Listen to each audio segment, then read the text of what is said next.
它们其中大部分可以通过皇冠碎片在森林商店中免费获取。除了联动皮肤外，本次森林商店还将包括金币、战力能量、经验、闪闪币、极限充能以及超多精美的限定皮肤。同时，本次超级魔性、超级有趣的联动面具也都可以免费获得。不行了，这真的太搞笑了。总之呢，快去看看还有哪些搭配更魔性吧。最后一件事，集卡活动持续进行中，截止6月30日，各位斗士在游戏中完成特定条件，即可获取专属活动卡牌“荒野乱斗5周年快乐”，超多奖励均可通过卡牌兑换，及其所有9张文字卡牌还可以兑换荣耀宝箱以及传奇新妙惊喜等超多惊喜好礼。快和你的小伙伴一起集卡吧！本次周年庆将于6月19日全面启动，祝所有斗士荒野乱斗5周年快乐！好有趣呀！俺也要玩，俺也要玩，让俺玩一下嘛。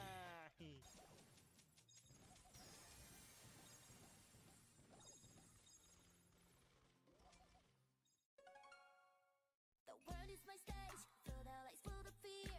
The stage to the star, which one do you hear? No cut up the dance, I'm too good. Stay in your lane like you know you should. This is the show business, not your business. Think you're the one, but honey, nah. Made for the, built for the, I run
出风！兄弟们撤，强哥要清场了。老板，这我得加钱。宝宝，看到本王的精彩时刻没？本王驾到，轰动展开！龙二驾到，风力都下地。求生压顶。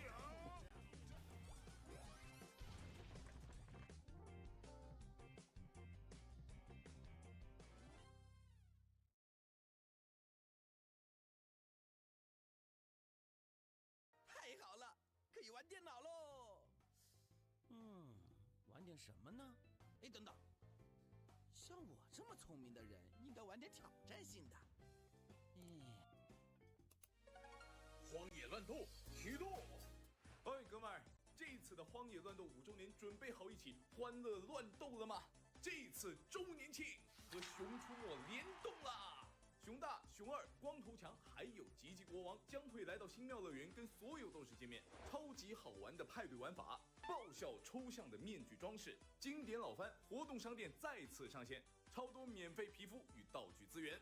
全新限时派对玩法，皇冠争夺赛，乱斗竞技场与新庙派对的完美融合。这是一个全员手搓超人，人人开柜的玩法。在这个模式里，你可以看到子弹超光速化身光能塔的贝亚，无限妙具全程开炮火力压制流潘尼，万血加反伤根本打不死的超级坦克雅奇，压制能力 MAX 的无限弹药流迪克。总之就是全员开柜的玩法。周年庆开柜也没关系吧？啊，那到底是什么玩法？来一个简单的前情提要，玩法流程非常简单呐。你可以击杀机器人或者你的对手赚取派对币，然后购买强化道具，接着就可以开始手搓三体人，痛击对手，再收集更多，然后狠狠虐拳啊，这个可以去掉。最后赢取胜利，收获超多快乐。相比上次新庙派对3，这次你有充足的时间玩个爽。本次的玩法同样不会影响到天梯奖杯杯数，就看这次的乱斗发明家们能开发出哪些骚套路。各位斗士可以在森林商店中花费本次联动的专属活动货币皇冠碎片，免费购买到超多福利。好了，重点来了，本次的联动皮肤熊大、熊二、光头强、吉吉国王，他们其中大部分可以通过皇冠碎片在森林商店中免费获取。除了联动皮肤外，本次森林商店还将包括金币、战力能量、经验、闪闪币、极限充能以及超多精美的限定皮肤。同时，本次超级魔性、超级有趣的联动面具也都可以免费获得。不行了，这真的太搞笑了。总之了，快去看看还有哪些搭配更魔性吧。最后一件事，集卡活动持续进行中，截止6月30日，各位斗士在游戏中完成特定条件，即可获取专属活动卡牌《荒野乱斗5周年快乐》，超多奖励均可通过卡牌兑换，及其所有9张文字卡牌还可以兑换荣耀宝箱以及传奇新妙惊喜等超多惊喜好礼。快和你的小伙伴一起集卡吧！本次周年庆将于6月19日全面启动，祝所有斗士荒野乱斗5周年快乐！好有趣呀！俺也要玩，俺也要玩，呀，玩一下吧。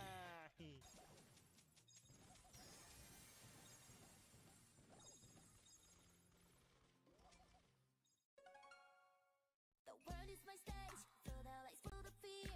To sense to the star, which one do you hear? Now cut up the dance, I'm too good. Stay in your lane like you know you should. This is the show business, not your business. Think you're the one, but honey, nah. I made for the, built for the, I run for my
目前正在守候直播的各位玩家、观众朋友们，以及所有的斗士们，大家下午好！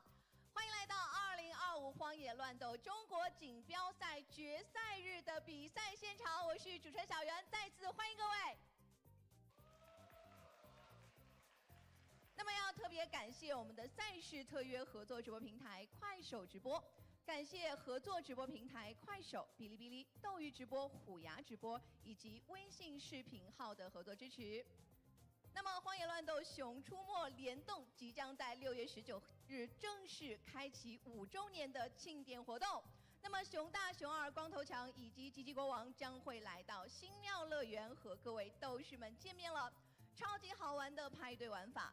爆笑抽象的面具装饰以及上线的4款联动皮肤，为大家带来丰富的游戏体验。那么，全新限时派对玩法皇冠争夺赛即将来袭，乱斗竞技场与新庙派对的完美融合。那么，通过赚取派对币来购买强化道具，一步步强化你的英雄。那么接下来就是见证奇迹的时刻，和我们一起来快速的加入到斗士们，一起来手搓超人吧。那么最后5周年特别集卡活动持续进行当中，斗士们可以通过完成特定的任务来解锁集卡机会。那么最终集齐荒野乱斗5周年快乐，即可对取荣誉宝箱。那么额外呢还有更多的福利等你来拿。2025年荒野乱斗中国锦标赛作为荒野乱斗全球锦标赛的一部分，我们的赛事从4月到6月份激烈展开。那么在前置的月赛和淘汰赛呢，已经全部结束了。共有4支战队经过了披荆斩棘的闯关过后，来到了线下总决赛的比赛舞台。而他们最终本次为中国锦标赛的冠亚季军，以及晋级到全球锦标赛最后一搏的资格赛，也就是 LCQ 的赛段来进行冲击，同时也向全球最高赛事荣誉来发起冲击。那么同时呢，也相信线上以及线下的观众朋友们都对今年的 CNBS 抱有非常高的期待。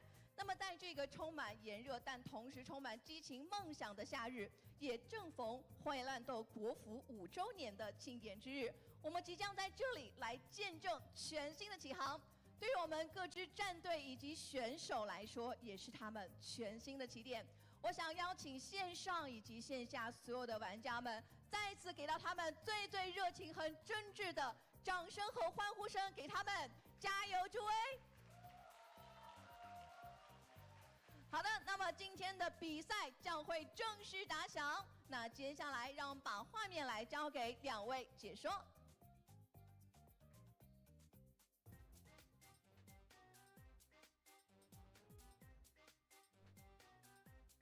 Good afternoon, good morning, and good evening, and welcome into the Chinese Mainland Summer Finals. It is that time.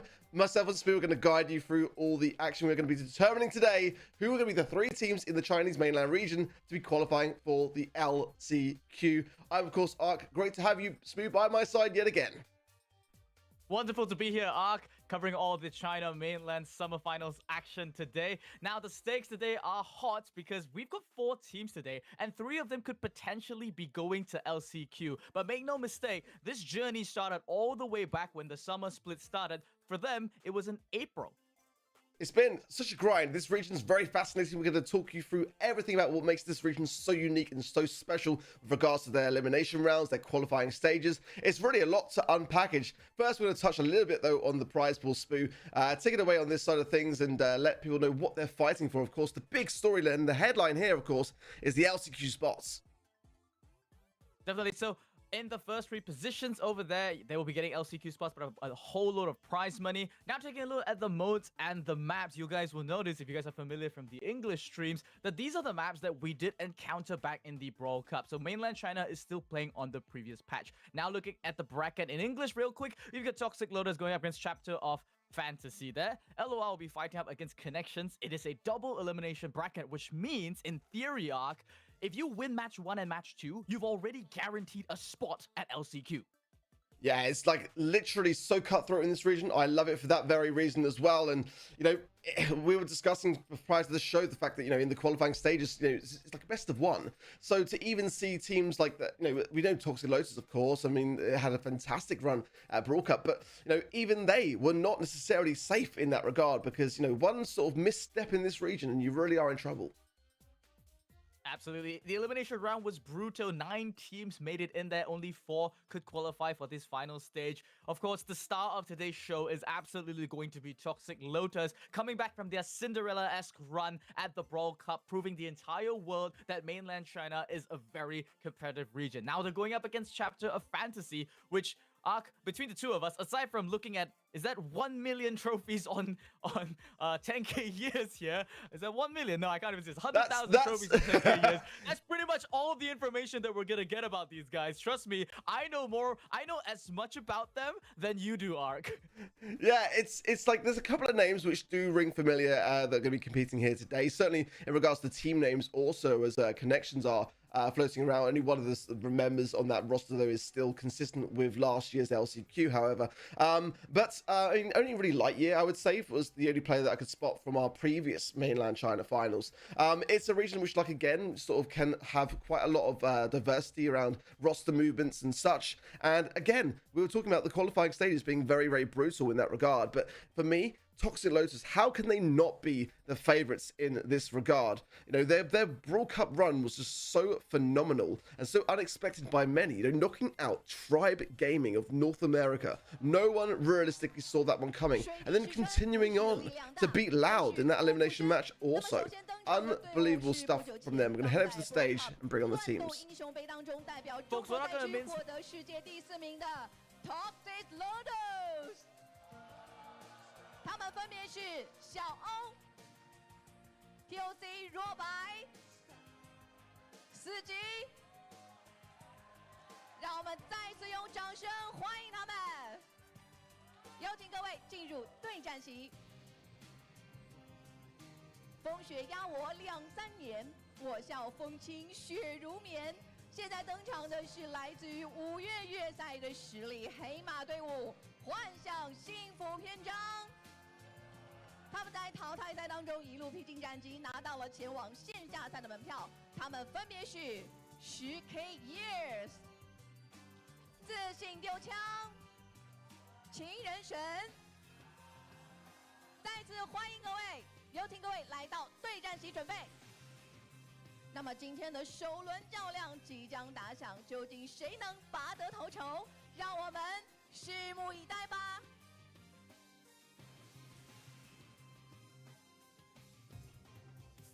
Well, teams are set on the stage. Probably worth mentioning as well, that the build that they'll be playing on will be slightly different to the current meta at the moment in our kind of live build that we have in other regions around the world. Kind of from what we understand, it's going to be very similar to what we saw at the Brawl Cup, but you were saying as well prior to the show that the cars is going to be actually available today here. Very interesting. We're in this sort of in-between limbo meta that we've not gotten to experience in the English client. Because after all, in this month of monthly finals, we already had a small batch of balance changes, particularly nerfing out, you know, Kenji's hypercharge rate and then all that kind of stuff. We had a new entire game clan come in just a couple days ago, and just to remind you guys, yeah, as Ark said, they will not be playing on that client. So expect to see the Brawl Cup meta where Lumi is still remaining at large, Kenji is still absolutely overpowered, and because these teams will have probably researched a little bit more about how strong Kaze is, she's definitely one that has to be highlighted if she ever makes it through the bans. Prior to this stage of the competition, of course, Toxic Lotus were actually able to secure themselves in for the elimination round, which basically in this region is like a sort of 9 teams playing it out in very similar to what we saw in like the SPS, kind of a round robin of those 9 teams, of which Toxic Lotus, by being victorious in the last Chinese mainland finals, were able to secure themselves in automatically. We kind of saw a lot of, you know, sort of back and forth in that regard, and a very interesting addition to the format to get to this stage. But it was the top 4 teams out of that stage, or top 3 and Toxic Lotus, to be able to get to today. So they've already been through so much, and for Chapter of Fantasy, definitely going to be a tough match for them to go up against a team like Toxic Lotus. But imagine today if we do see a team kind of rival the expertise of Toxic Lotus, because that really opens up the doors for some really interesting prospects. It shows that mainland China wouldn't be nearly as behind as people were expecting coming into the Brawl Cup. We certainly weren't expecting coming out that Toxic Lotus were going to do nearly as well as they did, but they did just that. I think they've claimed a great amount of respect around the world. That would be a wonderful story to tell, but I gotta bring it back to Earth here, though, Ark. I'm looking at this, sort of the group stage scores that came out in the elimination round, and I expect the other two Chinese teams that we'll be watching today to be a little bit of a closer match. But for this one, I gotta be real with you. This is the biggest David of Goliath story, and basically like throughout the entire tournament, because Chapter Fantasy in the elimination round, they finished 4th, okay? And they couldn't beat a single one of these other teams here today. They lost to every single team that's participating in today in the finals round. This is the second time that they're going up against Toxic Lotus. Probably meaning that, yes, you know, you've got a little bit more experience playing against them, but they lost 0-2 in that elimination round. Now coming to here, I'm not sure how much they could have learned and changed in that regard. Nonetheless, though, we're going to be jumping into the bans and the picks. The draft is already underway. We're going to head into triple dribble. Just say it how it is, Spoop. That's why I love you. I mean, they claimed 2 sets throughout their entire kind of round of you know, playing against everyone else. One of those sets was against Connections, so that could be a match that could be quite a close one later on today. But yeah, certainly for me, Toxic Lotus, they are the #1 seed coming into this and will likely take it all considering how they fared against the rest of the world. But I love the fact that there could be a new challenger rising here today. We'll have to wait and see. But of course, the Hank, the Jackie, the Max. Jackie's probably my kind of least favorite tank there in that regard. I think there's probably some other ideas that could have been brought in, but there's good bans all around. You're kind of expecting to see a great amount of Lumi banned here today. Kenji's a pretty much ban, and I think Shade will be very much on the horizons, probably around that sort of same patch of seeing just how much it was on the rise in East Asia and EMEA. So makes a lot of sense. We're looking out for some interesting skins here today as well. Of course, being on the Chinese mainland build, we might see a couple that aren't actually accessible around the rest of the world. That's going to be a big highlight for us to look out for, but we do have a game underway. A max double tank here on Toxic Lotus going up against a pretty, you know, normal control comp here that doesn't seem to be doing fairly well. Max Speed going to be coming in here, a pass across and just flattening, tearing through 10k years to just get a very, very fast first goal. Good positioning from Toxic Lotus, but they are a bit on the defensive. OU popping forwards there and just considering whether to use his super, saving it for a little moment of potential speed from a pneumatic booster gadget. I'm sure he's either earning it back as we speak or about to have one to hand. Everyone running damage gear as well. And now making a leap forward. Does Duke that shot from the Finks. Actually finds the Chester. 2 versus 2 now, and Max Speed going to be coming at a crucial time. Hypercharge popped up from the Barley, just completely off the mark. They're not really concentrating there on where the ball is. Talk is going to be centering the ball here. They're firmly in control of that mid position, just waiting for OU to come back in the bit. There he is now. Could pop pneumatic booster at any time just to run down any of these 3 players. But now we see they just gather around for that hypercharge. 2 hypercharges at the ready. OU is trying to go in for the pull there. Tries to get it. Doesn't get it, but still gets the damage done to make the walk-in happen. And that's set #1 underway for Toxic Lotus. Yeah, it's a very promising start for sure. I like the Max for me as well, combined with the Hank is just such a daunting prospect. Jackie as well. I don't want to take any credit away from her. I mean, it's just a great outdraft, isn't it, really? Body for control, can't do much playing into these big, tankier brutes. The Chester, of course, is the best to be able to do just that. The Finks there will be doing as best he can, but Toxic Lotus are a team that can just kind of sit back, heal themselves up regardless, and then get ready for that additional push coming in. Let's see, though, if we can see anything more in this game. Well, this set could be going swiftly. I like OU's positioning here. Doesn't find the pickup there fully, but almost got a kill. And TOC going to be able to walk this one in. Beautiful stuff. Just superior team play and mechanics here. The draft for them is most certainly the easier one to execute here. They've got more tools to just gain control of that ball, even get some rundowns if they want to do so. OU's pick on the Jackie here is just so strong. Up against this Barley and this Chester, both of them are easy 3 taps for them. And with 2 speeds in their pocket, there we go. The pull coming in, flatten the Barley. Now the Chester's going to fall as well. Pass over to Talk. He picks up the ball, goes for the super shot. Such an easy, clean game for Toxic Lotus, cleaning up the set 2-0 already. This is looking very, very scary. Not gonna lie. The Toxic Lotus, that was not just easy. I would say a steamroll, honestly. I think for Chapter of Fantasy, look at that mask. Bring them to Worlds. I want that on the side of the World Finals stage. I want to see the entire audience wearing masks like that. That's hilarious. Very scary as well, actually, I must say. But great to see, of course, at the LAN setting, everyone in the crowd having fun, and you know, that's what it's all about. Yeah, I mean, nonetheless, guys, you guys pointed out as well, this is a LAN event happening inside China, and yes, indeed, this you could, you know, see this as the equivalent of the Worlds for them, because this is their one and only pathway to qualify for the official circuit here in the BSC. They don't have any direct qualifications to the World Final spots. China has 3 LCQ spots that they have to fight for, and yeah, if you win this one, pretty much you've already guaranteed that spot and earned yourself another spot in another LAN. It's going to be a very, very interesting thing to see what mainland China can bring here today, I feel. Because, again, looking back to the Brawl Cup, I don't want to bang on about it too much, but it was the best performance of any team in Chinese mainland history. And to really set the precedent moving forwards of what we might be able to expect from them later on this year, I'm really kind of curious to seeing today kind of where other teams lie, what the kind of you know, brawler picks and bans are looking like at this stage of the competition. Of course, being very similar still to Brawl Cup, no doubt, but is anyone going to bring something of any kind of test here for Toxic Lotus, or are they still the #1 team in mainland China? Gotta expect Toxic Lotus to maintain that #1 spot in the elimination round. They didn't drop a single series, guys. 8-0 in match scores. They only lost 1 set throughout the entire elimination round. That's a 9-team group. They played against 8 other teams. They didn't lose a single time. That's that should paint the picture of how far ahead they are. If any team here today can topple that, though, I just feel like it would be something of an amazing feat. I mean, we don't tend to see that kind of amazing progress between the qualifying stages and the finals. But on the world stage, anything can kind of happen in that regard when nerves get their toll. But Toxic Lotus are not that team. That's the thing here.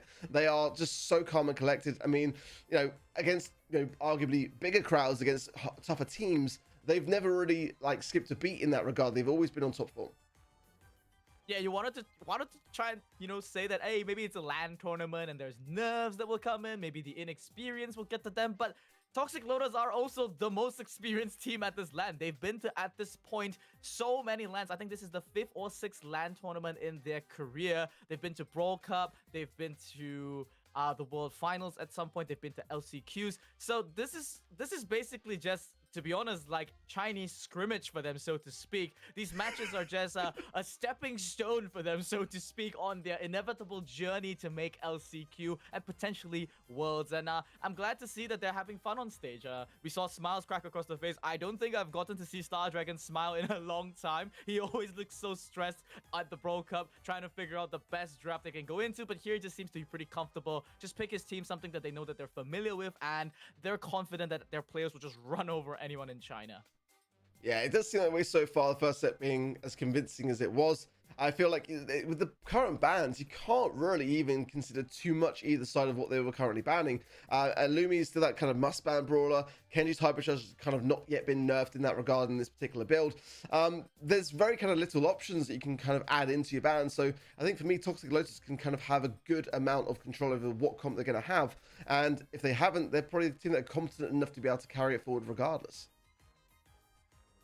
Yeah, I'm looking forward to see at least a game win potentially against them. I hope. I mean, I'm not saying this because I want Toxic Lotus to lose, but for the sake of the rest of the China mainland region, I would love to see a little bit more competition in that regard. If they can start by taking a game, maybe they get a nice draft against Star Dragon. We saw just now in Triple Dribble, there was sort of an opportunity in the sense. They did get the last pick, and Triple Dribble is a map that is very much cheesable in a way. You can come up with a pocket strategy to win, but instead, they err on caution. They draft a bit of a control comp, and they just get run over there by Toxic Lotus. Well, I think we might be having a second draft coming through very, very shortly. Definitely a tough situation for Chapter of Fantasy. Very much less smiles on their side of the desk. They look quite shell-shocked, I would say, is probably the word best to describe it. Looks like they're playing on phone as well, which is kind of an interesting choice. We didn't kind of see that really around the rest of the world, but I mean, each to their own. It could be something of a winning piece of magic, or maybe some notes as well. To be fair, as those. I think it's notes. Yeah, it could be I notes. think it's notes. Yeah, they We see need a to clipboard they too. need to dig deep into those notes though, because they've got to find some winning magic. That first set wasn't really it. Yeah, the smiles have vanished from their face, and if you look at Toxic Lotus, though, they just look so relaxed. They're the only ones in jerseys as well. That's a wonderful jersey, self-printed by Toxic Lotus themselves. Of course, they are not actually an organization. Fun fact for you guys, it's not like this is a sponsored team whatsoever. This is really just a group of 3 friends, the best of the best in China, just coming together and then pulling in Star Dragon to finish it up. But we're gonna be jumping into a bounty set now. It's going to be on Hideout. The first pick goes in the way of Chapter Fantasy, and they've opted to ban Kaze on their side. Interesting. Definitely a tough map when it comes to tanks. Mr. P first pick. I mean, I'm assuming the hypercharge in this particular build was still very strong, but if not my favorite pick. I mean, it's definitely a good deterrent into brawlers like Piper, into brawlers like Gene. But I still feel like at this stage of the meta, if we're talking Brawl Cup, I don't know whether Mr. P is really my first pick worthy brawler, so Toxic Lotus might be looking towards something specific, which Chapter of Fantasy might be looking to bring in here. Charlie, I mean, definitely not a brawler that I expect to see anywhere other than maybe Heist. Pretty much that's the only place that I'd expect, or a very direct answer. I don't really kind of see Charlie being a direct answer towards anything that was on the other side of the field at that point in time. Okay, it can take down some of the sort of porters, but it's not really exciting to me on this particular map, really. So it could be a couple of flaws here in the side of Chapter of Fantasy's sort of drafting here. Carl, never a bad brawler to have, but the Hank final pick, you know, I was expecting to see tanks a little bit sooner, to be completely honest. I think it's winnable though, this Chapter Fantasy draft. I think it's definitely better than the triple one so far. Similar opinion though about the Charlie. This is Charlie before the range buff has actually taken effect. So don't expect this Charlie to be, you know, getting that long range consistent damage in here. And yeah, we can already see that Chapter Fantasy, they're just getting bodied here, pushed into the top right corner of their base. Engine's gonna be getting a nice torpedo shot across there. 10k years tried to escape with the flying hook, but just couldn't really get out of there in time. Now 6 stars and leading with the blue as well. It's all concentrated onto Engine though, which could be a prime target for that magic hand. Engine is just going crazy right now, and he can just sit in that L-shaped wall and wait for his teammates to join him or have the opposition push in. Look at TOC on this left-hand side going crazy. Nice gadget pop there of the Weekend Warrior to just finalize the kill. A little Vengeful Spirits from the right-hand side of Chapter of Fantasy, but nothing ready to say for it at all. Just that blue star only. They've got a magic hand now and a flying hook in with the car. They might find something there, which they do. They find OU. They get some stars for the trouble, but only just the 2. They need Engine realistically here and a good time to pull. But most importantly, the helping hand to take down Engine. I mean, Charlie can put it into a cocoon, but that's about it. OU on the right-hand side. Nice takedown from him. Hypercharge there. Will he get the super off the back of it? No, not going to be able to have it, but the stars are still thick and fast if Toxic Lotus. Yeah, Toxic Lotus just showing the superior gameplay there, now pulling in Engine, but it's actually a delivery service for him. He wanted to be pulled there. He knew he had the hypercharge at the ready, and he calculated perfectly, not even enough damage, and 20 stars, finishing the round 19 seconds ahead of relegation time. Amazing gameplay coming out from Toxic Lotus, and just sheer confidence from Engine bleeding. These masks. Just a little warning at home. Don't place any bags over your head, guys. They're in a controlled environment. Again, it's what I love so much about Atlanta Brawl Stars. We always get some interesting cosplays and hopefully some signage coming out later today as well. That'd be awesome to see some of that as we saw at the Brawl Cup. Engine now in a perilous position, but that's Cocoon is maybe not even going to be a bad thing for him. Gets the heals off and they're, yeah, just body block it. Look at that. Look at that. Amazing expertise. There's a double takedown off the back of it, so it didn't quite go their way, but they almost escaped from that scenario there. They got a bit lucky there. You know, Toxic Lotus, perhaps in their zeal, thinking they could keep Engine alive there. I feel like if they were respecting their opponents a little bit more, they probably would have just abandoned Engine and just go for the retake instead. But that's going to put them 2 stars behind. They do seem pretty much still very composed, though, just waiting for their timeouts now. Talk gonna be making a play here with that gadget, pushing forward with Engine. The pull once again, the last time this happened didn't work out in their favor. Will it work this time? No! 2 times supers back to back with the hypercharge to boot. It's gonna be a triple kill for Engine. Now looking for a 4th. One more super to his name just to heal it up once again. Engine is just absolutely unstoppable. Finally, this man's gonna drop. But there's still 1 star behind. I still feel like Toxic Lotus are pretty comfortable at the moment with the way that they're playing, super aggressive, but there is only now 1 star in it, and all you need is 1 gene pool. My reservation has been on these Charlie Cocoons. It's not really kind of aiding the team too much. In fact, it's kind of leading more to keeping Toxic Lotus on their feet. So I think the timing of those is going to be much better. It could help take a 3 versus 3 to a 2 versus 3 in the final seconds, but the time to push is now, and this is the best chance that Chapter of Fantasy have had all series long so far. But this pull is going to be a good one, timed carefully with this Carl, and there it is. They might actually even get this Engine staying alive, pops the super, and just the nick of time, stars bouncing back and forth, and they actually are still able to obtain the win there. Unreal stuff from Toxic Lotus. Great composure. 1 star was all they needed. A little bit of a slip up there from the Carl, not really fully committing to the kill onto the Hank. And now they're going to be 2 sets behind. But Ark, I think Chapter of Fantasy, they look strong there towards the end at the very least. There was some promise to me. And I think if they just keep that up and play just ever slightly better, they might be able to take a game off Toxic Lotus. Yeah, it's a tough one because like there was certainly some moments there which to me gave me a lot more hope towards Chapter of Fantasy, but also some kind of lack of team synergy, some brawler picks which, you know, really could have been the unfolding of their entire comp. Like you said, you felt like the comp had legs and could actually still have won a set potentially there if they played it better. But I was still very unsold in that Charlie pick. I just kind of didn't see what it was designed to do. There was an attempt there on a cocoon. So were they just trying to lock out Engine? I mean, they obviously wanted to pull him, but they were also trying to cocoon him. Just some kind of moments like that, which kind of made me question like what their idea was, what their strategy was in that regard. Here's the beautiful defense that almost paid off for Toxic Lotus in the end. It was some good pickup kills that almost give Chapter of Fantasy a winning position there. And it came down to the wire. I feel like at the moment Toxic Lotus in that last game took some risks, and risks that for the most part I would say paid off. They've got to kind of like, you know, go in these moments of a bit of a tear and put themselves under a bit of pressure. Like you rightly put, I think if this were kind of on the world stage against other teams around the world, they might be respecting their oppositions a little bit more. But by doing this, being a bit chaotic, it gives them an opportunity to be potentially behind. And I don't think that they were worried even to be in that position against this team.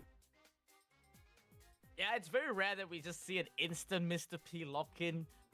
There was a Gene first pick, so already OU knew that he had a great matchup. But this is what I imagine the Toxic Lotus comms goes like, okay? They see the Gene pick, and Star Dragon just asks, guys, what do you want to play? And OU's just like, just give me Mr. P and I will smoke him. And it will be such an easy game for me. It didn't turn out to be that easy as they looked, you know. It actually created a bit of a vulnerability in that position. And that's what really allowed that Carl to find a little bit of counterplay there. And I'm with you about the Charlie pick. I think if it was any other sort of damage dealing brawler to synergize with the Gene, they might have been able to punch through. Look at that star player, the monster on the team Engine with 11 kills. That's the one that they really needed to bring down. And every magic hand just seemed to be a free, you know, mobility aid, so to speak, for Engine instead. Yeah, that is a very, very strong start there for Engine, who was making all the plays, but also having so many stars above his head meant that when he did go down, there was a moment where Chapter of Fantasy may have had a potential turnaround. That was their best moment so far, and it was still shut down. They are now 2 sets down. I mean, it's looking very shaky, as we kind of expected coming into this matchup. But nonetheless, it would be nice to see maybe just a game in that last set, because the way that Toxic Lotus are playing currently, I don't know whether they're going to get another chance to get one on the board. And going into the next map as well, Dueling Beetles is a harder map than Hideout, I would say. If anything, Hideout is the map that you can get a tactical lead. In this case, I would still say Toxic Lotus had that tactical lead. You know, they found a synergy with that Jaeyong and the Hank. Back at the Brawl Cup, they did pull off a similar strategy. They used Hank plus Byron because Jaeyong was banned out, but it was the same idea. Grab that blue star, defend for the rest of the game. We didn't see that here because the Jaeyong variation gives you the speed as well to take advantage and go on the aggressive. So Toxic Lotus, they're still leading on the same prep that they've done in the Brawl Cup, and if memory recalls at Dueling Beetles, that's a map that they excelled at as well. We saw an earlier graphic. I do believe they have 100% win rate in Hot Zone at the moment in the China mainland. So Chapter Fantasy really gotta dig deep if they want to break that statistic and still keep their dreams alive. I'm feeling a Kaze pick on this particular map. I feel like Chapter of Fantasy need to ban that particular brawler here, or else Toxic Lotus could well go on an absolute tear with that brawler. It's so dangerous, and in the right hands, in an aggressive hand like Toxic Lotus, it's could be there unraveling. But certainly, I think you've got to pay close attention to tanks on this particular map as well. Brawlers like Lu can really shut those ideas down on a map like Dueling Beetles. Potentially throwers as well. Barley could bring in some healthy heals on this particular map for me. But retaking, it's very, very difficult on this map. I think the Hank, the Franks, those big bans that have got to be considered highly. The Lumi's a must ban for me. Kenji, I feel here is a must ban also. Berry, Frank, and Gray. The Kaze is actually banned by Toxic Lotus, the Lumi, and the Lu. So already some good stuff so far. First pick Amber being countered with a Jae Young by Toxic Lotus. Amber first pick here is not what I'm expecting to see. Yeah, it's not a super high priority here, but guess could be a comfort pick for Chapter Fantasy. Toxic Lotus, they're gonna answer back, very likely Jaeyoung, and now Pam waiting in the wake. They haven't locked it in yet. Yeah, they're gonna lock it in now. That's gonna be the Pam. Now we see Chapter Fantasy, they clap back with the Finks. But looking at the bans, two brawlers that kind of eluded and slipped through here. Kenji is still in the pool, and it's still a brawler that has to always be drafted around here. Now, Chapter Fantasy, they're leaning onto a last pick selection. It's going to be Draco as the tank here, but without any real support here, I'm not really sure if this is going to be sufficient. It has a terrible matchup already into Tox Pam, with that Scrap Sucker going to be able to take out next to all the ammunition of this Draco, rendering pretty much just dry off the bat. So once again, coming into the draft, I mean, we expected this, but Toxic Lotus, they're really holding... They're not holding back at all, I mean, so to speak, on the draft. They just want to come up with the most poisonous way to win, use that experience that they've got, and just take it all the way. I like the Pam pick. We saw it having a bit of a rise this month, specifically in EMEA, and it works really well. But with the Berry band out there, you've got one brawler which is probably the best counter to her that could have been combined with a potential tank, and Toxic Lotus really placed that in the draft really well. Combining this Pam with the Hank, I mean, once TOC on that left-hand side obtains that healing station, you can just place it down. Allow Engine to sit on that little bit of wall and ideally in a more aggressive position later on up the map. He goes down now. Actually, both team members fall from Toxic Lotus. That's an amazing opportunity on a map like this, in a mode like this, for Chapter of Fantasy to get 2 takedowns there, but it's not really converting too much onto the zone. But now that the Draco is in Dragon form, that could change things. It's actually a really good start there for Chapter of Fantasy, and now Draco getting that first super of the game is just so crucial, but not really being able to take advantage of it. And now with Engine returning, as you mentioned, with full health, they've now secured complete zone control. And they could potentially hold on to this till the rest of the game. There's no real way to break through in this position. They have to sacrifice either the Draco or the Amber here to get some headway. There we go with the Think Super. It's going to do some damage, but Engine barely gets brought down there. Took out all the firepower from the team. They managed to wrestle back mid-control. And now, with some hope, hopefully can get a little bit more than that with these burns here. There we go, burning up OU and the turret as well. Not going to be able to bring it down here, but that's a lot of zone percentage that they're getting. Got to deal with the Draco, and finally they do. Now, Toxic Lotus could be able to push forwards. Despite the time warp, it's not going to be enough to stop their advance. As Chapter of Fantasy on the back lines, Hypercharge coming in is burning down so quickly. Engine on his left-hand side, forcing out another super to get the healing off the back of it. The last stand there with the Draco. He will fall though, as TOC does manage to get the pickup. Weekend Warrior gadget for OU. Getting some good consecutive taps there on to the Finks. Time is against them. Chapter of Fantasy now, closing the 90% mark quickly, but can we see Toxic Lotus really bring back this mid? I'm really impressed by this comp so far. It's doing far better than I gave it credit for.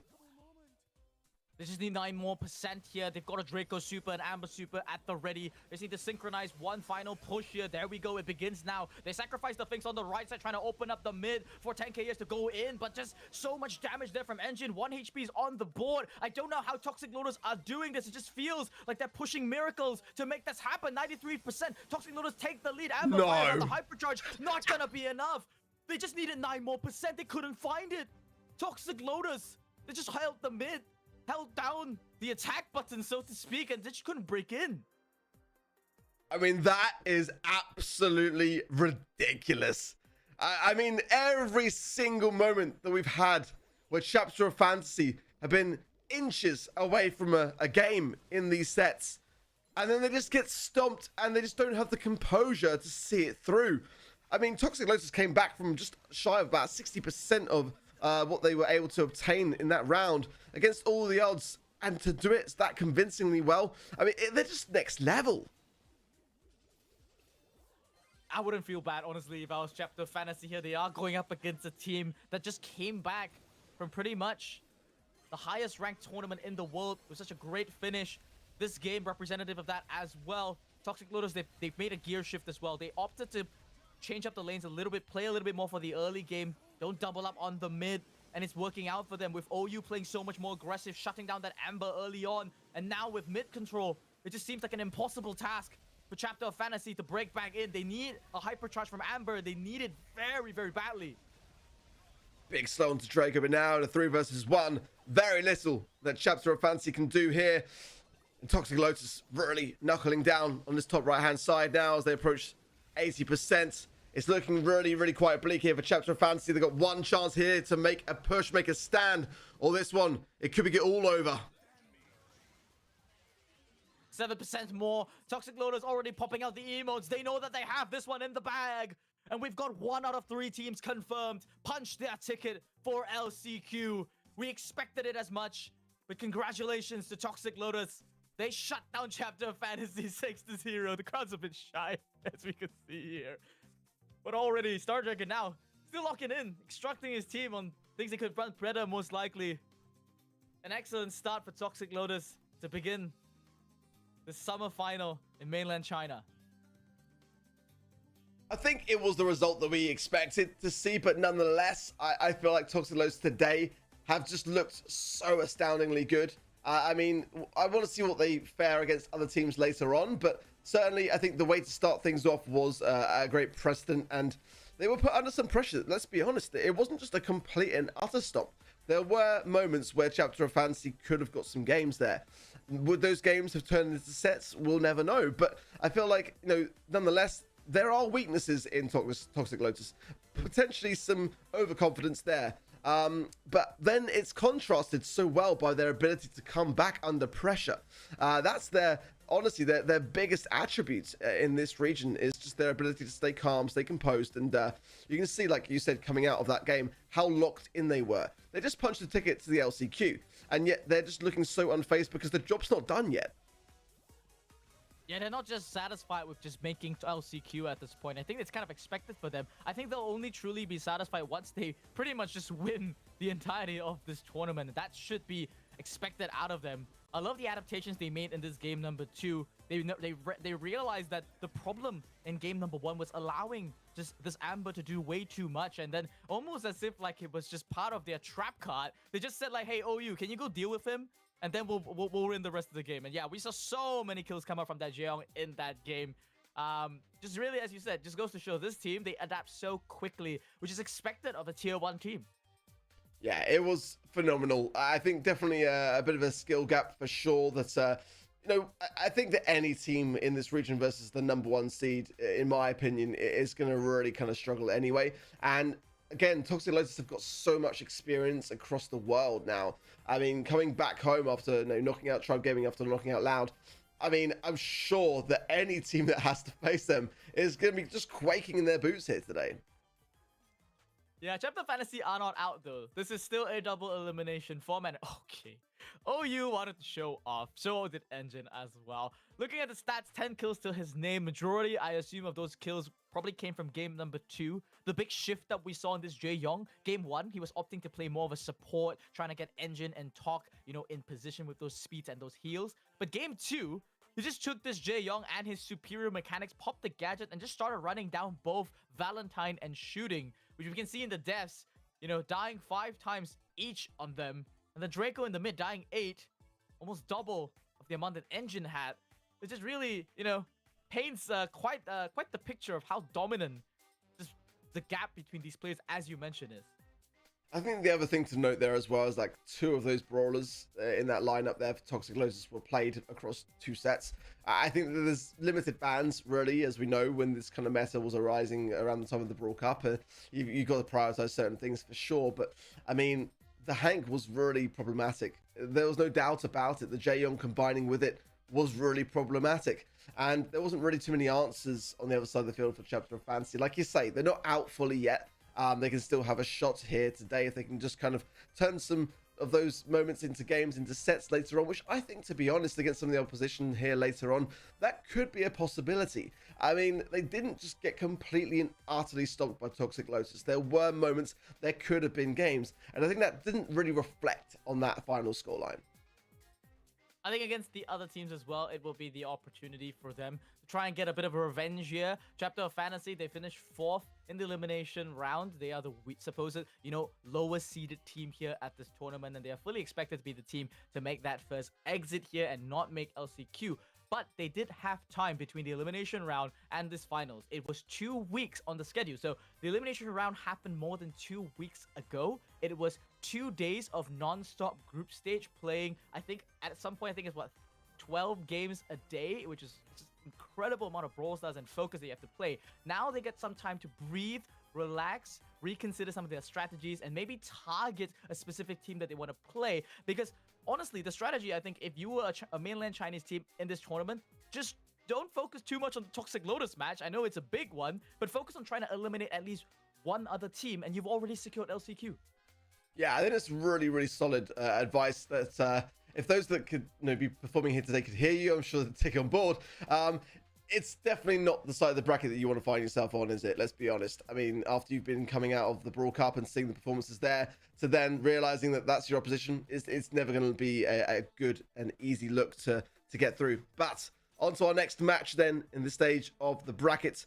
It's going to be LOR. Lightstar, of course, we saw in the Chinese mainland finals last time around. And Dynamite as well in connections was the last remaining player left on the roster of last year's LCQ run. I'm joined today by Tide and Galaxy. What do you kind of make of these 2 rosters, Spoo? What kind of players stand out to you specifically? And kind of what are your kind of thoughts, and where would you place your predictions if there were to be an event poll? Well, I think this match is going to be the closest one today just yet. It could be a dead 50-50. If I'm going to be real with you here, I'm going with the safety of saying it's a 50-50, but really that's because of the fact that if you just talk about the sheer power of both of these teams, you've got LCQ finalists, so to speak. Connections have both Dynamite and Tide, who they were on the roster that made that 2024 LCQ run. But on the other side of LOR, Soda, on the side of BC Gaming in 2023, also made a pretty good run at LCQ as well. Historical match record is going to say that LOR is indeed still the favorite team coming in here, but looking at their sort of win-loss ratio on both teams, it's 6-2 across the board. I wouldn't, sort of favor either team in this case. They do look so closely matched. We're going to head over to the stage now as they introduce the teams and get cracking with this next match. 强势的战术布置取得了4月月赛冠军的好成绩，他们分别是 Fango、Lightstar 以及 Soda。让我们再次欢迎各位，有请各位进入到对战席当中。那么接下来登场的是 CNS 战队，他们凭借自身过硬的实力以及常青藤般的能力，成为了冠军最有力的竞争队伍。他们分别是西风、Dynamite、Galax。再次欢迎各位，有请各位进入对战席。这场较量究竟谁能获胜？让我们一起为他们加油助威。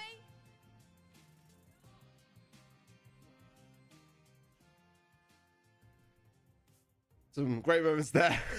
I thought that Star Park Bloom was going to land in the perfect spot. Oh, we might even get it now. Oh, just shy. It's like that sort of beginning of a DVD where it's sort of bouncing around the screen waiting for it to hit the perfect spot. I want that screenshot where it just lands on someone's face in the perfect scenario. Some interesting attire and some, as you rightly pointed out, as we were just sort of chatting in that on stage moment of bringing on the teams, some connection t-shirts they printed themselves, Espo. Yeah, I mean, I love the fact that they just adopted the logo that was given to them back at LCQ 2024. And they just said, like, you guys, this is our official logo. The teal color belongs to us. Let's get a shirt maker done and let's get it printed. Nonetheless, though, LOR, they're the ones with the slightly... is that their coach, you think, or is that an admin? But he's looking really fashionable. Very, very, I was going to say dapper, but I guess it's like a sort of more like a street line dapper kind of style, I guess. I'd hope so. I mean, manager or analyst, I mean, just certainly some serious aura is going on in that front. So I'm here for it. Let's see as well as the teams gear up how they're feeling about this first match, this first draft. I feel like you're right. I think this could be very much a closer affair, a bit more of a 50-50. Kokie being used in mainland China, confirmed, by the way. It's just everywhere. It is indeed. I mean, mainland China, I think this is the most number of screens that we've seen put up at a LAN so far. They're just really embracing the fact that they're on camera. They're just not taking themselves too seriously. And that's, I think, as we said for the up team time, what you expect to see at a LAN. We love to see it. Love to see the crowd in action. Love to see them supporting the teams here today. Nonetheless, though, looking at the teams going on stage, I'm going to be honest here, Ark. They both look mighty nervous. I think only Soda on stage looks a little bit comfortable making eye contact with camera just constantly. I definitely felt the same. There's, again, in this region, less opportunity, I would say, to sort of really get to those world final stages, because it's just, like we said, coming in, very tough to get through even the qualifying stages, with their format being a best of one in that sort of stage of the competition. You can't miss a beat. So I think to be on the stage is quite a rarity for a lot of these teams in general, and giving a thumbs down already. Yeah, not feeling like they want to be on stage. But best sort of stay at home in your pajamas, I guess. But this is what it's all about: getting players and teams on stage, getting their thumbs on those tablets. Under an audience setting, the lights, the glitz, and the glam. These are all things that can really take you out of your comfort zone. That is what the BSC is all about. Time to man it up and just brunt it up. Some masks as well in the crowd, everyone having a great time, and that will hopefully then rub off a little bit on some of the players that might be a little bit more introverted. Yeah, now we're finally seeing some smiles coming from LOR. They're just giving thumbs down. Is that to the other team that they're trying to go up against? Yeah, I think this is banter going on. Yeah, it's definitely banter between the two teams. All of them, mainland China, as big of a continent as it is, it's still nonetheless a region whereby at the top level, I expect that almost every single one of these players know each other. They already played against each other, so many times in the qualifying rounds up to this point. So fully expect there to be some, grudge matchery going on here in this game. And I hope both these teams have fun, because this is, probably going to be one of the more closer series that we expect today. And again, tickets to LCQ on the line here. This region will be able to obtain 3. As we've already seen for a team like Toxic Lotus at Brawl Cup, those tickets could very well turn into World Cup, World Finals placements. Let's see, as the draft coming in for last stop. Lumi is banned, just double checking there. The Jaeyoung and the Kaze by Connections, as well as the Chester, the Pearl, and the Amber by LOR. And the first pick of Kenji is a good first pick, Spoo. Expect it. We discussed this before the show as well. Whenever any of these 4 brawlers make it through the ban phase, it has to be discussed. And immediately LOR, they spy it, they spot it, and they just instantly lock it in. Now they lock in their gem carrier. It's going to be this 8-bit selection. It is, I would say, slightly weak against that Angelo. You're not really going to get that first super of the game. Just so crucial. That first speedy turret that you get, you can teleport back into safety on this map. They're going to wrap up their drop with the Otis here, just to try and lock out any kind of tank selections coming from Connections. And looks like they're considering... No, they've already locked it in. These drafts are going so fast, I can't even analyze them. I don't even know which team I'd favor here, but I'm liking the last pick. I mean, the first and last pick selection from both teams. The idea of having, the assassins on the Kenji or the assassination potential from the Lily here, I think is just really good idea on last stop. I think I'm slightly favoring more towards the left-hand side, but I mean, the 8-bit will obviously be running the cheat cartridge gadget, which if the Lily's trying to get an assassination attempt will give somewhat of a defensiveness ability. But that turret has got to be there. That's the thing. If they were able to really focus their time and attention onto that, then there's nowhere for Lightstar to go. Let's see. Fat Splatter did sort of realize that the Lily went into the realm there. No, he didn't come straight back out, and is actually going to be taken down by Tide there. So a nice aggressive position there for connections. The Lily here I really do enjoy. I think it's a great brawler pick. So I'm looking forward to seeing the aggressiveness of Tide make waves. And they've got to deprive this 8-bit, like I say. Oh, that's not the connection there. Yeah, Tide going to be going into the Shadow Realm here, not going to be able to clean up this kill. Now going to be going one. Takes out the turret from Lightstar as well. That's a big resource to get out. And now Assassination, triple kill for him so far. You can see the kill streak in the top right-hand corner because thanks, this is the Mainland China client that has that function here. Now 6 gems, 2 connections as well. Scooping up another 2 in the pocket of Galaxy. It just seems to be all connections and no LOR at the moment. Good jukes moving forwards by the Kenji there, that left-hand side. And nice pinching there between the mid as well. That's going to be great clearing up. Tide, this stays alive here. Can't be left untouched, but he's going to come out in a very precarious position there with both the damage booster and support of the Kenji for Lightstar. So going to be utilizing a lot of that plugged-in star power now. The additional speed to 8-bit will help certainly duke a lot of these Angelo shots. As he will be, I think, maybe running no additional speed on the lake. I don't think there, so gonna make it a bit more of an easier target as well. Hypercharge for Lightstar too, so already a decent spot, but very closely tied up in terms of the gems and 8s to connections now as they're approaching countdown. They need to get this third here from the mid, or down there the cheat cartridge back, allowing then the Kenji to go on the aggressive here. But there's a hypercharge for the Lily. Will Tide make it count? Fast Splatter going to be connecting there onto Galaxy as well as the Mute almost dropping there. Now the Hypercharge Super going to be going out from Lightstar. The Kenji was waiting in the wake for the assassination attempt. Just completely fell there by Tide. Galaxy's got 8 gems.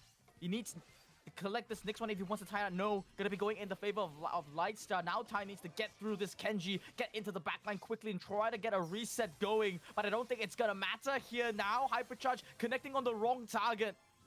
And LOR, they turned it around. They were down by 8 gems. And they capitalized. Or just weak team play, I think, coming out from connections, not being able to cap off that advantage. Yeah, but very close. You know, I think, like you said, coming in, a 50-50 matchup. And the draft feels like it could be that to me as well. I'm still starting a little bit more towards the side of LOR. But if Tide can make some of these Lily moments count a little bit better. And again, if they can just secure the takedown of these 8-bit turrets with the help of the Angelo maybe, then that could go a long way too. Let's see. Left-hand side, Dynamite getting some good taps in. Already has got the Time Warp now straight onto that mid-zone area. And a lot of aggression then, focusing their firepower onto the Kenji and the Otis on the right-hand side. So this all goes down to Galaxy. Nice snipe there from the Angelo pick. So good start as now Connections will take back this mid. It's a big tap from there, but once again, Lightstar now with that cheat cartridge and the damage beacon, that's the key resource that they need. They've managed to get the Kenji into the backline as well, just exerting so much pressure, getting 1 kill onto Galaxy as well. I don't think this Kenji should theoretically make it out. No, he does. He gets tied in the back as well. He needs 1 more kill to really secure it, but just a complete reversal of positions. LOR off the backs of some amazing Kenji play, gonna be able to secure the countdown, but Tide in the backline gets a kill, goes into the Shadow Realm, might be able to escape, but no gems in his pocket. At least Kenji managed to steal that back from him, equalizing this game 5-5. Yeah, choosing to leave those in the mid, I think it's the right call here, but look at the aggression of LOR. A nice TP back there from Lightstar. The Kenji's not quite done yet there, a bit slowed from the Time Warp, but nonetheless staying on his feet. And Galaxy's going to get beamed up here by Lightstar. It's actually juking pretty well in the 1 versus 3. Comes back, stays alive. I like that from Galaxy. But with the gems on the side of LOR, very little time here for a reset. Sort muting up Tide there. That's pretty much going to like end their chances here. Tide needs to basically get inside here. The assassination goes on the Lightstar. There we go. The reset is good. But then, now they need to buy enough time to collect 4 gems in total. They need at least 1 more reset if they want to secure this timing. 10 seconds is not enough. No, perhaps it is. 7 seconds to boot. Soda dashing up to the mid, trying to prevent the reset here. Now, you see the Kenji running up as well, just collecting that 11th gem. They ignore Tide. They sacrifice the 8-bit, and it was the right play. They take set number 1. That was ridiculously close. Absolutely ridiculously close. I kind of feel like if they'd maybe brought the Kenji into the realm, was there a player near that gem that would have taken it? They might have been able to delay it possibly, but the idea being is just to make it that advantageous sort of 1v 2 kind of 2v3 scenario. Brawl up next, but yeah, I think there's definitely plenty more where this series came from. I love the drafts. I think they were very kind of evenly split down the line. I think that any side had a winning draft in my opinion, and it's how it was played, but it came down to the wire. Could have really gone either way. The weakness there for connections, I honestly felt it was that Angelo selection as the gem carrier, really. I mean, you kind of all in and get a pretty good early game lead there. But the thing about Angelo as a brawler is, aside from exerting that early pressure, if you miss one of those charged shots, you just allow so much space. And with a brawler like Kenji that already exerts so much pressure, not particularly the best of gem carriers that I think they could have gone for here. I would have preferred something else that exerted more constant pressure and could synergize better with that Finks. Bit unfortunate there for Tide in some of those positions on that Lily pick, which I think can really do wonders on this map. But again, you can see there the cheap cartridge of Lightstar pretty much always had the booster to hand here for the majority of the game, and you can see like just good utilization of that gadget. And when Tide put him into the realm there was always someone ready to pick him up on the way back out again. And I think the Kenji player played really well in that particular game. I think that again, this could be a match that so far could go to a 5th and final. From what we've seen so far, I mean, they're both so evenly matched. Yeah, this is an unpredictable set for sure. They won there. It was a 2-0 set, but nonetheless, I think every single game was kind of close. Game 1, they were down by 8 gems. They needed to pull off a series of really good plays back to back to secure the lead and get it back. The second game was just really scrappy team fighting across the board. We had hypercharges flying all over the place. I think at some point, I saw a Fink super kind of kill his own team because it slowed the Kenji super in the air long enough for the team to kind of mispredict where it would land, and then it ended up being a pretty sizable, you know, kill that just snowballed out of control. The Kenji here with the largest stats of the game, I think that's to be expected. We did mention that this is still Kenji in its prime. The hypercharge nerf is not in effect, so this Kenji is a brawler that for the rest of the entire series, I think Connections have to rethink their bans whenever they get the second pick. Do they still want to let this one through? That's the question. It's like a tough time in this kind of state of the kind of like meta, I would say, when certain bans just kind of have to be there. And I think prior to the balance changes that we had, now we're in a much better spot, I would say, in that regard. But you know, Lumi is a certain ban here. I think Kenji really, for the most part, in every map should be considered as a must-ban brawler here as well.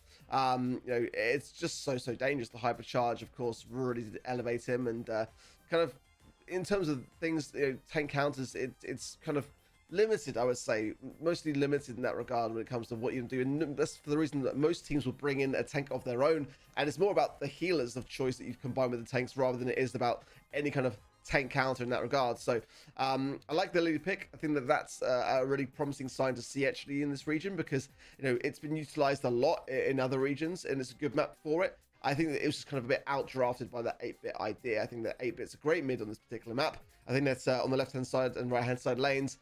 Some good bans being displayed. We saw a Pearl ban, we saw an Amber ban in that regard. So I'm seeing really good drafts, actually. I feel like this is mainland China really starting to kind of fight back a little bit, watch what things are happening around the world. And the draft is noticeable, for sure. They are definitely looking into that. And you know, in the last series, we saw some question marks. I think in this one so far, for me, some great signs.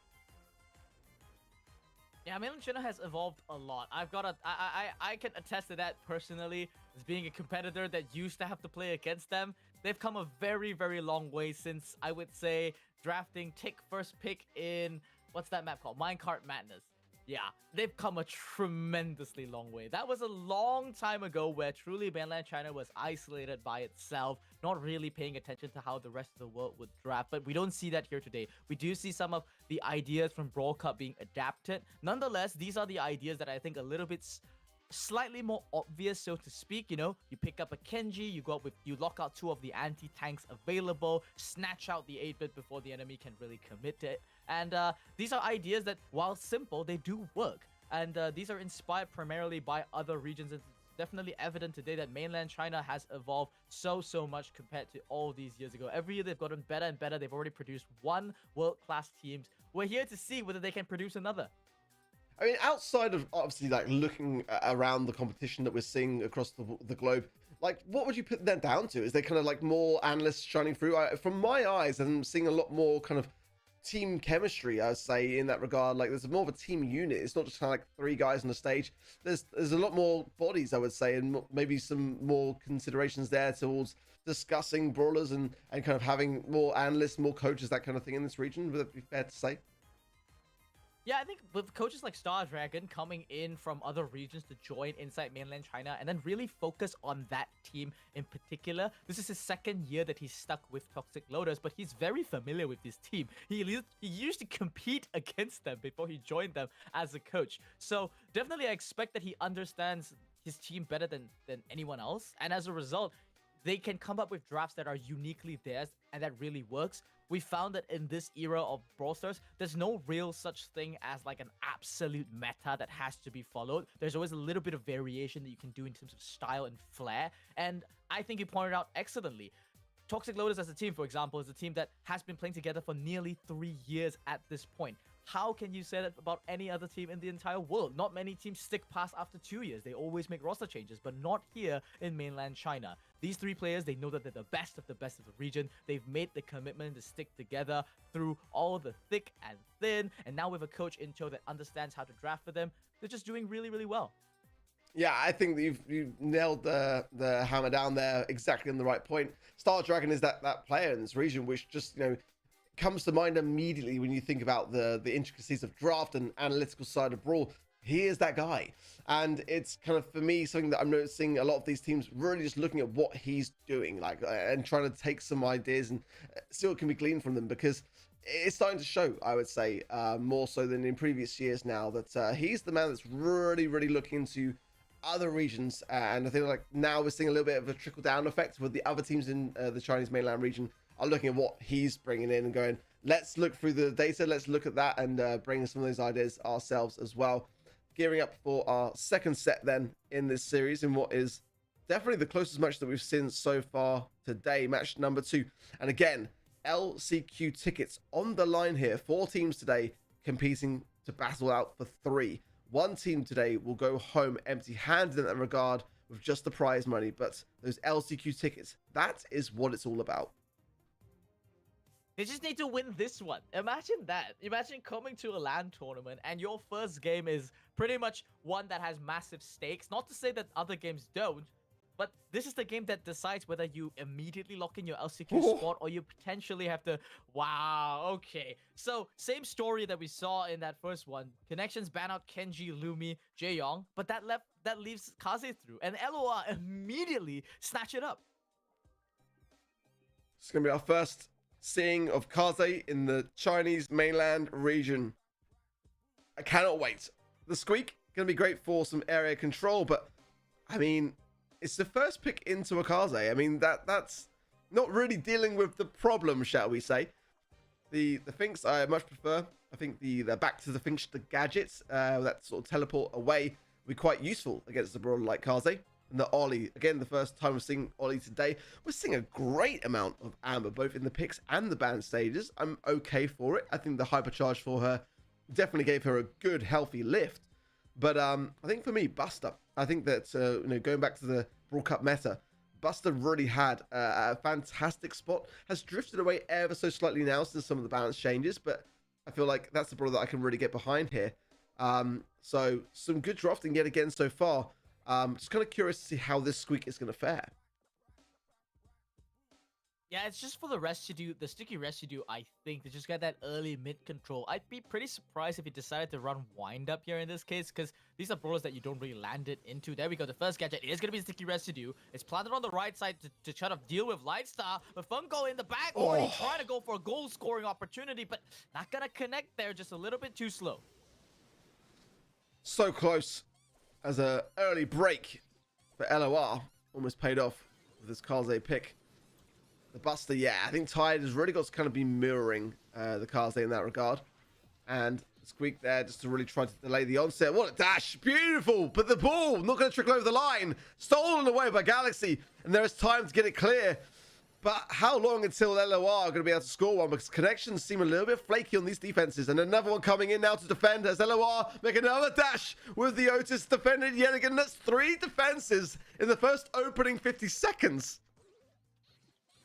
LOR playing this, honestly, just solo gaming pretty much, right? Like, all of them just want to be that guy, just, you know, get the goal scoring in by yourselves. Now Fungo gonna be getting a double kill by himself. Finally, this is gonna be, finally, a goal that actually makes a little bit more sense in terms of the team play and the strategy. But Connections, they're gonna have some opportunity to fire back. Now with the time warp being put down, as well as Ty getting his hypercharge, this could be a chance for them to get a goal if they want to. Now we go behind the Hypnosis on Dynamite, and a ball passed up. Self-pass there to the Kaze as well. He's just going to slot this one in. LOR have already taken game number 1. Really convincing. And when you look at how many opportunities they made for themselves in that regard as well, I mean, there's going to be a big substantial shift and a change made by Connections here. Or this set is going to breeze by, and it's already LOR that have been able to obtain the first one. Great busted connection now, 2 versus 2. A position where potentially LOR could get the Kaze to work again, but the ball's not able to be passed forwards. Now, a good mark onto Dynamite, who will then tick down to 4,200 until his teammates come back in. And it's the best shot so far of getting some mid-control for Connections. Mid-control is so important on this map. LOR, they're gonna have to wait for Lightstar Super if they want to just get a chance to break back into the mid, or they could go in with Soda's Hypnosis there, getting one connection onto Tide. It buys space for them, for Fungo to go in the backline as the Kaze to do so much damage, but can't really advance further. Dynamite with a time warp managed to bring down the rest of his team, and we're back in the same position as we saw just a couple seconds ago, except now Tide back in the mix though, but Fungo gonna go in for Dynamite with that hypercharge, a quick burst of damage. Galaxy to drop as well. Soda tried to pass the ball through Tide, but Tide was perfectly positioned to intercept and stall for time for the rest of his team to come back. Tense situation now. Now that Kaze falls, it's going to leave just Lightstar and his Otis to be able to try to make something of it. Ty being able to push things back now accordingly, but this Otis has got the Hypnosis now as well. It's a danger, but no connection. That's not really the best use of a utility, but look at this Kaze pick yet again. Oh my word, just going around everything. The slow might be enough, but no. The help of the Amber of Lightstar will seal the goal. 1 minute then for Connections to make a goal, and they've yet to been able to show us a single one so far in this set. Phantom gonna be going out from there from the Kaze, and now the Ollie tried to get the Hypnosis down to Dynamite, but back to the Finksha puts him in safety. But their team is not safe. The ball control is firmly in the grasp of LOR. Kaze gonna be going for another kill, and Soda just can walk it in for free. No defense there coming up for Connections. A sigh of relief from LOR. They know that they're one set away from securing LCQ. Beautiful. Absolutely beautiful. And I gotta say, LOR, everything is looking great so far for me. The drafts really are keeping up. Not to say that on the other side of the field, the drafts are bad at all. I think they're really quite evenly matched in that regard. But the Kaze pick, it was their first Brawler pick, and the follow-up was a squeak. It just kind of, like, to me, already spelled a few signs for disaster, really. It just, you know, some good signs of defense from Connections, but it really was like a matter of time, really, before the cracks in the walls just be able to fall down. So, I mean, Connections now, can they reverse sweep this? I think they can. I think it's not out of the question by any means, but certainly that was not the better draft of the two sets that we've seen from them so far. I want to see a little bit more, and it's going to have to be a good one. Certainly, if they lose, they're not out of the competition. That must be stressed. It's a double elimination here today. So if they do fall in this next set, there will still be a chance of earning that LCQ spot, but they will be down in the lower bracket. Always going to be dangerous for them. This reminds me of a Chinese saying that we did see at the Brawl Cup, and it was flashed in the crowd earlier. There's a phrase that basically says, let the second chase the first, or 让二追一. It basically means take it one game at a time. And that was pretty much what Toxic Lotus embodied up against Loud, allowing for one of the best reverse sweeps that we've ever seen. I think Connections, they're capable of it. They've shown that in terms of the gameplay, they're not really faltering that much. But as you said, you allow Kenji through the pool. and then you get crushed by it. Now you let the wife of Kenji, Kaze, through, and you get crushed by it. So what's the plan? Do you just pray and get first pick in the next round? I think, honestly, Brawl Gods, they deserve it. Give them a first pick. Let them show what they're capable of, because I don't think that it's supposed to be a 6-0 sweep. Yeah, I'm with you on that one. I'm with you for sure. I feel like, you know, Kaze probably should have been a ban there, in my opinion. I just feel like she's... right? I mean, yeah. I was like, the Jaeyoung ban? Really? I mean, I think it's good, but like, it's not amazing to the level where it's completely unplayable against. The Kaze, though, I was like, okay, they either have planned something for it, or they forgot about it. I mean, that was the first pick that I was most scared of going in. Look at the DPS as well, 564 on the Kaze. And it's just a dangerous brawler that you've got to take seriously. It's kind of got some similarities to kind of like the defensiveness that you need for tanks almost. And you're picking a Squeak into that, which had the least of the stats there for me as well. It's just not going to go well. I don't think the area denial from the sticky residue gadget of the Squeak's enough to really deter a brawler like Kaze. He's in Geisha mode able to dance around the situation so easily.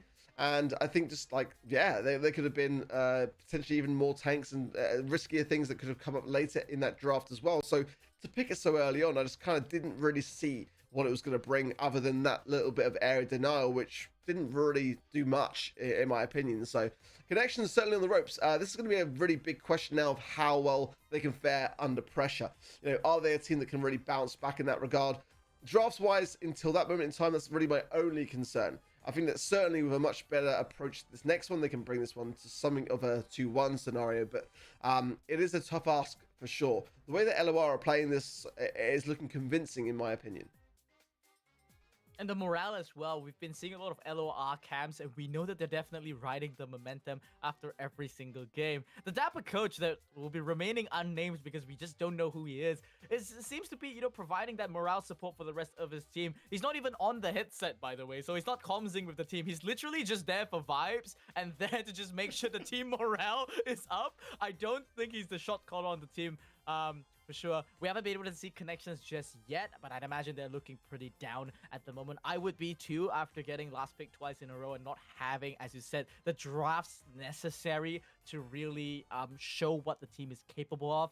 Bear in mind that these are the 4 best teams in China. We started in qualifiers with more than 700 teams, and they had to play so many best of 1s, so many best of 3s across so many different days to make it to this point. They have. They deserve to be here. They just need to start playing as if they do. I don't believe that about you, Spear. I've never seen you like upset once. I think that even if you're losing on stage, you're always still smiling. In fact, many times I've seen you lose on stage and you've always been smiling, so I can actually attest to that with evidence if needed. But yeah, certainly not an easy position here for connections. If you are just joining the stream, of course, a big warm welcome to you. This is the Chinese Mainland Summer Finals. 3 LCQ tickets on the line and 4 teams battling it out for them. And, of course, a region which has made a lot of promise, a lot of moves recently from their victorious Brawl Cup run of Toxic Lotus. So now the rest of the region have got a lot of expectation to live up to in that regard. And, I mean, so far, again, I'm reiterating that I really am enjoying the drafts that we're seeing today. Far better than those that we've kind of seen from this region in previous years, and that's a great sign of promise. I would love to see nothing less than a team from mainland China be able to make LCQ and reach the world finals from it. For sure. I think that's the target for Toxic Lotus as well. For the rest of these other teams as well, I think it would be great to stop, you know, looking at Toxic Lotus as the sole great team from mainland China. If they are able to make LCQ and take things one set at a time, that could certainly be, you know, the breakthrough for mainland China to start, you know, being a threat inside the Brawl universe. Now, heading into Layer Cake though, we've got a first pick selection of the Grey. The bans have come out, and yes, this time they have respected the Kaze, but interestingly, Connections, they're the one that banned out the Kaze despite having the first pick here. And LOR, they've opted to ban out Hank, Lumi, and Kenji. 3 brawlers that pretty much, if they let through, they could easily trade it out with the enemy as well. Now the draft's gonna be speedrunning it here. We've got a Juju and We got a Buster coming out, so multiple forms of utility and pulls coming up from connections. It's a pretty steady draft here, but is it enough to break what LOR are bringing to the table? This Shade just looks so strong here. I love this draft. I really do. It's like really quite current. The Shade, as well as the Willow, which again, is being played a lot in other regions, even to now since the balance changes in East Asia, in the EMEA. So I really am digging this Chinese mainland approach to draft. I love the Shade here. It's super aggressive. The Willow, of course, being able to mind control your opposition back to your side and get some easy takedowns. Maybe even just stand still for the gene pool as well. Let's see. That's Walking Cane opened up a mid that might not be advantageous here at all for connections, unfortunately. A takedown following that as well. 2 stars to 1. Yeah, not the best of starts so far. Yeah, I mean, and now breaking through with this Shade, you can just AFK here. Practically, you can see Fungo on the left side. This Shade just chilling there. And connections, they're hustling around this Tide Buster, trying to get that free super from him, and that's going to be their opportunity to break in. But the only shots that they're blocking here is going to be the Gene shots here. Now Dynamite sneaking through the back with that gadget, trying to just hide in the backline, create a little bit of pressure. And their chance is okay. By blocking the magic hand there and with the Gree, this should be a good opportunity. Nice long pull there from Galaxy to get the advantage back in their base. Yeah, good stuff. Good turnaround. But is this Buster going to be enough to delay the onset on defense? The hypercharge now, it'll be quite a nice thing. But I think as long as Soda is deprived of the magic hand, then that's not something that's ever really realistically expected of you. I think at some point that sort of trickle damage is going to take its toll. If Lightstar can just get a mind control as well and get some connections on this poison is going to show up everyone in that bush too. It's really just the Grey at the moment that's holding things back, and potentially the Juju. She's also got the Gree to hand, so being able to throw that out the final seconds might just be enough here for connections if they're able to delay things a little bit longer. We see a slight lane swap there. Shade finally going active here on that left side. He was really close to the super. Didn't really want to reveal it here. Now going to be out taking out Dynamite's Gree. They've got 15 seconds left on the clock. There should be enough time for them to break in. Magic Hand goes straight into Tide. Couldn't really see the umbrella there from Tide, but it's still Shade against the world. Now going in with 1 clap and 2. No, immediately answered there by the Buster. No chance of comeback there for LFR. Connections finally put one on the board. Fist bumps go up around. Well celebrated. They've got to focus up if they want to collect this entire set, though. It's going to be a steep mountain to climb, but that is promising from Connections. It's something which they needed to have really before the match point 2 to keep their spirits high. And if they can keep that sort of level of defensiveness alive, then this could then work out well. Nice gadget there from the Shade, getting some good long arms in and pushing them back Connections into the spawn side. Definitely tough playing into the Juju. Oh, actually get a pick up there as well from Dynamite himself. So good stuff. And the lead already, an early one for Connections this time round. They've already got the Gree as well. So yeah, LOR are struggling. And I really do love their comp. And it just seems that the defensiveness is paying off. I think the way that they're playing it could be wrong here. Now another pull onto the Shade. He's getting quite a lot of pressure in, but not really being able to capitalize by his team. I do think this is what LOR need to do, though. They can't afford to be, waiting the storm and playing out for that late game. Because as we saw in game number 1, it's really difficult to break into. What they need, I think, more than anything, is for the Shade to just keep going in, trying to get some pressure, allow his team to connect with their utility, and try and put the stars on the other 2 members. Shade can't play the usual game up against this Buster. He's got to try his best, create that pressure, force out these Buster Supers. Now another Magic Hand, not going to be able to connect, but Shade getting pulled up there, but they see so much damage pouring in from Lightstar. Should be able to get a double kill. Yeah, there we go. Blue Star back in their favor. And now it's LOR with 30 seconds left to defend this. Beautiful retake. It really was. And now Lightstar has got the hypercharge as well on that Willow pick, which will be able to deter any damage conceded while using it as well. So if you can just find a weak target, bring them in, and allow his teammates to pick up the kill there, it would go a long way. Ideally, the Shade's the best person for a swift takedown to be able to get that maximum damage. Let's see. 10 seconds on the clock. The Gree coming in from the left-hand side as well. It'll be a testament. There is the connection. The hypercharge there as well. Beautiful stuff from Lightstar. But now a bit of a retake. 8 to 9. It shouldn't be enough time for Connections to get it. Match point then for LOR. Wonderful, wonderful stuff. Honestly, that push that led up to that defense was pitch perfect. Getting those kills was so essential to putting them out in front. And then Connections were just chasing time after that. Couldn't do anything about it. And now, this comeback that was potentially on the horizons might be dwindling here for Connections. They won't be out if they lose. They'll be in the lower bracket. But nonetheless, we want to see this one go the distance. Not like this, though. It's already a bad start there from Connections, fumbling that first interaction there, just underestimating the amount of damage that LOR can put out. Now they're going to have to pull a similar miracle that they did in that game number 1. It was off the backs of a great pull from Galaxy, but you see the respect just coming out from LOR now, all hiding in the bush, not wanting to reveal their position. And yeah, just dodging out that walking cane just absolutely beautifully. Now an offensive attempt coming in from this Buster, pushing Dynamite inside the base. He's the main damage dealer. Gotta be a bit careful of the shade though, can't aggress too far. 1 star is all that is in it. But I feel, oh, that pull connected. Galaxy goes down.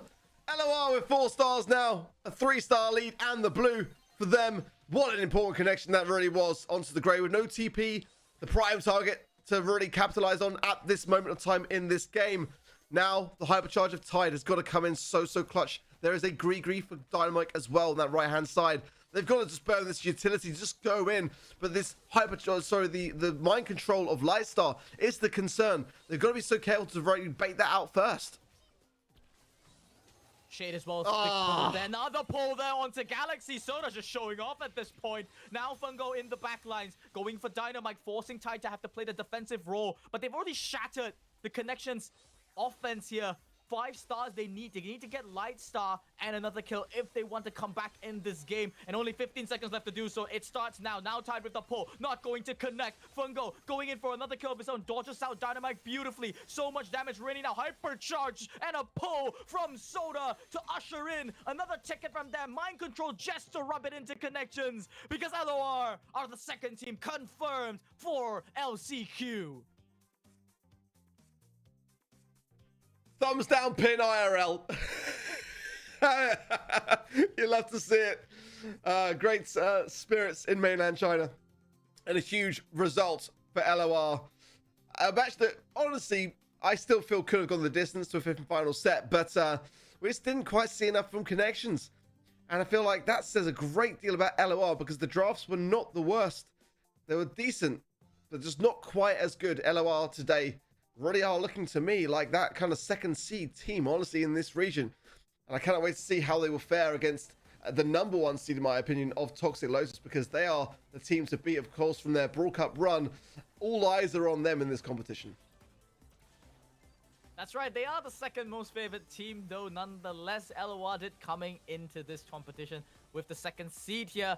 In the elimination round, they had the 2nd highest standings as well. But looking back at some of these highlights, I gotta say, all 3 of our LOR players had their moments. And as a team, I loved how they adapted from that loss in game number 1. We started, you know, Soda, let's be real here, man. He didn't land a single pull in game 1 and 2. And game 3, he just couldn't stop landing them. Turned on the aimbot for those pulls.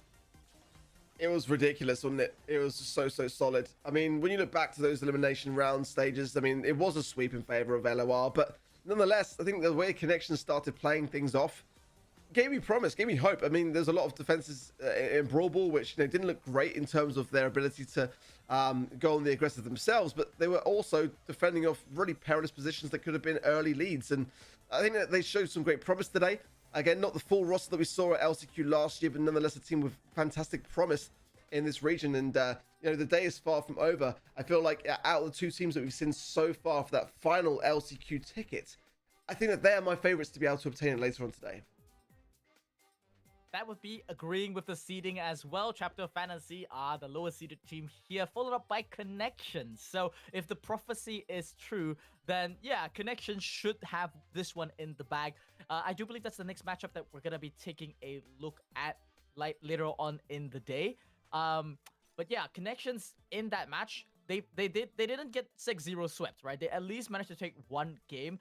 And Star Player is going to be going over to Dynamite, and I think that's just really just representative of the fact that it was the only brawler that was doing very consistent damage the entire time. It's very difficult as a Juju to have to play up against a Shade, you always have to be so careful the entire time. So at the very least, some respect going to him there. 3 kills to his name, 3 kills to Tide as well. All those pulls were really good. Galaxy didn't get as much credit here, but that game 1 victory that they secured was off the backs of an amazing Walking Cane long pull with the teleport in combination.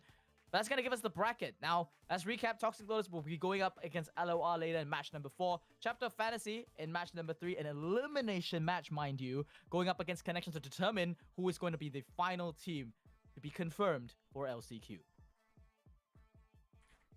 Wonderful stuff as Chinese Mainland starts to shape up, and a really, really exciting day, honestly, as we are sort of determining who is going to be facing off against the rest of the world. It's always this way around this year that the Chinese Mainland is the first region to really kind of make the mark on the LCQ, and you know, it's just like fantastic to see that the level of competition is starting to be raised as well, and we've kind of expected it for years to come, and now we're starting to really kind of see it shine through as again a team and a region rather with a great amount of respect from the rest of the world now as well. So you know, I really hope that this is the year where we kind of see the Chinese Mainland region like earn their world finals spot. It's the first year we've ever had in the BSC where the Chinese Mainland region haven't been kind of secured already a world finals placement.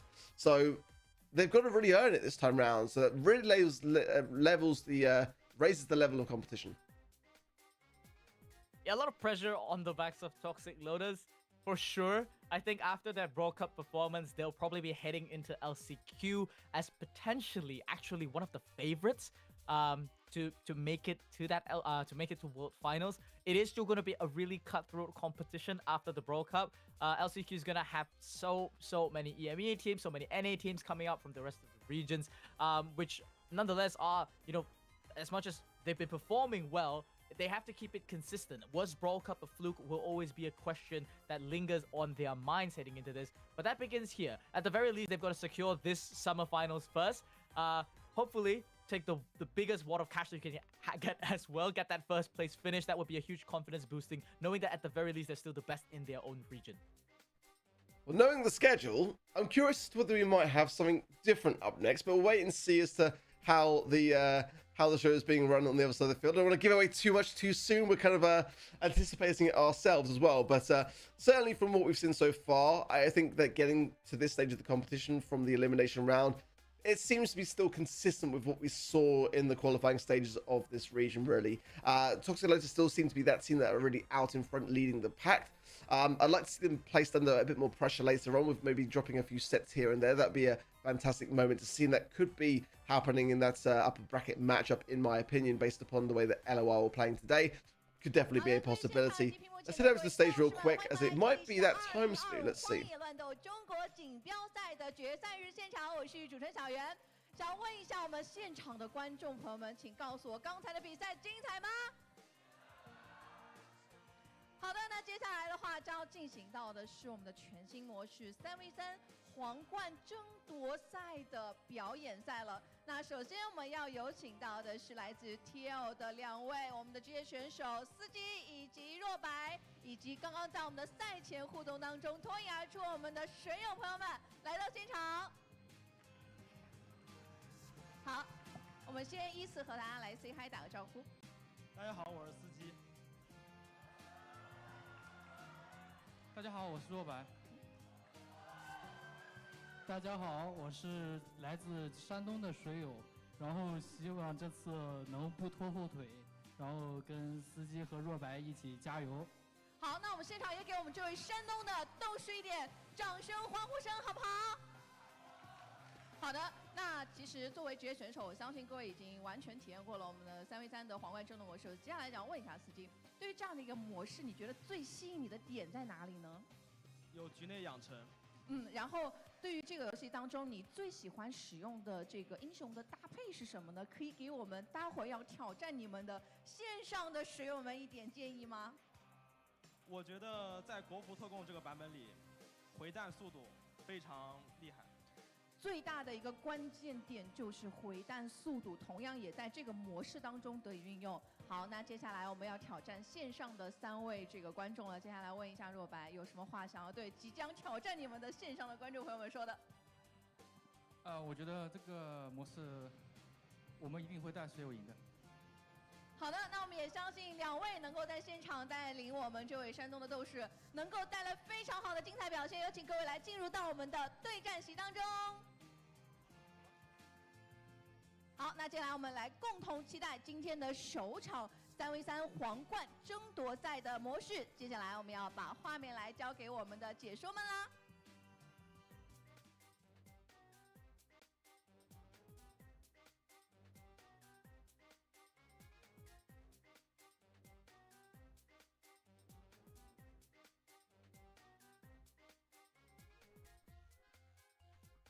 Well, we are gearing up as the stage is becoming set. I think we're going to have a little bit of downtime and potentially a little bit of a show match here, Spoo.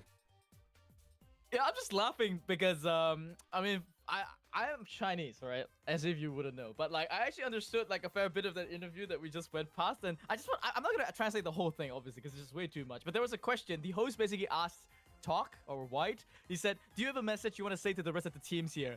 And he basically said, "You guys have no chance. We're gonna win it all." It was like in the tone of "Don't even try. We're gonna win it all." Like, and he just had so much swagger. The crowd erupted in joy. Just completely expecting. But yeah, I do think that we are gonna be going into a bit of a show match here. Any idea what the mode is gonna be? Right, so we're going to be doing Brawl Arena. And the interesting thing about mainland China is the fact that their Brawl Arena could be slightly different. From the sort of kind of Brawl talk that we've seen and like the various marketing material, it could be an event, or it could literally be that their Brawl Arena has a little sidebar differential where you can kind of have various buffs along the way. The good thing is that me and you have played this a lot, so we already know the power of like a Lumi lane, right? So, and it does seem like their UI is definitely different on that left-hand side with the kind of like little paw there I see. So I'm really curious as to whether that is exactly what they're referring to. Let's look at comps. I mean, for me, the kit's a bit of a weird one. Kind of curious to see whether it's going to make itself known. Obviously providing healing, but it goes down immediately, so that's not good news already for the other side of the field. Toxalo's looking strong already, or rather Engine being combined with I think Tok and one other player. Oh man, I do believe that the red team should be the audience members who are actually playing, according to at least what I'm reading here. So yeah, definitely, you know, a little bit of strange comps here. You got a Frank in the back who's also a little bit not doing too much here. Talk just wants to end the game super quickly. I'm sure he's very familiar with the Brawl the Brawl Arena meta as well. Lumi remains to be just one of the highest damage dealing brawlers. You can just see how fast she clears the lanes, and the turret's already 9% mutually. Now we're gonna be drawing back real quickly. That's gonna be one turret down for the side of our blue team. Yeah, this is why Lumi is so strong. So they're getting like little power cubes as well here. So that's an interesting thing. That could be potentially the currency for the sidebar. I'm not overly sure. The one thing is for sure is that Lumi lane, it's like the brawler you just have to pick. I mean, there's no other option in my opinion.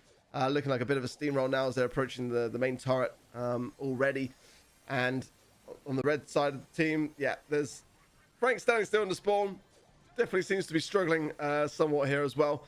Definitely, I think blue team have got a substantial amount of control in this regard and kind of playing with their food somewhat.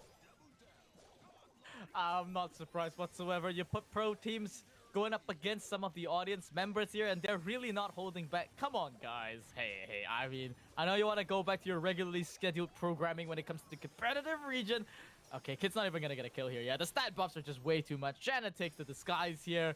This turret is in peril at the moment. I assume that, yeah, it's still got base damage arc. So this is not the first update that we've seen just yet. And Chester's gonna be able to tear through it. Game number 1 already finished here. The show match ending faster than we expected. I mean, as the interview stated, I mean, you know, they're out to destroy their opposition and looking pretty confident in the process of it. Not really too much to say or unpacked, to be completely honest there. The red side, of course, being sort of audience members, you know, not going to be necessarily up to the same standard as some of our pros. I think some of them are content creators potentially here as well, so maybe that might be on the side of blue team there. But you know, it's a great game mode. I mean, one for sure that I hope we kind of see making some waves in competitive. Turn over to the stage and hear from the players. 进行了双重碾压，对此司机有什么想要说？你刚刚是几杀来着？那个切斯特12杀。12杀切斯特，想问一下各位，羡慕吗？好，那还是看到整个阵容，正如你所说，其实都是一个穿透型的阵容去搭配的。然后这个模式当中还有哪些小 tips 可以给到我们的玩家们呢？我觉得选一些升级加成高的角色，让这个角色这个模式每个英雄的升级的给的数值都是不同的，是可以玩一些，比如说珍妮特、贝尔这种，每一级提供9%的攻击力加成，这种高伤就是他可能刚开始不强，但是越玩会越强。是的，我们可以通过充分利用一个模式的这样的一个机制，模式特性，对，然后去选我们的这个角色。好，那接下来我们要问一下我们的这个若白了，这场比赛你觉得2位队友发挥的怎么样？我觉得发挥的比我还好，水友。是，然后我也看到，其实今天的这个我们的水友并没有特别紧张，是不是？我想问一下，此时此刻你的心情怎么样？有没有爽到？有，但更多还是紧张。是，其实你是作为我们的这个选手，也是一直之前有说过嘛，有一直在看我们的这个 TL 的比赛，也特别关注我们 TL 的3位选手。那我想问一下，有什么话想要对他们说？然后包括今天站在他们身边一起打比赛的感受是怎么样的呢？今天把冠军拿下好吗 TL？好的，我们也非常感谢我们的水友带来的祝福。那么同样也期待我们接下来的精彩比赛。那这样的话，我们先要稍事等待一下我们之后的精彩比赛。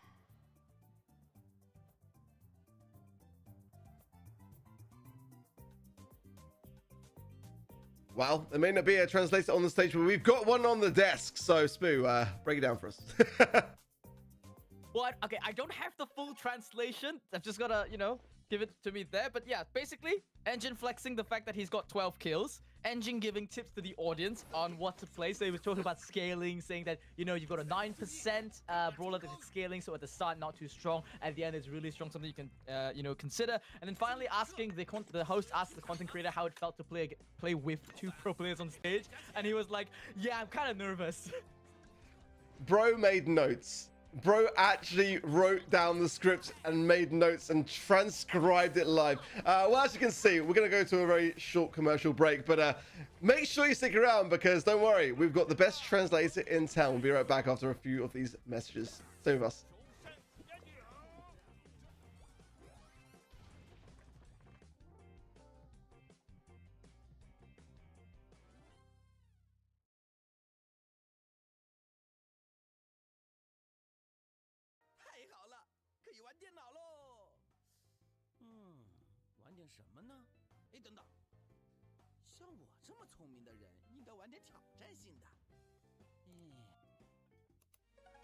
《荒野乱斗》启动！哎，哥们儿，这次的《荒野乱斗》5周年准备好一起欢乐乱斗了吗？这次周年庆和《熊出没》联动啦！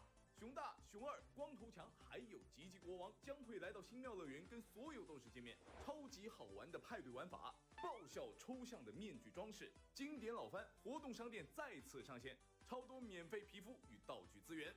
全新限时派对玩法，皇冠争夺赛，乱斗竞技场与新庙派对的完美融合。这是一个全员手搓超人，人人开柜的玩法。在这个模式里，你可以看到子弹超光速化身光能塔的贝亚，无限妙具全程开炮火力压制流潘尼，万血加反伤根本打不死的超级坦克雅奇，压制能力 max 的无限弹药流迪克。总之就是全员开柜的玩法。周年庆开柜也没关系吧？啊，那到底是什么玩法？来一个简单的前情提要，玩法流程非常简单呐。你可以击杀机器人或者你的对手赚取派对币，然后购买强化道具，接着就可以开始手搓3体人，痛击对手，再收集更多，然后狠狠虐拳啊，这个可以去掉。最后赢取胜利，收获超多快乐。相比上次新庙派对3，这次你有充足的时间玩个爽。本次的玩法同样不会影响到天梯奖杯数，就看这次的乱斗发明家们能开发出哪些骚套路。各位斗士可以在森林商店中花费本次联动的专属活动货币皇冠碎片，免费购买到超多福利。好了，重点来了，本次的联动皮肤，熊大、熊二、光头强、吉吉国王，他们其中大部分可以通过皇冠碎片在森林商店中免费获取。除了联动皮肤外，本次森林商店还将包括金币、战力能量、经验、闪闪币、极限充能以及超多精美的限定皮肤。同时，本次超级魔性、超级有趣的联动面具也都可以免费获得。不行了，这真的太搞笑了。总之快去看看还有哪些搭配更魔性吧。最后一件事，集卡活动持续进行中，截止6月30日，各位斗士在游戏中完成特定条件，即可获取专属活动卡牌《荒野乱斗5周年快乐》，超多奖励均可通过卡牌兑换，及其所有9张文字卡牌还可以兑换荣耀宝箱以及传奇新妙惊喜等超多惊喜好礼。快和你的小伙伴一起集卡吧！本次周年庆将于6月19日全面启动，祝所有斗士《荒野乱斗5周年快乐》！好有趣呀！俺也要玩，俺也要玩，让玩一下吧。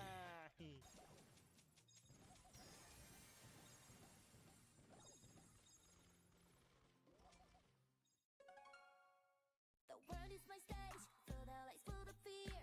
The stage to the star, which one see you here? Now cut up the dance, I'm too good. Stay in your lane like you know you should. This is the show business, not your business. Think you're the one, but honey, nah. I made for the, built for the, I run for my fish.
兄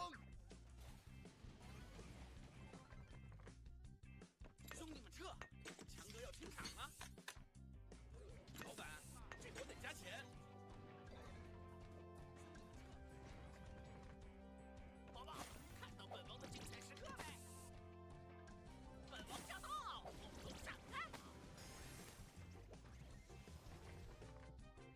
龙二驾到，封印都闪地，重山压顶。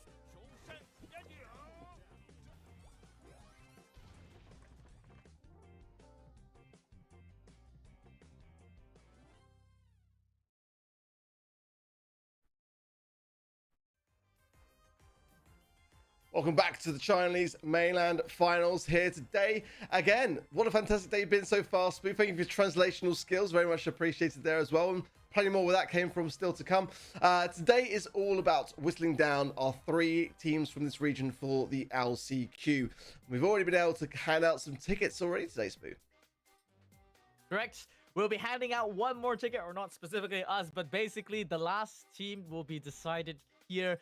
We're looking at match number 3 in this double elimination bracket, which we should be seeing quite shortly. It's going to be against a new chapter of happiness versus connections. One of these teams will be basically going home with nothing more but 4th place prize money, and the other team will survive in this competition and secure their final spot at LCQ. This is gonna be truly the most high pressure match that both of these teams are gonna face. No more do-overs, no more second chances. It's you either get LCQ or not. Yeah, it's do or die at this moment in time, isn't it? And so far today, if you are just joining the stream, of course, a big warm welcome to you. We've seen Toxic Lotus continue their domination of their home region so far today. A clean sweep matchup, and one that, you know, we kind of expect should continue that way. But I mean, I'm personally hoping for some upsets in this competition so far.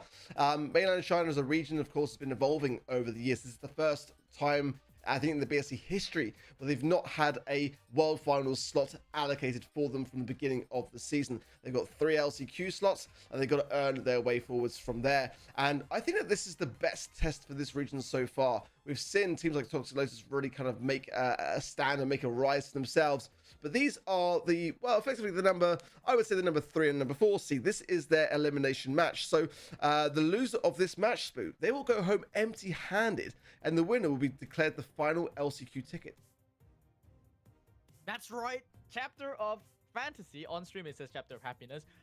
Just to put it out there, these translations are at the end of the day still a little bit of a loose translation. In Chinese, that word can translate into either of those words. So in this case, I guess the team prefers happiness in this case. But either way, their happiness is at stake here, truly, because as you mentioned, they have to secure this one up against connections, which I think are the favorites going in just based off the seeding. We saw the head-to-head that, well, we've got some memes going on. I'm not sure what he's trying to show on the stream at the moment. Tufa. Tufa, actually, in one of the early games. Okay, we got a Tufa fan. Shout out to Tufa here on the stream. He has been called for. It's always a fascinating thing for me to see what kind of things have, like, you know, transferred over. Like, we saw a Code Guille as well in the crowd earlier today. You know, definitely that's one thing that we've discussed a little bit, and I'll reiterate as well. Is just like how much Mainland China really do keep up now with the rest of the world, not just in the competition, but in terms of the goings on of the players and everything about the scene, which is a fantastic thing to see. Going into our first map then, Gem Grab, Hard Rock Mine. Lumia's banned, as we expected to see thoroughly. Again, this mess is kind of somewhat in the middle of a kind of Brawl Cup combined with a Kaze who isn't banned. First pick, Guts. That's kind of what I expect to see a lot across the other regions as well. A great brawler for range, a great brawler for the shielding, which could be later combined with tanks. And this map specifically as well, a lot of potential for that. And one coming through now as the Ash pick for Chapter of Fantasy coming through with the Jaeyong, which I think can work here for sure. But the map's not really necessarily catered to a Jaeyong in my opinion. I'm kind of liking what connections are cooking actually. Yep, you're right about that. Jaeyong as the mid selection here, most likely for Chapter of Fantasy, not the most ideal there. It's just got a range disadvantage. It's going to be conceding a lot of space there to the Gus, especially in the early game. But what it does have to look out for, yeah, I was expecting this. Chapter of Fantasy, they seem to just be going double down on just the synergistic aspects of their team. and they're fighting out. They're planning to play probably a lot of team fights going into this, not really care too much about the early gem spawns. At the end of the day, if you win the final fight of the game and secure 10 gems in your name, you can win off Hard Rock Mine like that as well. It's one of the most chaotic maps when it comes to spawn traps and team fights. But Connections, that last pick Lily is going to add to that chaos factor. I think they've got pretty decent matchups as well. But Galaxy has got to be really, really careful this game. He's only got one shield as his only defensive resource, and it's very easy to get run down by an Ashe or even a Darrow roll. Yeah, I do like the aggressiveness of Connections. We've seen them play Lily already today. So I did like what I saw, just playing into the wrong kind of matchup. We saw earlier today the Lily going into the 8-bit. It didn't work out well for Tide, who was still playing that same brawler. Now going for the Ashe. So it'll be an interesting matchup. I don't think he's going to be able to necessarily come out on top of over and over. But oh, that's a bit of a miss there from Dynamite there. That gadget didn't really connect with anything at all. Trying to find then round the corner these shots, but they're just not really landing. Yeah, a little bit of a strange sort of whiff there. I mean, matchup theory-wise, getting this Frank up against the Ashe, the way you have to play that matchup, you got to actually let the Ashe land some hits before trying to go in. And then Let's going to ignore all of that, throw down the stun, lay down the law, manages to get all the kills, but unexpectedly, because of the gambles the Connections have been trying to make, you know, doubling up on lanes, they've actually conceded 7 gems already to Chapter of Happiness. Yeah, it's a big deficit to start things off so far, as just not getting in control. And the comp, I think, is still a very decent one at that, but there's not really landing much. But there is a hypercharge now for Dynamite. Really has to go for the right-hand side and just force his way forwards. He's popping it so late, though. I mean, that's giving a lot of chance for the Ashe to really go back at a time when the Ashe is really slow and sluggish as well. And that didn't connect. That's really disappointing from me. That should have been an instant pop hypercharge out the bush, close the gap, then super, and it's an easy kill. Mechanical mistakes are going to be the one that cost Connections this game. Dynamite there once again now being the target of a perfect Darrow, going to be instantly deleted. It's left to Tide to try to turn the tide here, but his target is going to be sending Ashe to that Shadow Realm. Now trying to find another kill. The shield is there. One more player should do the trick. No, not going to be enough. No time on a last second. They barely survive, and Chapter of Happiness erupt in euphoria as they know that they've secured game number 1. And that is a huge result. I'm just saying, like, that's their first game secured today. They played up against Toxic Lotus earlier and really kind of struggled in that matchup, and rightly so. I mean, Toxic Lotus are the #1 seed, but there were moments that we said in that match that they could have got potentially a set, certainly a game, which was denied from them. So that's their first game here today. And I think the celebrations are deserved. I think they played it really, really well and capitalized, most importantly, on the mistakes made by Connections. Game number 2, though, underway. Connections, they've made some adaptations here. Looks like they want to lane up Dynamite against this Ashe, rightly so. This is a matchup that it is indeed winnable, but you have to, there we go, land the stun there, and now finally with the gadget. On the other side, though, tag matchup, Darrow versus the Lily. Tide does come out on top, so we do see Connections finally get some semblance of mid-control and the beginnings of a spawn trap. Nice stun from Dynamite. Good connecting shots as well. Gadget to follow up, and that's going to keep him low. I think the super wasn't probably needed, in my opinion, there. Maybe wait for the spawns to have that invincibility kind of trickle down and then try and get some more value from it. It's not going to be able to get close to another stun of this. Maybe just in the nick of time.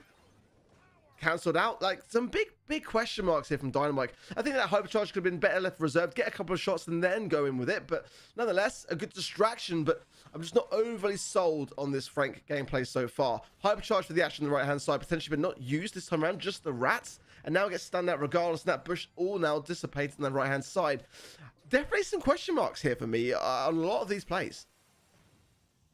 Could be the nerves kicking in. They do know that this is eliminations for them. Darrow, nice rolls going onto the backline, but immediately there, Galaxy the hypercharge shield to push him back. Now, hypercharge robotic rats, and this is what he should be afraid of the entire game. So much damage gonna go in. One more shot should do the trick. It does bring him down, putting Dynamite on gem carrying duty, but Tide is the man of the hour. Tries to turn it around all by himself, but 11 gems onto the Darrow, and he can just roll away. Chapter of Happiness. If they can just defend this push, they should secure this game. It'd be huge, massive for them, but there is time for Dynamite to close the gap with this super. Darrow has not got the rub, but now he does and gets to the right-hand side in just the nick of time, and it should be enough. That is going to be the set going the way of the bottom seed in this competition. You can see what it means to them for the first time today. They're smiling. just erupting in joy here, just throwing hands in the air. This is the type of energy that is needed, and I can tell you, you know, sometimes you might think, you know, hey, it's a bit cringe, you know, like why are they looking so happy even though that they're losing games or whatever, but guys, you gotta keep the morale up, and I love it. You know, they got 0-3 up against Toxic Lotus in just one of the worst beatdowns ever, and now they're finally getting a taste of what victory is like. They're savoring it. Hopefully this momentum is gonna be carried forward. This matchup truly, Ark, I think, you know, we can sort of low-key even say, let's ignore the drafts for a moment. We know who is supposedly favored. We have our own preferences when it comes to it, but there's just so much inconsistency in the play, so much weakness coming up from both teams, and I really think that's the nerve factor coming in here. Both of these teams knows what's at stake, and I think that's kind of making them having to play under this additional pressure, changing up the way that they usually can. Yeah, certainly that was no easy feat when you've kind of had the toughest side of the bracket, the starting hand of this competition, and then you get a set. You know, it's like, you know, this is the start of your day, really, for me. Big mistakes on the side of Connections, disappointing ones as well from Dynamite for me, specifically on that Frank pick, who again was a player that, you know, did compete at the LCQ. Connections making their way to the LCQ was a big storyline last year, and that, yeah, it just wasn't really looking very good at all for me. I think that the comp was probably a better draft for Connections, but the mechanics didn't really kind of match at all, and that's kind of what we saw more on the side then of the other side. It just doesn't really feel like it was well played in a lot of the aspects of those brawlers. Certainly the Frank was a distraction, but it wasn't really causing that much of a problem for me.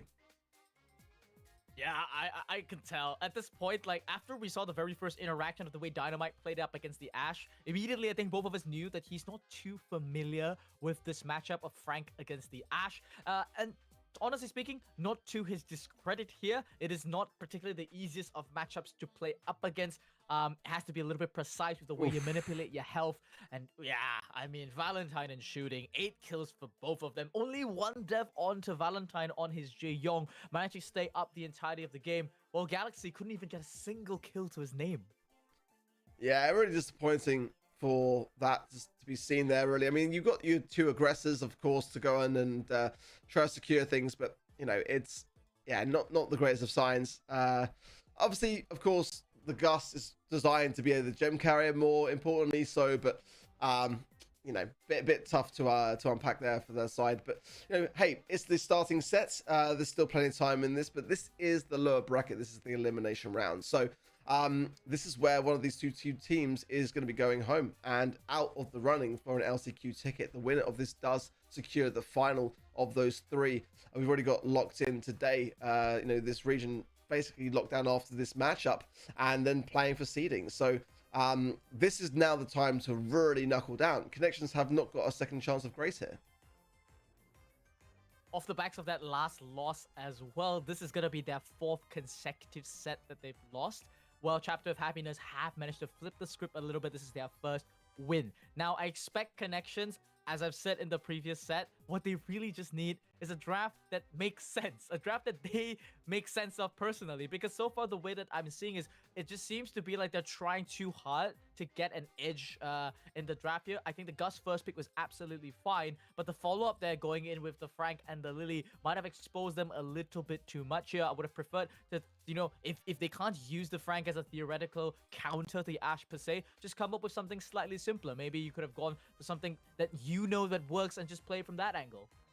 I'll be honest, I don't even mind a Shelly on this map. We've seen it come in by OPE of SK Gaming. You know, it blows out the entirety of the coverage of the bush. And what is realistically a Frank going to be doing into that? You know, I just don't mind those kind of brawler picks for me. I think the Lily as well, they're trying to sort of, they're trying to play it into new places, I feel, almost. We saw in the Brawl Cup when this brawler really kind of had a substantial rise in the stats. It wasn't played everywhere when it came down to the Brawl Cup. We saw it having this massive amount of scrimmaging in the statistics, which didn't really translate then onto the field in Brawl Cup. And it just seemed like Lily was very much like being played a ton. People just with that hypercharge addition really felt like she was back in. But now she kind of sits around Heist. And even in Brawl Cup, when this kind of mess that we're seeing in this region is still there in their build, you know, it wasn't played in every single map. It's a good brawler for sure, but I feel like you said, they're trying a little bit too hard in their draft, maybe on the side of Connections. I don't mind them. I really didn't mind the Gus. I didn't mind the Frank pick myself either. It's risky, but you know, if you're going to pick it, you've got to be able to then have the mechanics to back it up. Where they're lacking so far for me is the mechanics and some of the blunders. And maybe that's some nerves. You know, maybe that is being on the stage and not really being able to handle that pressure. But they're going to have to. They're going to have to start trying, because ultimately, when you look at how we're seeing that kind of, you know, momentum building for Chapter of Happiness now, they've got their first set. You can see the celebrations. I think that despite being the bottom seed and having a rough start to the day against Toxic Lotus, Chapter of Happiness could be a team that might even cause an upset here. Connections do really need to pull up their socks. I don't even know if I call it an upset at this point. I mean, top 4 teams just so... Aside from Toxic Lotus, obviously, who is just way ahead of the competition. The other 3 teams, I think, as I said, I feel that they're quite evenly matched. Now, Connections, just looking at the stage, though, Ark, I'm not getting good vibes from them, if I'm going to be honest here.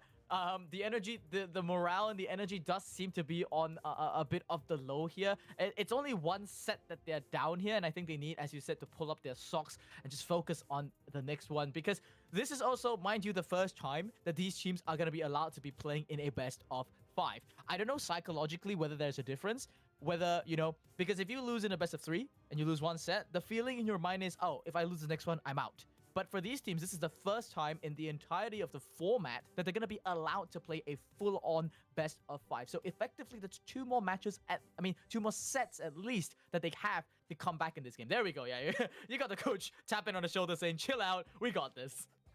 Yeah, I think you raised a really valid point, and I just want to reiterate that as well a bit further, because in the elimination round that led up to this stage of the competition, it was like a 9-team round robin scenario with Toxic Lotus securing their placement in that from following their Chinese mainland sort of #1 seed last time around. And you know, that was best of 3s. Prior to that, we had the qualifying stages. They were best of 1s. So I think you raised a really valid point there. Best of 5 certainly is a scenario where you really have to remain just focused on the fact that you can bring things back to order. It's not over in the blink of an eye. And self-belief, massively important here for any team. So I think the Connections, as long as they can stay true to that side of themselves and not get overwhelmed with what might seem like a tough feat, then they can bring this back. Shooting Star, Bell, Gray, and the Lola pick. Combining the Bell and the Lola is a common strat. I don't mind necessarily, but it is a little bit dated, I'll be honest, that kind of idea. I think the Gene, the Max, the RT, I mean, that to me says aggression. I mean, when is Max and Gene as a combination ever a bad thing? I mean, I really love it. We've got the Max here rocking out the cape here. Oh, a quick walking cane there, getting the pull in, almost falling there. That's going to give some early tempo lead for Connections, but Chapter of Happiness is the one that does hold on to the blue star. Now it's up to them to hold the defense for the rest of the game. This is a difficult one for them to push into. I mean, I think they want to probably get the lane swaps out here, put Galaxy preferably on the Max instead. See him on the right side here, opting to use that gadget. Pretty interesting there. Just getting the swap there could come in handy against the Magic Hand, possibly later on. But at the time being, it's actually going to be Chapter of Happiness that just lands 1 tap too many and 2 stars already in the lead. Now 5 kills to their name. I mean, 5 stars in their pockets. And it's a Max in the mid, by the way. It's a unique skin for mainland China there as well. So interesting to spot. I think the Gray's my favorite brawler pick on the side of Connections for sure. I feel like if the Bell can get a mark tapped up, then the Walking Cane can help to bring them closer in and secure a swift takedown. The Gene Magic Hand, nice there with the gadget from Dynamite. Will open up that right-hand side, quite important to do so. But they are still chasing time. 45 seconds on the clock and a missed mark there from Tide. It's disappointing. You can't really make those mistakes now. That was the prime time to do it. There's no max speed, but the max speed coming in now. And this is the team that have the disadvantage here in terms of their positions. They need to break back into this mid. A lot of nest eggs on that left-hand side that honestly going to be triggered very cautiously, because no doubt Dynamite will be lurking for a pickup. They almost certainly have to abandon the left lane at this point. Only 22 seconds left now, though. A nice long pull onto the Gene. That's the first kill to happen. But immediately one just answered back in return. The RT just landing way too many shots there on that left lane. Galaxy, as the Lola, has been holding on the lane so well the entire game, but needs to start playing more aggressively to try to get something back. I don't think he's been able to get a single kill to his name just yet. Now a pull there onto Dynamite should secure this game for Chapter of Fantasy, which I think all things expected coming into this draft. They already knew they had the advantage, and they executed it really, really well. I think we could be in for an upset, honestly. I mean, looking at how things are shaping up to be, it was hard to realistically say much from their first match of the day against Toxic Lotus because it's Toxic Lotus. But at the moment, connections are a bit all over the place. There's a lot of Bell nest eggs on the left-hand side of the map, but I mean, they didn't really necessarily have to push into them on the side of Chapter of Happiness. They could have sat back. So connections now with the lead have got a better chance to make use of some of that utility. But I mean, it's just the blue star. I mean, that's the concern there. They've got to fight back with some aggression and some mechanics, some strategy, some accuracy in that regard. Max speed coming in. Don't be confused with the TOC above the Max's head. That's not TOC of Toxic Lotus. That's Trick of China. I swear kind of White's the player that has the TOC above his head. We often refer to him as TOC or TOC. Kind of takes it from. It's a squad that's been notorious in this region. He has been embodying TOC though. I mean, the level of mechanics being displayed by this Max has been really, really wonderful to look at. They are still behind in the blue star though, and they do need to get it back. Now a Max speed gonna be going out, but no gene pool to connect. It was felt there by the Walking Cage, just removing most of that move speed. This is where Connections draft really, really shines. If they can get the blue star, defensively, Alola is fantastic. A Bell is fantastic. Truly difficult to push in. I think Dynamite is just one shot away from Dimensional Doors as well, which, as you mentioned, comboed with that mark is just such a big threat that Chapter of Happiness have to watch out for. Well, the gene is marked. That's definitely a concern for Chapter of Happiness, who, despite going the distance so far, they've got like nothing to show for it. There's just that blue star still. A missed hypercharge Bell mark is a rarity to see, but it will remain still there on the Gene. I think they're trying to redirect it onto the Max. Now the speed comes in, and there's the pull. There, Dynamite falls. 2 stars hands over. Then Chapter of Happiness have the lead. They got to stay alive though. RT on the left-hand side is the concern. Tight tapping away. They get it, but the blue star stays with Chapter of Happiness. They get a second set. Unbelievable comeback there from Chapter of Happiness. They exploited the weak timing that came out there from Connections. A whiffed hypercharge from the Bell spelled doom for them. Mispositioning from the Grey as well. And after that, the RT managed to get a final kill against Galaxy. Should have been an easy kill, but instead just surprised by the legs. The amount of damage that came out from that super was just too much for them to handle. Looking back at the replays, game number 1, it was completely on the side of Chapter of Happiness. They got the blue star, managed to defend the entirety of the game. That these pulls as well. Yeah, nice one there from Dynamite, but the magic hand they'll be following later that we'll see from this Gene very shortly. There it is. On to Dynamite. This is lethal.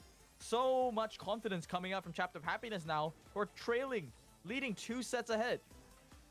Yeah, there's a nice long pull there on the Grey, but I mean, again, Chapter of Happiness, it's really all eyes on them at this stage. And I mean, no, who would have thought this? The squad that really had, let's be honest, a pretty abysmal showing in the last stage of the competition, the elimination round, the round robin of 9 teams. They were really put through it and had little to show for it. They've been putting in some time. The grind is definitely showing to pay off, and now it's going to be a question of whether Connections can bounce back from this deficit. Being 2 sets down, and like it's rightly pointed out, going into this set, I mean, they have been now losing consecutively. So this is their 5th set drops in a row because they were the last team to play in our previous matchup. So how do you bounce back from that? I mean, it's not just a reverse sweep now, really, or potentially soon to be a full reverse sweep needed if they concede another game. It's like, you know, turning around a 5-set deficit. I mean, how do you bounce back psychologically? You gotta forget about the past. You've got to focus on this. You got to lock in. I mean, there's no easy way to put it. Those are my If you've been there yourself, you will know. It's tough. It's just so hard. I mean, the amount of teams that I think are capable of such things, they've had to have done it before. And given the amount of experience the Connections have, I'm sure in their career at some point inside the Mainland China region, they've experienced the joy of a reverse sweep. They got to tap into that. Now that they're on stage as well, with the crowd at their back, take it 1 game at a time. You know, go back to that Chinese saying, you know, chasing the second, then the third. Now, looking at the match stats though, as much as, you know, honestly shooting on the Max didn't seem to do a whole lot. I felt that he was the player that really just exerted so much pressure throughout the entire game. I saw so many moments where the whole connection squad just barreling down with bullets, shots, lasers onto him, and not a single one connecting. This man has no kills to his name, but no deaths either. Yeah, I think it's the utility. You know, it just helped out so much in the aggression, helped the Gene close the gap as well to be able to land those pulls. That was really the difference maker for me on that side, was those magic hands. That was the turning points that brought home the stars. And, you know, I think that Max Gene, you know, it's always been a staple diet there in Shooting Star. I think the RT, you know, again, taking ideas that we see a great amount from various regions. I think, like I said, coming into it, I feel the same way. Bell, I quite rate on Shooting Star, but the Lola, I mean, what was the necessary need to bring it in? I mean, you can kind of tank a magic hand maybe if you want to place the ego in front of you. It's not really that considered, you know, often in the pro circuit to do. It just felt like, oh, let's pick Lola because like we got the Bell already, and like they can't then play into, like, I don't know, it just seemed like an odd choice to kind of go with that kind of pairing here. Where it might make sense to me more so would be on like Kaboom Canyon, for example. That could kind of be where I could see Lola having a bit more of a first thing, but this map is so wide open. I mean, you want Lola in maps with ideally bush or kind of like confined channeling. There's none of that there. So what was the Lola doing? Yeah, I just want to point out the pick order as well. They picked it 2-3, and then Bell was the last pick. So it wasn't even like immediately paired up. It was paired up with a Gray of all things. They showed a Gene, and then immediately the thought process was, okay, Max is coming, but we gotta counter the Max. So let's go Lola to counter the Max, because that's what SK Gaming would have done in 2021, I guess. You know, it's a very dated combo, as you said. It felt like, you know, back in the days of mirror matchups where the best combo on Shooting Star was like you go Bell Lola and then maybe a thrower in the mid. But this is the kind of the issue, I would say, with Mainland China. Some teams are still not updated with sort of the new picks, the new brawlers. I would have loved to see just sharper comms come up from connections, because Lola as a pick, it's just super defensive. If you can get the blue star, as you saw in game number 2, yes, you can turtle the entire game so easily. But then what else? Like, you're banking on one way to win, which at this point of the competition is a little bit too much to hope for. I mean, don't get me wrong. I think, you know, Max and Gene is, we were talking about brawlers and comps that are like a bit dated. I mean, that is certainly going back to the best better, in my opinion. But one that I still feel like it still stands a solid chance today. It's kind of always been there. I think Gene mid, fantastic there. And the Max is always good to have an aggressive brawler to play into brawlers like Piper and that kind of thing too, to really go on the advance. The RT, that's the brawler which I think is like, you know, just always a great brawler to have on that map. If your opposition want to go on a tear and want to push into you, then you've got that for defense as well. So just great drafting. Chapter of Happiness now, the bottom seed coming in, are one set away from securing themselves a spot to LCQ. Who could have wrote that script? It'll be a big upset, and I think Connections are going to be walking away extra upset after that match for sure, if it does happen. Chapter of Happiness, they were not, you know, poised. They were the team that had to, you know, like lambs to the slaughter, go up against Toxic Lotus. 4th seeded team here, and not in their control either. They finished 4th seed after the elimination round. 9 teams dwindled down to 4. And as long as they saw that Toxic Lotus matchup, they probably knew, like, all right, guys, let's try our best, but we know that this one's probably not going to go our way. I'm starting to wonder, was that the plan all along? If they knew that they were going to lose, maybe they just focused all their efforts into this drafts for that very important match number 3, this lower bracket match that really decides their fate. Whereas Connections, maybe this wasn't the plan at all. Maybe they planned to win in the upper bracket and preparation just not, you know, going well for them here in the lower bracket instead.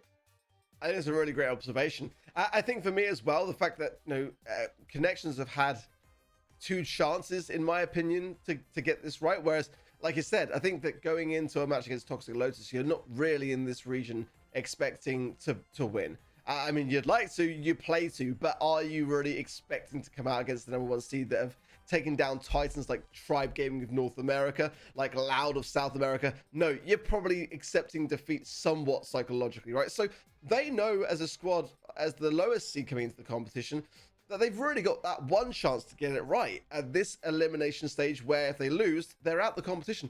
Well, guess what? They're getting it right when it matters. And it's really quite amazing to see Chapter of Happiness make such a commendable run. But the question is now, can they seal it? Can they actually go the distance here as finally getting into this 3rd set draft? Can they do this? That is the question. So far for me, from what I've seen, I would say yes, but there's every chance for one single draft to take away some of that momentum and get Connections back on track. Well, let the second chase the third. 让二追一. Take it one game at a time. Connections, you can't hear me, but I'm sending you my energy because I don't want to see sweeps all the way. That's another thing that I think would just, you know, if you're going to lose, I think losing 6-0 is one of the most demoralizing things that could ever happen to any players. This is, of course, a LAN setting, and yeah, you can see the morale on both teams here on Chapter of Happiness. Whoever this player is, not too familiar with the names, unfortunately, but the morale, just look at it. Just making call-outs to the entire team, telling them what they've got to focus on for that next series. And on the side of Connections, I think they're just trying to keep it together, you know. If they can take one game, I think we'll start to see some energy come out from them.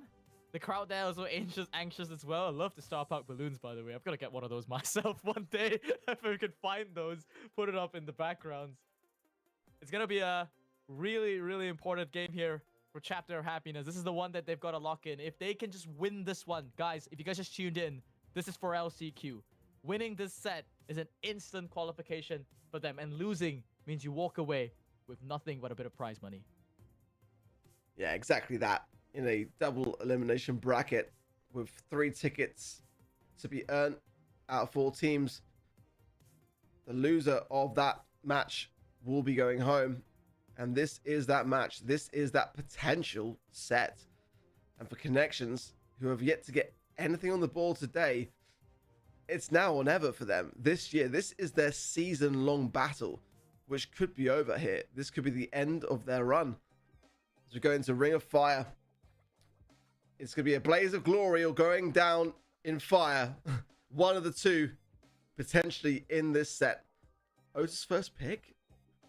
I prefer the Amber so far. Let's look at the bands. The B, the Grey, and the Jae Young. The Lumi, the Kaze, and the Finks for Chapter of Fantasy. Hank already here. I mean, I'm thinking big tank brawlers myself.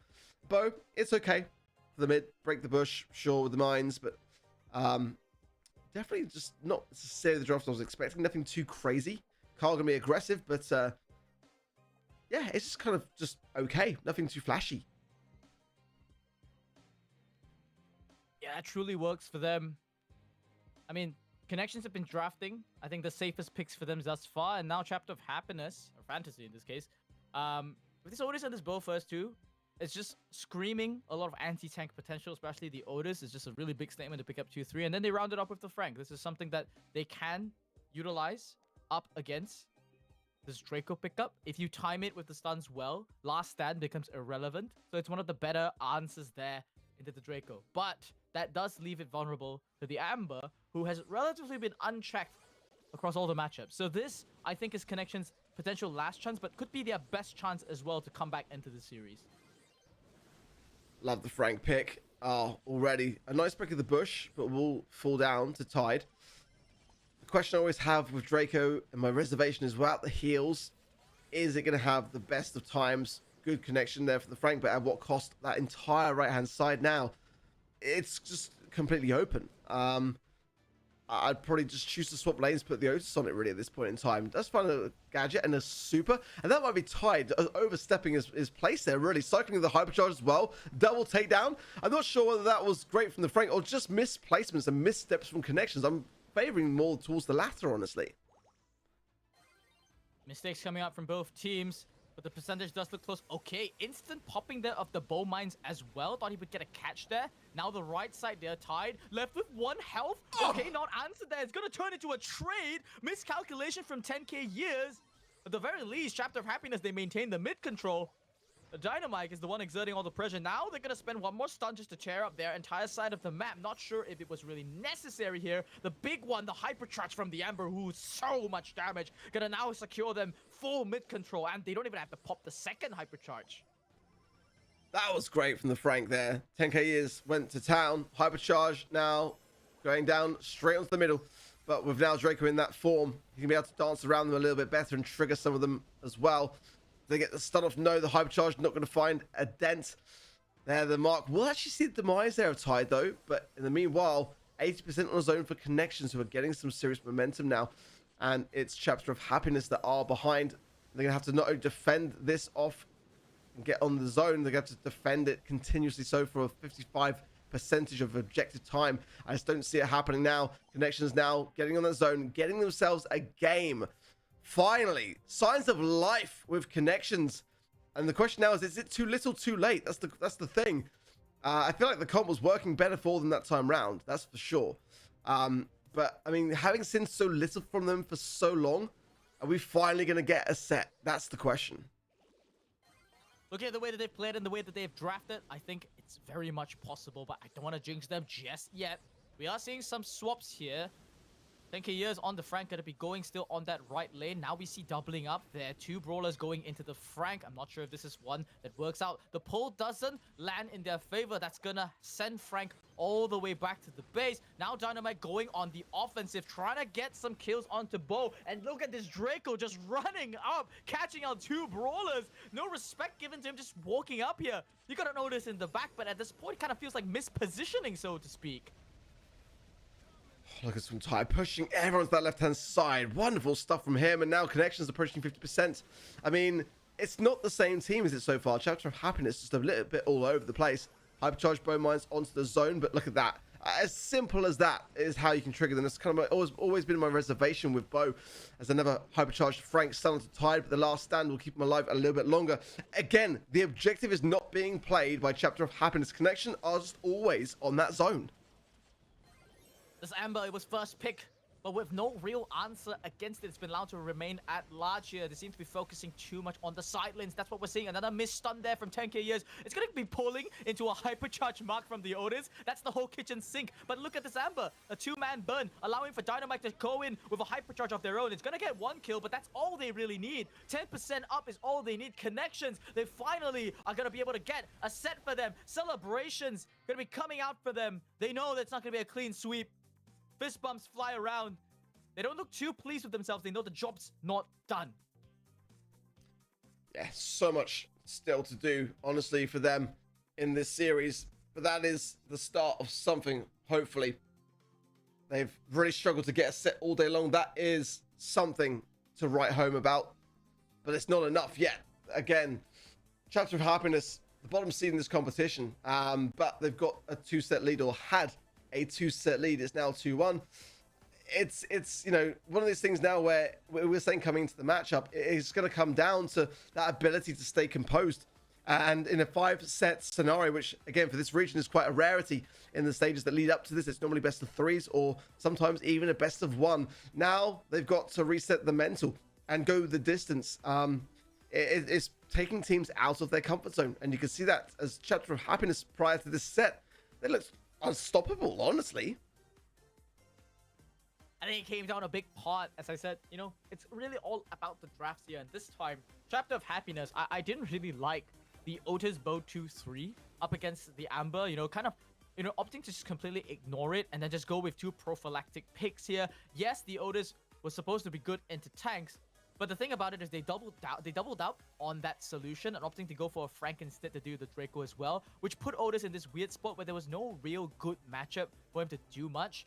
Fat Splatter is decent on mid control just for a very, very short moment, but after that, like, what is the Otis really doing here? Because even if you land the mute on the Carl mid-spin, it doesn't stop it.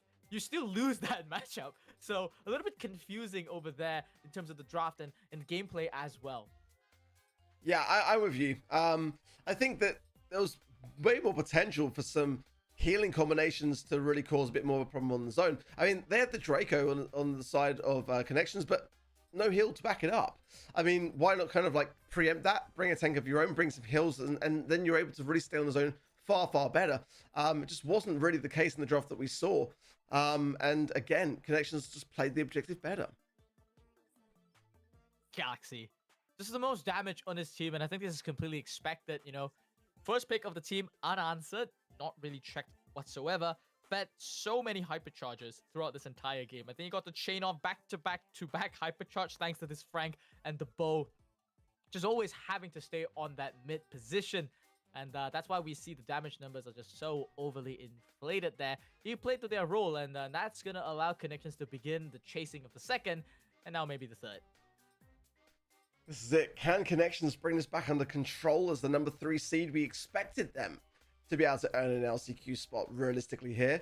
And the question mark really was above the head of Chapter of Happiness. We didn't feel we saw much from their qualifying stages, enough to warrant an LCQ ticket. But let's not get ahead of ourselves. You know, prior to this set, Connections were 5 sets down. You know, they bounced back now, but like they could easily just slip back into old ways. So I'm staying reserved.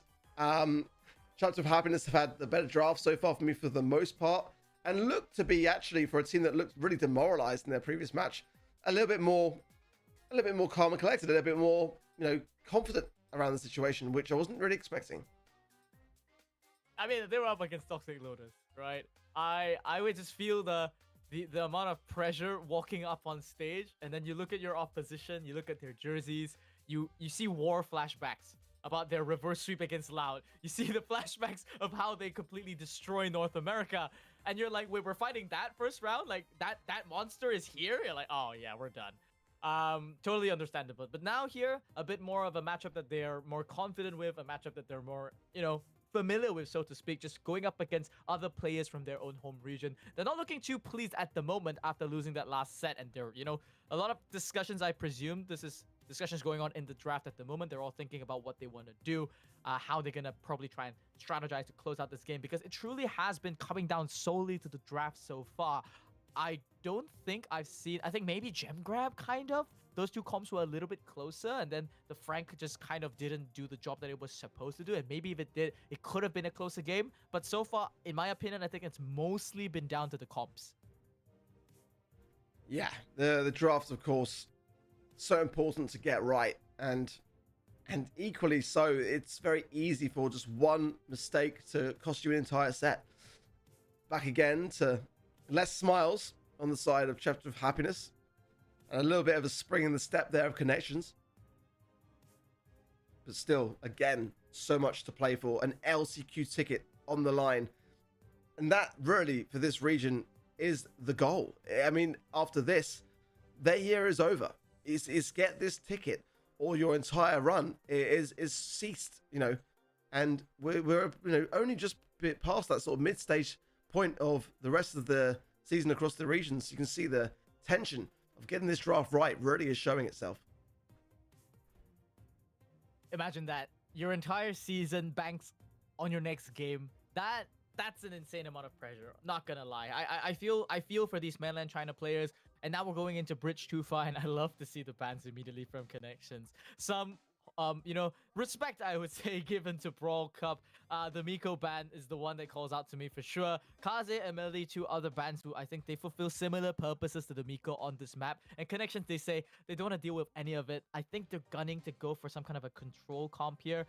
The lack of a Bonnie selection from either team is really troubling me, Ark. I mean, yes. I mean, it is the best pick, no doubt, on this map for sure, and I'm hoping Connections see it, because look at Chapter of Fantasy's draft. This Bow and Amber pick, it just, please, guys, see the comp. No. Wow. Lost it. Wow. I'm with you. I am with you. Yeah. All right, maybe this one. Okay. Lock it in. Lock it in. Lock it in. They're locked in. I mean, you know, to be a final pick brawler, I mean, it's a first pick brawler or a ban, you know? There's no two ways around it for me. So for it to go to the final brawler pick, I mean, that kind of, to me, actually says more about Connections and their approach to the draft, because to be left and not even picked up, at least on the other side of the field, Chapter of Happiness knew enough about it to pick it up, right?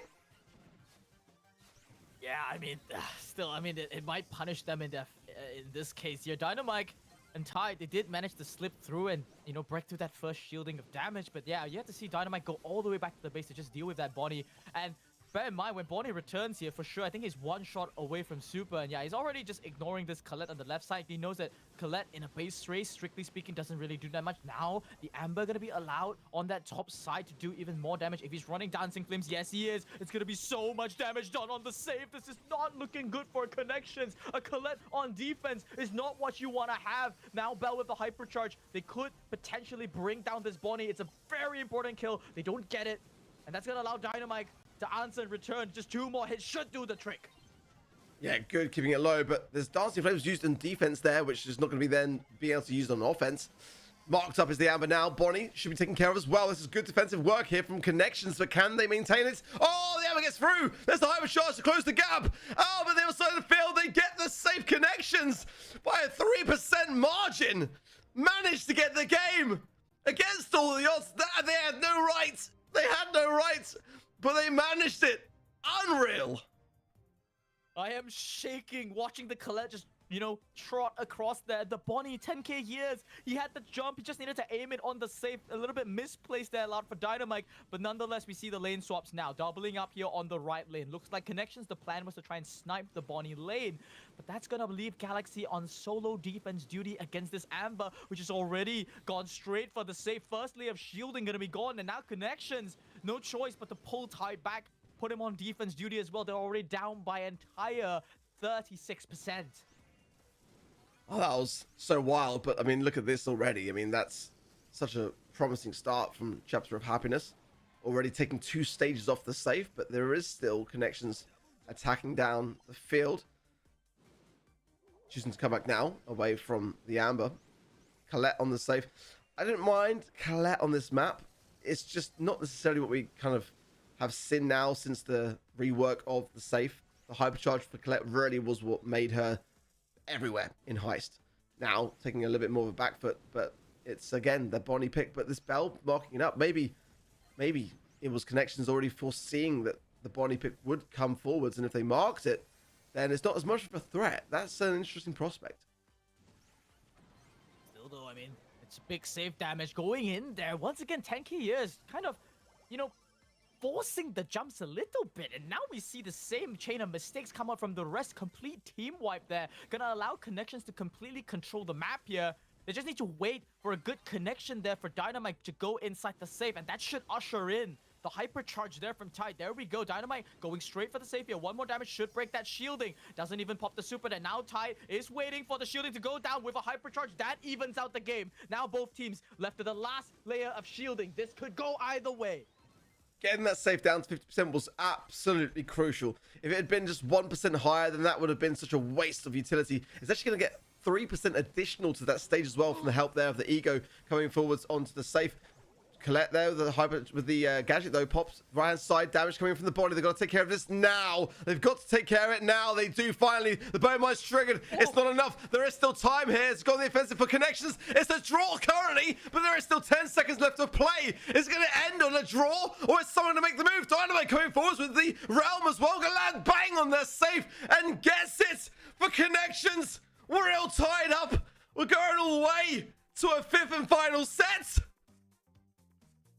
Amazing from Connections there. The two of us here on the English stream kind of bashing the fact that the Bonnie slipped through. But Connections, they exploited the mistakes so wonderfully from Chapter of Happiness. Just slipping up there. The members of the audience there just putting up the face of one of their players there. But truly, this has been the closest one yet. Both games could have gone either way. 1% differentials at points across the board. But Chapter of Happiness, I feel like they just kind of dropped the ball there, really. I felt that they had the better comp. And even at so many moments, I think they were given quite a number of mistakes to exploit. There we go. You see, these kind of jumps from shallow. 10k years. Just so bizarre for me, to be honest. And that crucial moment as well, where the safe was that close to being diminished and the Bonnie was like so shy of the safe. You need to land directly on it. I mean, that's literally Bonnie's one and only job there. So I thoroughly agree. I feel like, you know, it was certainly more the mistake of Chapter of Happiness, who maybe are starting to get very nervous of their own success. That's concerning, but not uncommon, it must be said, against teams that maybe have got less LAN experience or less competitive experience, full stop, in Brawl Stars. Sometimes when you're on the cusp of just being one game or one set away from a victory, you can get too stuck inside your own head, and the very thought of actually winning becomes a very tough battle and a tough barrier to break down in your own mind. So I can understand it. For Connections now, a team which had no set wins for, was it 5 consecutive sets, right? Because they played the last match. Now the 2 sets consecutively, that's them, like, that's their 2 sets they've earned today. Have just happened. They're up by 2 now. And yeah. What's supposed to have felt like, oh, we're 1 set away from LCQ. If you're on the side of Chapter of Happiness, that's going to turn sour in your mouth real quick, because you're going to realize, wait, we're also 1 set away from elimination. 1 set away of being the team that could have gone to LCQ instead. Connections, on the other hand, though, they've got to be riding this. They've got to tell themselves just one more, best of 1 all the way. This is, you know, the mainland Chinese format. They've been through so many best of 1s. This is not a position that they're not unfamiliar with. But truly, this is the most pressure they're going to be under. It all comes down to this. Tide was the star player in the last game. The DPS off the charts. I think the reason why star player here, by the way, is because of the statistics is not being reflected. It's the amount of safe damage that Tide was doing across the entire game. Shooting, though, on the other side, holds the second highest number of kills there with 8. I'm just so shocked that 10k years on this Bonnie did next to nothing. I mean, it makes us look bad. Let's be honest about it. It makes us look like terrible casters with absolutely 0 game knowledge. It's a first pick brawler, guys, in every other region or a ban. There's no ways around it. And to be left until last and to have so little to say for the set, it's really quite surprising, and it has to be put down to the mechanics behind it. It just simply does. It's certainly the brawler which, you know, since the reworks to the high safe, saw a diminishing Crow. Crow was like the best comparative towards the Bonnie pick, and when the stages came into effect, brawlers like Colette, which ironically were played there, but they dropped off quite heavily. This Crow dropped off substantially. I mean, that was a brawler with the hypercharge that could literally just like do half the damage in one. You know, and in its place, Bonnie really kind of came through as a brawler which had a rework, was able to then be able to bounce back between leg and cannon form with ease, as the help of that super was there without having to be earned when you're back in leg form. It gave Bonnie options on that map, and it's just such a disappointment to really see it come out with no goods. I love the fact that Connections, they seem to have understanding of how to deal with the Bonnie, though. Maybe we're just kind of overselling this Bonnie's mistakes a little bit too much. But by doubling up on lanes, you know, putting up 2 brawlers, anticipating sort of the aggression coming out from there, Lily and Colette can bring down a Bonnie pretty quickly if they want to wear of the Lily's position. That's one of the main weaknesses, so to speak, of the Bonnie, is the fact that you do, at the end of the day, need 4 shots to get 1 super, and that makes your first push really vulnerable. So Connections, through that, now going into the 5th and final set, it's going to be out in the open. It's a knockout map here. The bans have coming out, and quite a lot of high priority brawlers have slipped through. We see Kaze and Kenji relatively ignored, but that's because this is an open map. We do see other regions still pick it up, but it looks like both of these teams, they just want to snatch up as much long range as they can and just stick to their guns here. 2 LCQ tickets have already been locked in for this region out of a total of 3. This set is to decide the 3rd.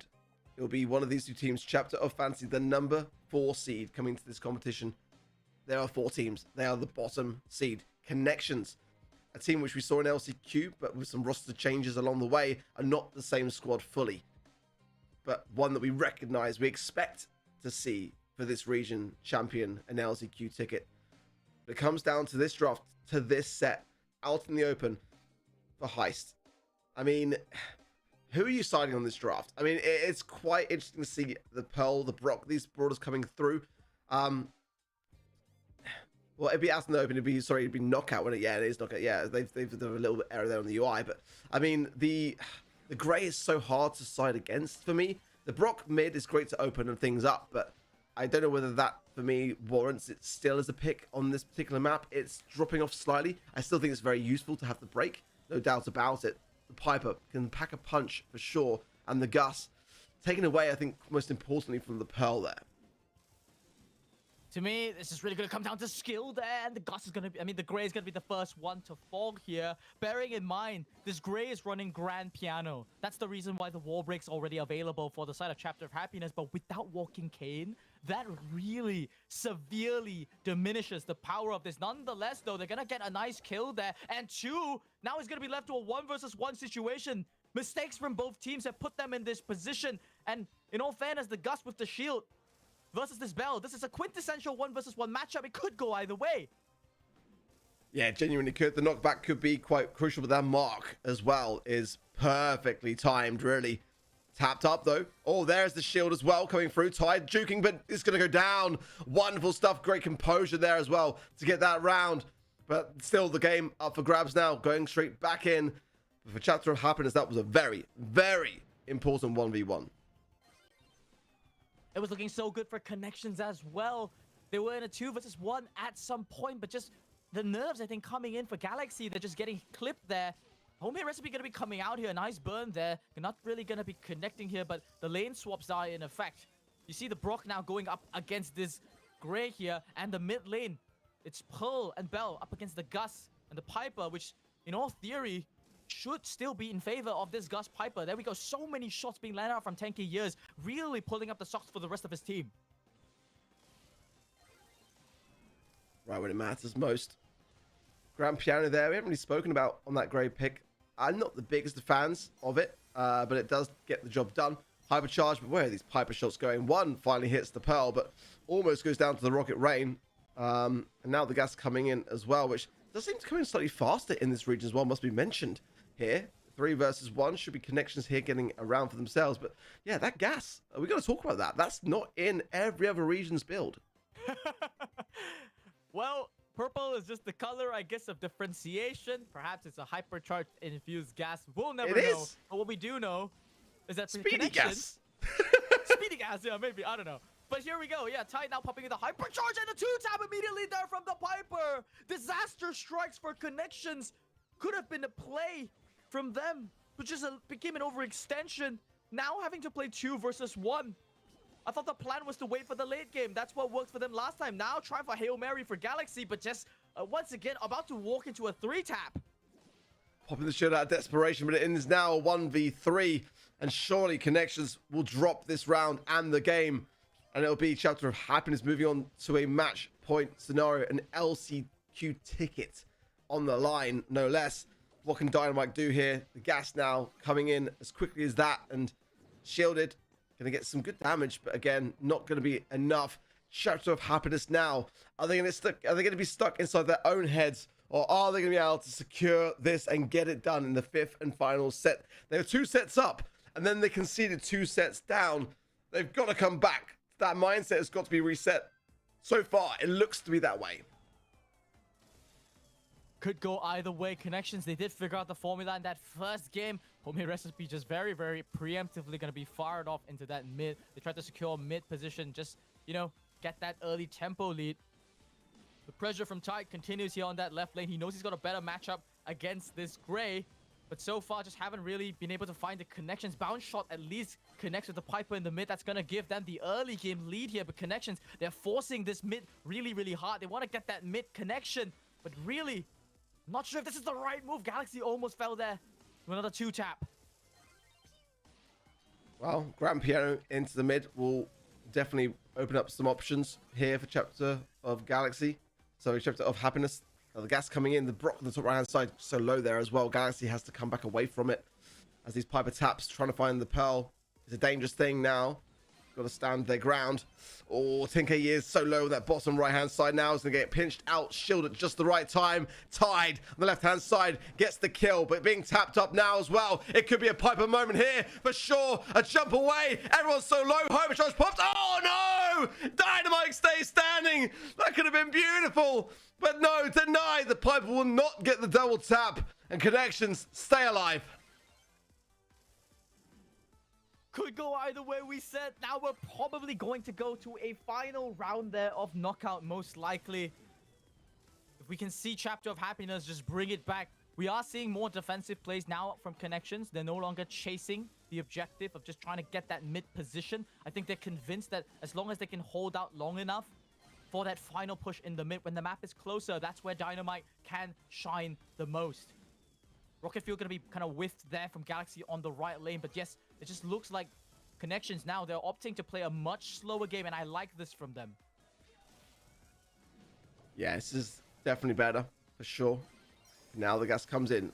Hypercharge Mark there on the bottom left onto the Grey. Nice stuff there from Tide, who picks things up, continuing to tap here as well onto the Piper. Now, the Hypercharge of the Gusto is quite a fierce thing, but not choosing to change targets. They're not choosing to opt towards Tide. Now Tide in a 1v2 that you realistically can't do much about. Yeah, and now it's Chapter of Happiness, 1 round away from an LCQ spot. Connections need this round just to tie up the games of this set. Quick lane swap there coming out from Connections. They're opting to put Galaxy against this Grey instead, feeling that it's better. More bush terrain gonna be destroyed there. Now no more cover left for the side of Chapter of Happiness, but as long as they've got this Piper, it's still the strongest long-range brawler here on the map. They've left Tide to deal with 10k years. The Gus on the right side just being such a menace here. And Dynamite now trying to fight out the mid. The burn doesn't connect here. They're just trying so desperately. Connections, I can just feel it. They wanted to pull this game back and send this to a game number 3. Good push. They've got to stay in this spot. The gas cannot be far away. Dynamite popping a gadget there. And some good shots there from Tide. He's been tapping, ready for his team here. Nice connection there on the reverse polarity. Gadget 2 on that right-hand side using the bounce shot. Lovely. Now low HP on the side there, Chapter of Happiness. And now a desperate jump from the Piper straight into the arms of the Pearl. Dynamite should be able to pick up 2 here as well. Hypercharge pop just to secure the round. Much needed. Match point. Match point. It doesn't get closer than this. We're going all the way on Knockout, potentially to the final round of Knockout. The crowd is just looking so tense as well. Everybody knows that the reverse sweep could potentially happen for Connection. Folks, if you guys just tuned in, this game is for the final slot of China's LCQ spot. There were 3 to claim. One of these teams will get it. And it's going to come down to just one final round here on Knockout. Oh, another reverse polarity from Tide. He's been playing exceptionally well. I mean, look at these connections. Again, 3 consecutive taps, maybe even 4 there onto that Grey. The Piper not really landing too much, and this is really such a key moment to land these shots. You've got to land them into a Pearl finally there. A Gus gadget there as well. The Cookie Popper will bring down the Pearl to a little bit even lower, but Connections are starting to really find some great pace here.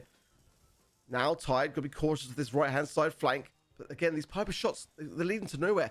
Focus on the Pearl, get it taken down, make it a 3 versus 2, but they're just not really landing the shots against the Brawl, which has got a lot of a wider spectrum to do so. There's a takedown. Now it's a 3 versus 2, and Connections have got the advantage here as well. Down, falls down, another player, 2 versus 1, and this should be Connections' round. It's got to be, surely, and it is. They just need one more. Connection seems to have found the formula. They're entering a flow-like state here. Even homemade recipe, not even landing the connections. Wow. Just starting off the round, Tide lands a bounce shot. That's already going to be a small lead for them. Timing getting up into the mid-bush here. The lane swaps now. They're putting Dynamite here on the right lane. It does connect here with the burn onto that Piper.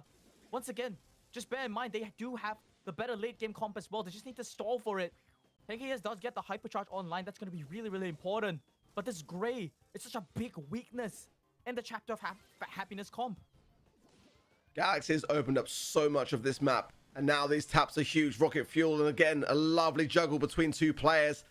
The Grand Piano is going to do nothing on the side there of Chapter of Happiness. There is a hypercharge on the Gus. That is some gift of grace, but now the Piper going prematurely, looking for a tap, looking for the hypercharge to be able to get off the back of it, and gets it, but no use of it. Now a connection from the Gus. 10k years finds a pickup. This is crucial. Now a 2 versus 2. Can Connections get this? Because this round will mean an LCQ spot, and the Piper is low. Dynamite's missing shots onto the Gus. These have got to land here as the healing is there for Chapter of Happiness. The Piper's tapping. Dynamite is staying alive. It's going to be Chapter of Happiness that get the round. Next round takes it. It doesn't get closer. We're looking at a full reverse sweep, potentially a new chapter for the Chapter of Happiness here. They want to renew their page and lock in their ticket for LCQ and continue their survival in this competition. We see lane swaps come out here from Connections, though. They're opting to put Tide mid now against the Piper, landing a nice bounce shot there. Galaxy, his job remains the same. It's to deal with that pesky Gray on the left side, keeping control for the rest of the year. But 10k years, he's got something to say about that. Him on his Gus just been such an important member of his team, landing so many of these shots. Now Piper, we see the hypercharge goes out. He's trying to find the last tap onto Dynamite. Can't land the connection though. They swap the Gray to the right lane, trying to bring him away from him and let 10k years deal with Galaxy. But the smoke closing in, it's not looking good for Connections. Piper is beginning to tap now as Connections are on the back foot. Dynamite pushing forwards. There falls the player. 3 versus 2 now in favor of Chapter of Happiness. And there's the hyper charge from 10k years. It's Chapter of Happiness that secure it. They stop the reverse sweep. They're going to the LCQ. Joy, elation, euphoria. We see all of it. The entire spectrum on stage jumping for joy as they realize what they have achieved. Show the audience what they have done. An incredible 3-2. A denial of the reverse sweep. It could have been amazing for Connections, but it's gonna be Chapter of Happiness that continue their story. What a team name, which really reflects just what we're seeing in the celebrations. Unreal. They almost got reverse swept.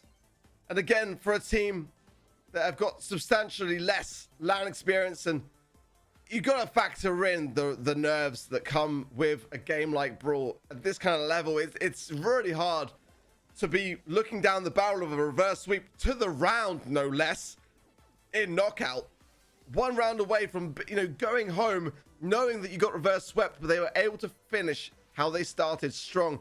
And I got to say, it was really quite down to the Piper towards the end. These shots were really not landing. It was in that final round where the aggression of that particular brawler really did land Connections in those back lines as early as they possibly could. Crazy, crazy stuff. I gotta be honest, I thought Connections were gonna be able to reverse sweep it. I think it's a credit to Chapter of Happiness because throughout that, I mean, this was honestly such an almost clutch double kill. That would have been insane. I would love to have seen that. But, I mean, very, very interesting matchup. The closest we've seen all day. Probably the closest that we will see all day, honestly. A grand finals worthy climax there as it went the full distance. Crazy, crazy stuff in the Chinese mainland region.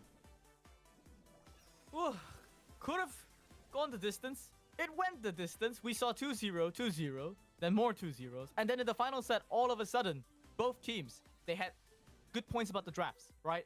Piper and the Gus, truly the sort of, I would say, the premier sharpshooters there. The sharper picks for sure, more damage. 10k years, he did so much damage in those final few rounds. But then they had equal parts weaknesses in their drafts as well. The Pearl pick up there was a prophylactic pick to just ward off tanks, and which none of them showed up. The Grey pick, sort of a forced response there to the Brock. They opted to go for Grand Piano. We didn't see a single dimensional doors the entirety of the game. Just tells you that he landed less than 4 shots a game. But he did his job. His job was to open up the map and support his team, just continue to apply pressure. There we go. Shooting and 10k years. 10 kills to shooting. 8 kills onto 10k years. It's truly just the closest match that we've seen the entire day. Yeah, it was just honestly very, very back and forth. I do love the Pearl pick though. I mean, I've always sort of championed it a little bit myself. Maybe I'm just a little bit biased in that regard, but I didn't mind the draft. Again, I'm steering a little bit away from Brock recently on this particular map, but I mean, it's always been very good. An immediate wall break in the mid. I mean, you can't really go wrong there on that side of things. But I think it just came down to the mechanics for me. I think that when we saw teams falling behind in that final set, it was a lot to do with just not landing the connections, not landing the shots. No pun intended, because there was a team called Connections. May they rest in peace. A tough scenario. A team that, we saw in LCQ. We know the name. We kind of expected them to come out of this as, having more to say, having more to show for the rest of their season, for the rest of the year. But now, their season ends there. That is their final match that they will play in the BSC of 2025.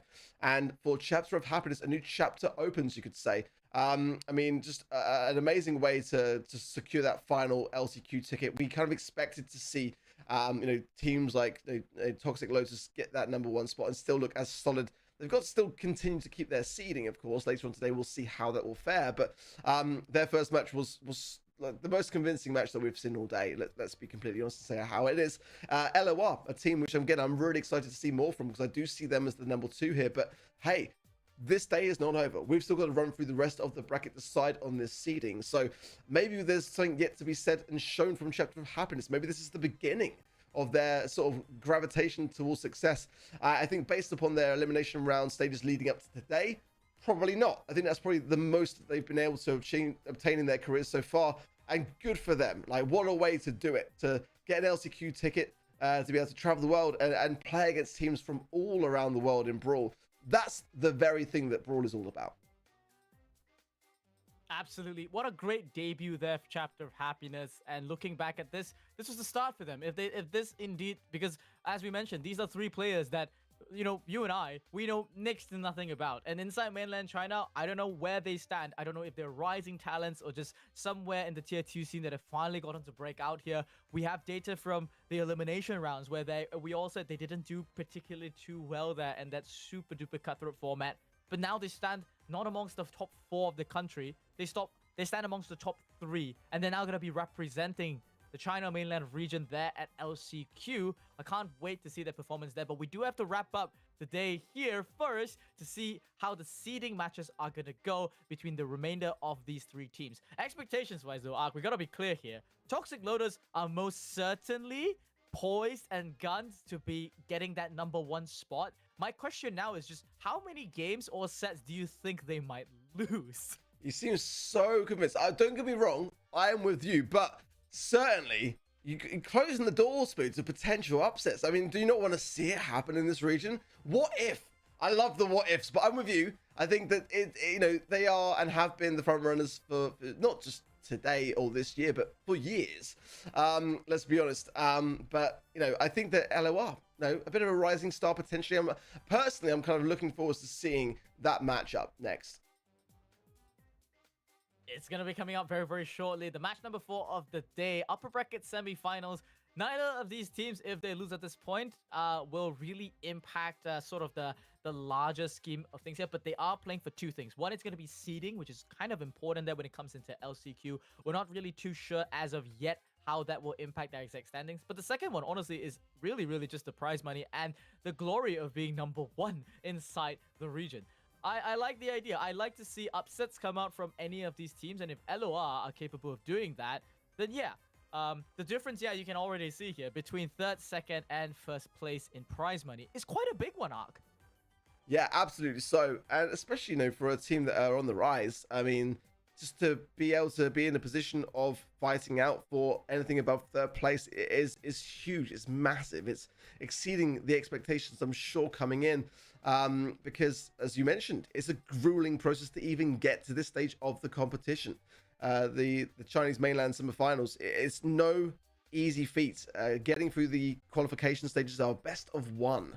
Lose 1 set and you're going home. Imagine that, And then once you get through that stage, you've got then the elimination round of a round robin with the 9 teams. Like, to get to even seeing this prize pool, it's honestly been really, really incredible to watch these teams battle it out. But we have got our next matchup lining up to be Toxic Lotus, the number 1 seed of this region. The Titans of the Chinese mainland will take on LOR. A team that have really impressed me today. We've seen Lightstar, of course, in the previous Chinese mainland finals. And he's a very accomplished player. I've been quite impressed by seeing him and this squad today. This is the matchup that I'm thoroughly excited for. That's right. The clash of 2 teams, both of them having LCQ appearances at this point. On the side of LOR, Soda previously used to play for a team called Angelic, and then it was picked up by BC Gaming in 2023. They made a pretty deep run at that LCQ, didn't qualify for Worlds, but this player truly is one that has sort of jumped across regions. He's played in Southeast Asia, he's played in East Asia, and now he's competing inside the mainland China region on the side of LOR. But this is the final boss, make no mistake. Toxic Lotus has been the team to beat from the very beginning in the elimination round. Once again, just to highlight it all the way home, you had 9 teams go inside the elimination rounds. You had to play in a round robin where you had to play against 8 other teams. And guess what? Toxic Lotus, they only lost 1 set.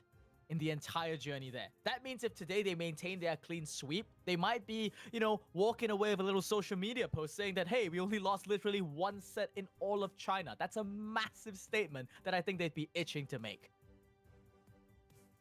I'm still just like, I'm just admiring the aura of just like the Chinese mainland region.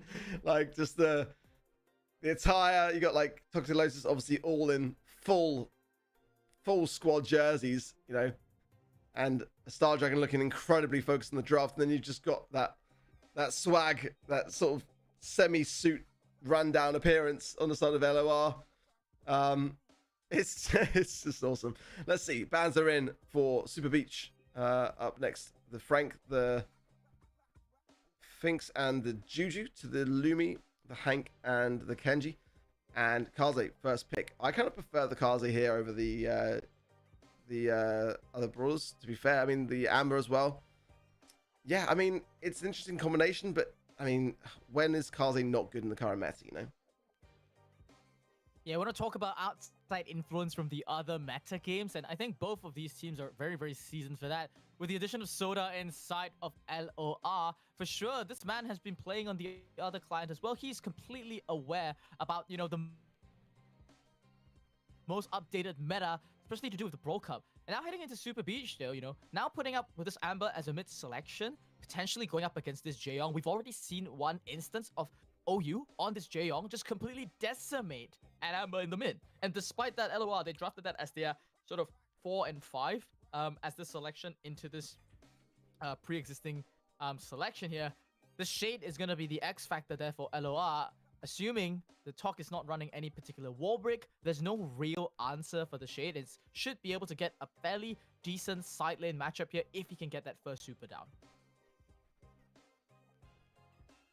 I do like this Shade pick, I'll be honest. I do.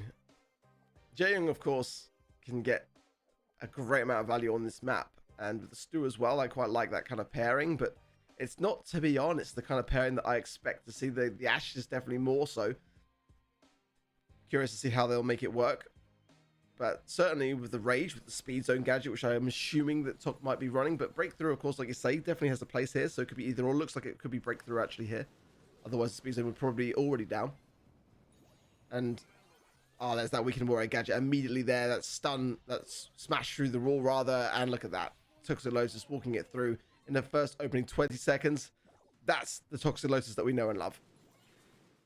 It's just so clean from them, but now we see LOR, they try to make a comeback here with Soda's first super of the game, and Fanstorm gonna be coming into the mix here. Soda didn't really get to chain it off, but it's more than sufficient. Eliminate OU from the equation, and there's just not enough burst damage from Toxic Lotus to stop this Kaze from making that walk-in. Now they're just in position, waiting for a position to do the same. Now, once again, Hypercharge goes in, kills one. Soda gonna be trying to snatch up another kill onto Tok, but in the backline, Engine has already run away with the ball.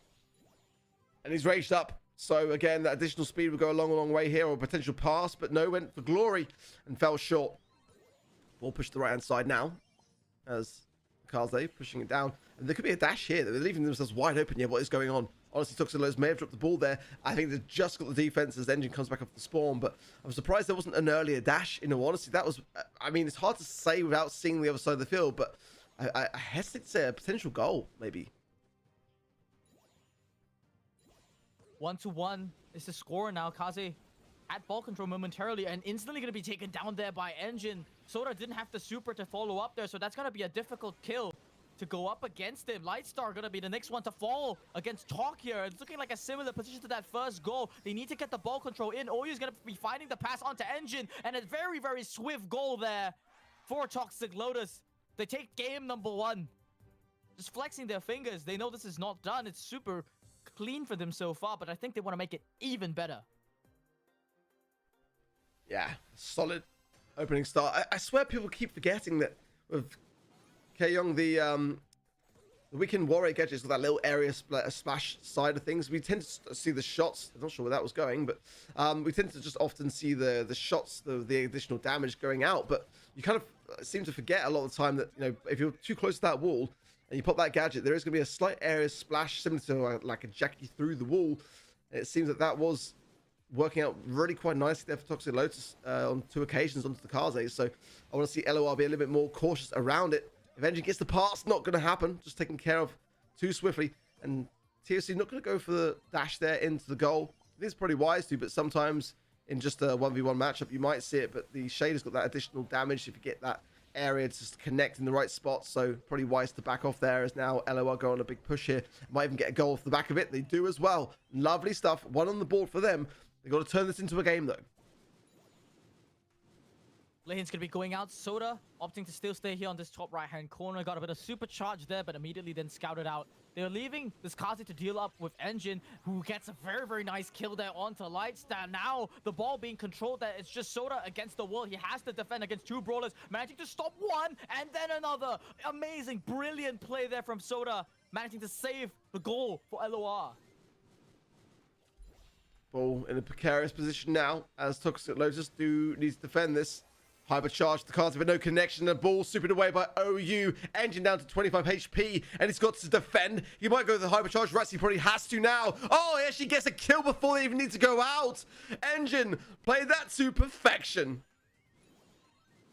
Both these teams with their excellent level of ball control. Now, the offense goes back onto the Toxic Lotus side. Another attempt there from the Kaze to just go onto OU, but not enough damage. The hypercharge super goes out, barely connects onto Tok. The residual amount was enough. Soda tries to find the angle, doesn't find it. OU barely catches the ball there, but they've only got 30 seconds left. They've got to make something happen now. Robotic Rats out again, and now the ball needs to go towards the other side of the field in the next 15 seconds. Tok's in a good spot for it. Gets the receiving hand for it, but the spawn is there good for LOR. I think Tok could have waited. Potentially, that was a definite goal between the 2 of them that could have gone their way. Very rare to see a mistake from Toxic Lotus, but that was definitely one that was definitely theirs to be blamed for. They should have waited. Get the pass, super pass, get the Ash to walk it in. I think there was possibly a way to make it happen there if they'd just been patient. 1-1. The scoreline's all tied up now. LOR, they could be pulling off the largest upset that I think that both of us really, really want to see. But Lightstar this game, though, is already on the back foot against OU. Toxic Lotus seems to have sort of hunkered down here. Now Weekend Warrior popped out, just so much damage coming in. Soda has to perform a 1 versus 3 defense. He manages to clear the ball momentarily, but a chain of passes should allow Tok to just get the walk in. He does. A very clean first goal for Toxic Lotus once again. Just playing like game number 1 all over again. Soda, though, answers now. In this second round of this game. Trying to get it back here, but ball control going to be going back immediately to Toxic Lotus again. Ooh, aggressive stuff. But look at this. The Shade almost made a dash for it there as well. TSC there just holding back slightly to defend for his team. As now Engine joins the mix. And the Robotic Rats yet again hypercharged up. No sweat for the Ambers to take care of. Oh, you might make a dash here. He's got the... Oh, look at that from Lightstar. Beautiful takedown there. He needed to do it swiftly. Potential super pass here, but now not going to be on the cards as the Shade too low and taken care of. Ball pushed forwards by LOR. And it's Toxic Lotus again having to defend. And we've seen LOR make good plays from these moments. Look at this. Look at the games, you know. Look at the situation here. If LOR can get a goal, which they're looking like if they get Engine down here, they might do, but gets it to the clearance. Not going to happen. Should be clear into the goal now. Lovely from LOR. Really, really great stuff. The pass there looked a little bit sloppy, but still managing to use that move speed to just walk it in there. But truly off the backs of that hypercharged Kaze to bring down OU. He just seems to be the prime target of burst damage here. Without his Weekend Warrior, it's a lot more difficult to defend the onslaught between Lightstar and Soda. Now Lightstar very, very close to a hypercharged super of his own. Is going to be a pretty big deal. Once again, the Kaze going straight for OU. He gets the trade out, but that's going to leave it for a 2 versus 2. Now Tok with the hypercharge, managing to zip out of this and then back into the hypercharge of the Amber. Quite a lot of damage, but healing coming back from him as well. He's going to be ticking down. No. Last tick of damage did not go through. Looks like we're headed for overtime. Kaze doing so much damage, now missing onto OU. The first one to fall here, 15 seconds on the clock, but in this 2 versus 3, doesn't look like it's going to go well for LOR. They have to corner the ball and try for a defense here. Oh, that's a really important takedown by the Shade. Ball in the pocket, and now Cards are going to be really kind of forced to stay within this assassination mode. And I'm looking really towards the eyes of TOC and OU. That additional speed from the Jae-Young, the Stu as well, to dash into the ball to get it out of that pocket is going to be ideal. But the hypercharge of the Kaze is the issue. Now connecting and going super on the aggressive engine. Low HP here. He might fall down to Lightstar if the burn is there. Defended only by TOC as now OU comes in. Oh, shot on goal. Cleared off the line. Toxic Lotus staying alive. Just 30 seconds on the clock. And again, the aggression of this Kaze pick. It's so good for LOR, but OU has the super shots. Will he find the angle? The gap is not there. Everyone is so low, but they are able to defend on the side of LOR. And there's still time for a potential goal, potential set for them. If they get this ball clear, pop the hypercharge. Go, go, go. LOR, you've got to get these takedowns and move forwards. The Shade getting some good hits, some good dashes, but he falls down. And Toxic Lotus defend, but there's a super shot. Final seconds, Lightstar gets it. It puts them in the lead in the first opening set. Toxic Lotus are down. Can't believe what we're seeing here. But you gotta give props to LOR here. They found a method to their madness. The final hypercharge there from Lightstar. This Amber pick just bullied the whole game by OU on the Jae-Young. And managing to find, in the last few seconds, an overtime play off the backs of that hypercharge. It's Toxic Lotus that look a little bit shaky now. Not something that we expected here. We said that we wanted a game to be close. We wanted some upsets to happen. Looks like LOR is here to deliver our wishes. Let's just backstep there. I wanted to see upsets. You were completely sold and set on Toxic Lotus being the #1, gonna beat everyone, untouchable. Well, they're a set down, Spoon. What you got to say for yourself? Yeah, this is the part where I'm just gonna keep quiet and I'll wait for Toxic Lotus to you know, return the favor very shortly. It's just gonna be a 3-1, guys. I mean, if I'm gonna be the villain now, I'm just gonna tell you. I'm gonna say it straight, all right? So LOR, that first game, it was off the backs of the Kaze. Star Dragon's gonna ban it out for the remainder of the sets, and then we're gonna see Toxic Lotus just clap back. I gotta give respect, though, honestly, to LOR, especially to Soda there on that Shade pickup. It's so difficult. Yeah, you can see the replay here. Just 1 versus 3 defense. He had to put that in multiple situations. This was unsuccessful as a defense nonetheless, but there were so many moments where he had to basically play Nai perfectly for him to create any kind of advantage here. Once again, another kill, and then just, you know, having to get that ball in all by himself. In these overtime situations as well, it's the hardest brawler to play here, just trying to clear the space for his team. You know, blocking that shot here from OU. Big props there. The LOR squad. We're taking down that set, even though against my wishes, apparently. I mean, it was very close to call. It really was. And I feel like overall, when you look at these two teams side by side, Toxic Lotus have got the advantage. I mean, they've got the mechanics for sure. They've got the roster, which has been together for so many years. They've got the LAN experience. They played against, you know, I would say arguably, but pretty much at this point, factually, better teams around the world on this setting, you know, in LAN, in, you know, arguably more pressurized environments. So I absolutely can see them turning this back around. When you look at the stats, nothing to really kind of be too worried about there. Both sides really kind of showing some great promise here. Toxic Lotus is actually having the better stats if you want to like compare them to the takedowns and the DPS specifically. But I mean, ultimately for me, it's, you know, they didn't necessarily make the most of some of the opportunities that they had. There was some mistakes for sure, some goals that should have been scored by Toxic Lotus.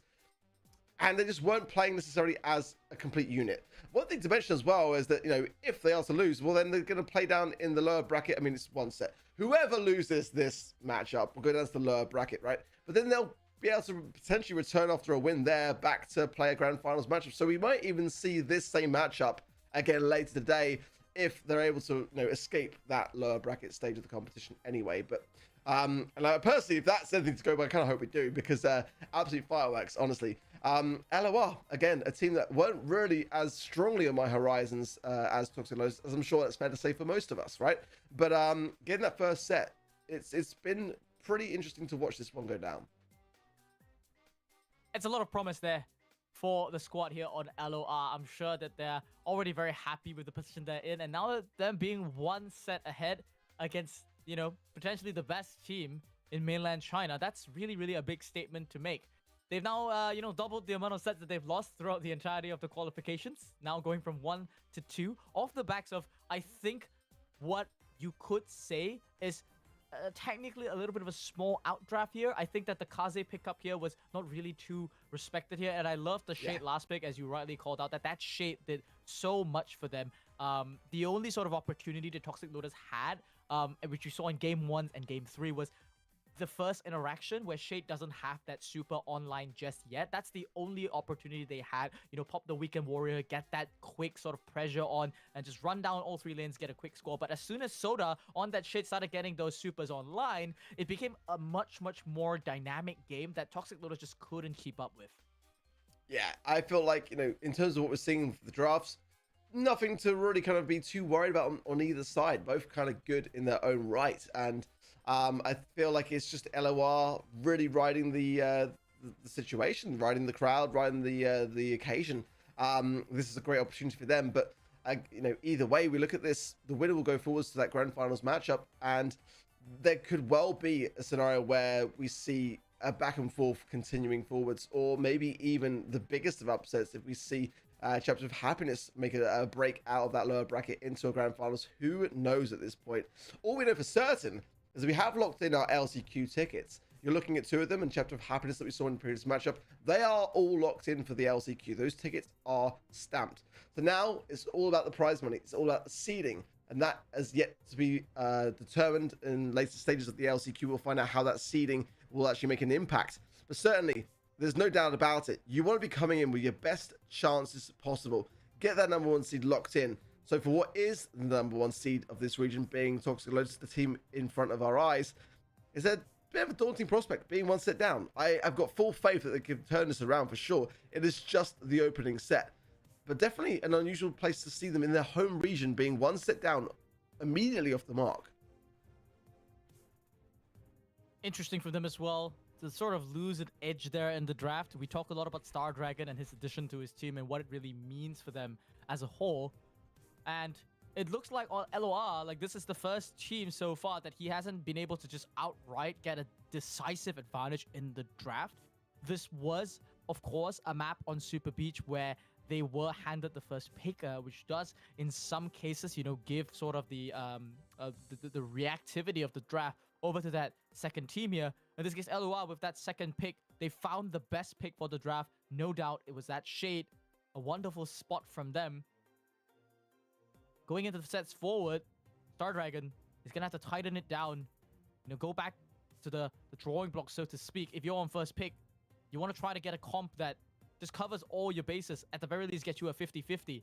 And not try too hard to outdraft, because the Toxic Lotus mentality remains here. As you keep saying, they are the best team in the region, both mechanically, strategically, in terms of the team play as well. If they just keep it cool, give themselves a 50-50 comp, in all theory, this should be a win for them. Definitely a tough scenario now. Because, when you're ahead against the best team of your region, you got to keep it that way. It's definitely no easy feat. And I'm sure, and taking nothing away from them, a position that which they wouldn't have expected to have found themselves in coming into this matchup. Again, I had a few reservations in Toxic Lotus's first matchup of the day, simply because there were some overconfidence moments. That could have been one of them in the last set too. But I do feel like this is a squad that can very quickly turn it back on. Just get back down to brass tacks and just lock in, fully lock in and take no chances. But there is that little bit in the back of my mind which does sort of make me think, did Brawl Cup get them too confident too quickly for the home region? Because for up and comers, who doesn't want to topple the Titans? Who doesn't want to be able to come home with that story attached to their name going into the LCQ? But let's see. It is still just the first set. Very early days in this series. Downtime taking just a little bit longer than we'd expect, as the teams are still getting geared up for the next map and mode. But hopefully we'll be shortly into it and follow the draft as it comes through. But again, nothing to really worry about too much as far as the draft is concerned. I'm still kind of happy with what we're seeing on both sides. And there's nothing really that I've spotted so far which gives me any cause for concern.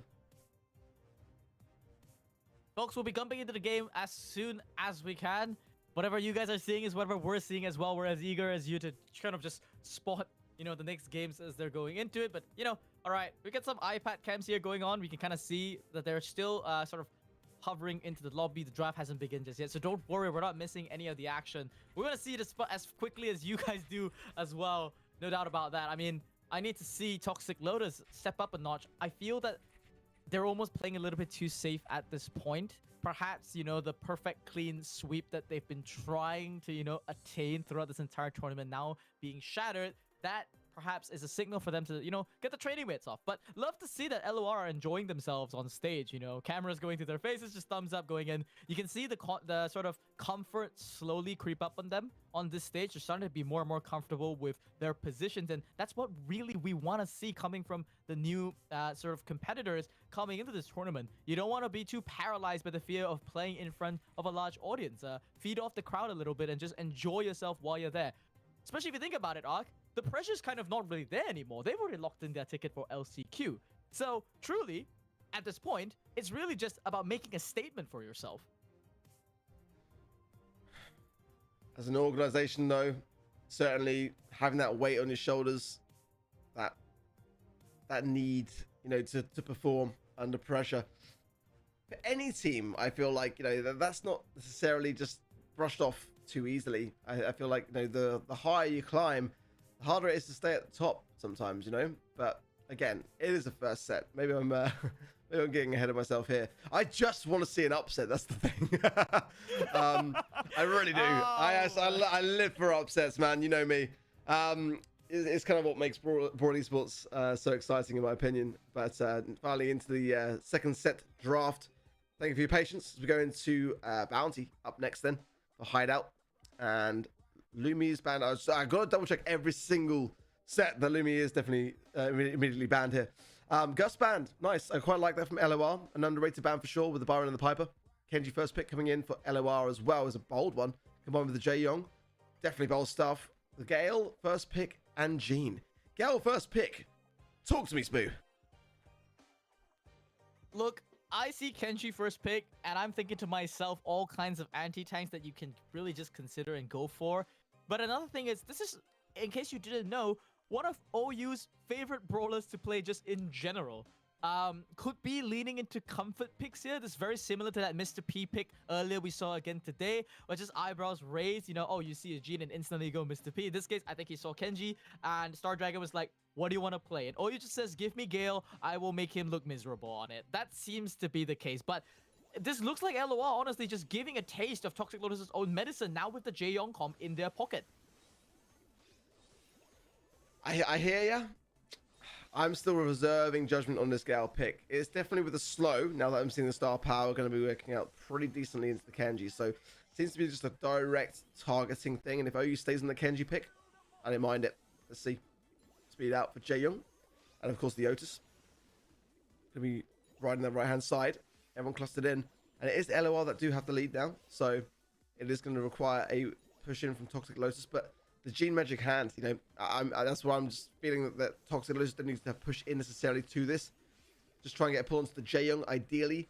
So it's really down to his teammates to be able to push back in that regard and protect him. Because the Otis can jump, of course, and evade away. The Kenji can dash. It's very difficult to land his magic hands onto any brawler other than the Jae-Young. And he's got to be in heal mode whilst you do it. Yeah, Soda on this Ollie is going to be so difficult for him to get pulled here. And if you look at the damage out from Toxic Lotus as well, they need to basically combo it together with Engine on the super. I have OU at least nearby. Otherwise, Soda can just pop the gadget or even the super to escape there. It's just sort of, you know, a round robin here, playing around these structures. Both teams just trying to find the positional advantage here. But Toxic Lotus, they're stalling for the end game. And I do think that they think they can win off a pull here. And LOR, the game that they're playing, they're trying to bait out the pull from Tok early. Here we go. Soda's in a bit of a guaranteed position. If Tok wants to go for this pull, it's guaranteed. He's opting to caution and hold it back, looking at the clock. Now Soda making the play, going in, but just absolutely decimated by Engine. Popping one button there. Once again, another super. The tear through the Kenji. The Toxic Lotus strategy paid off.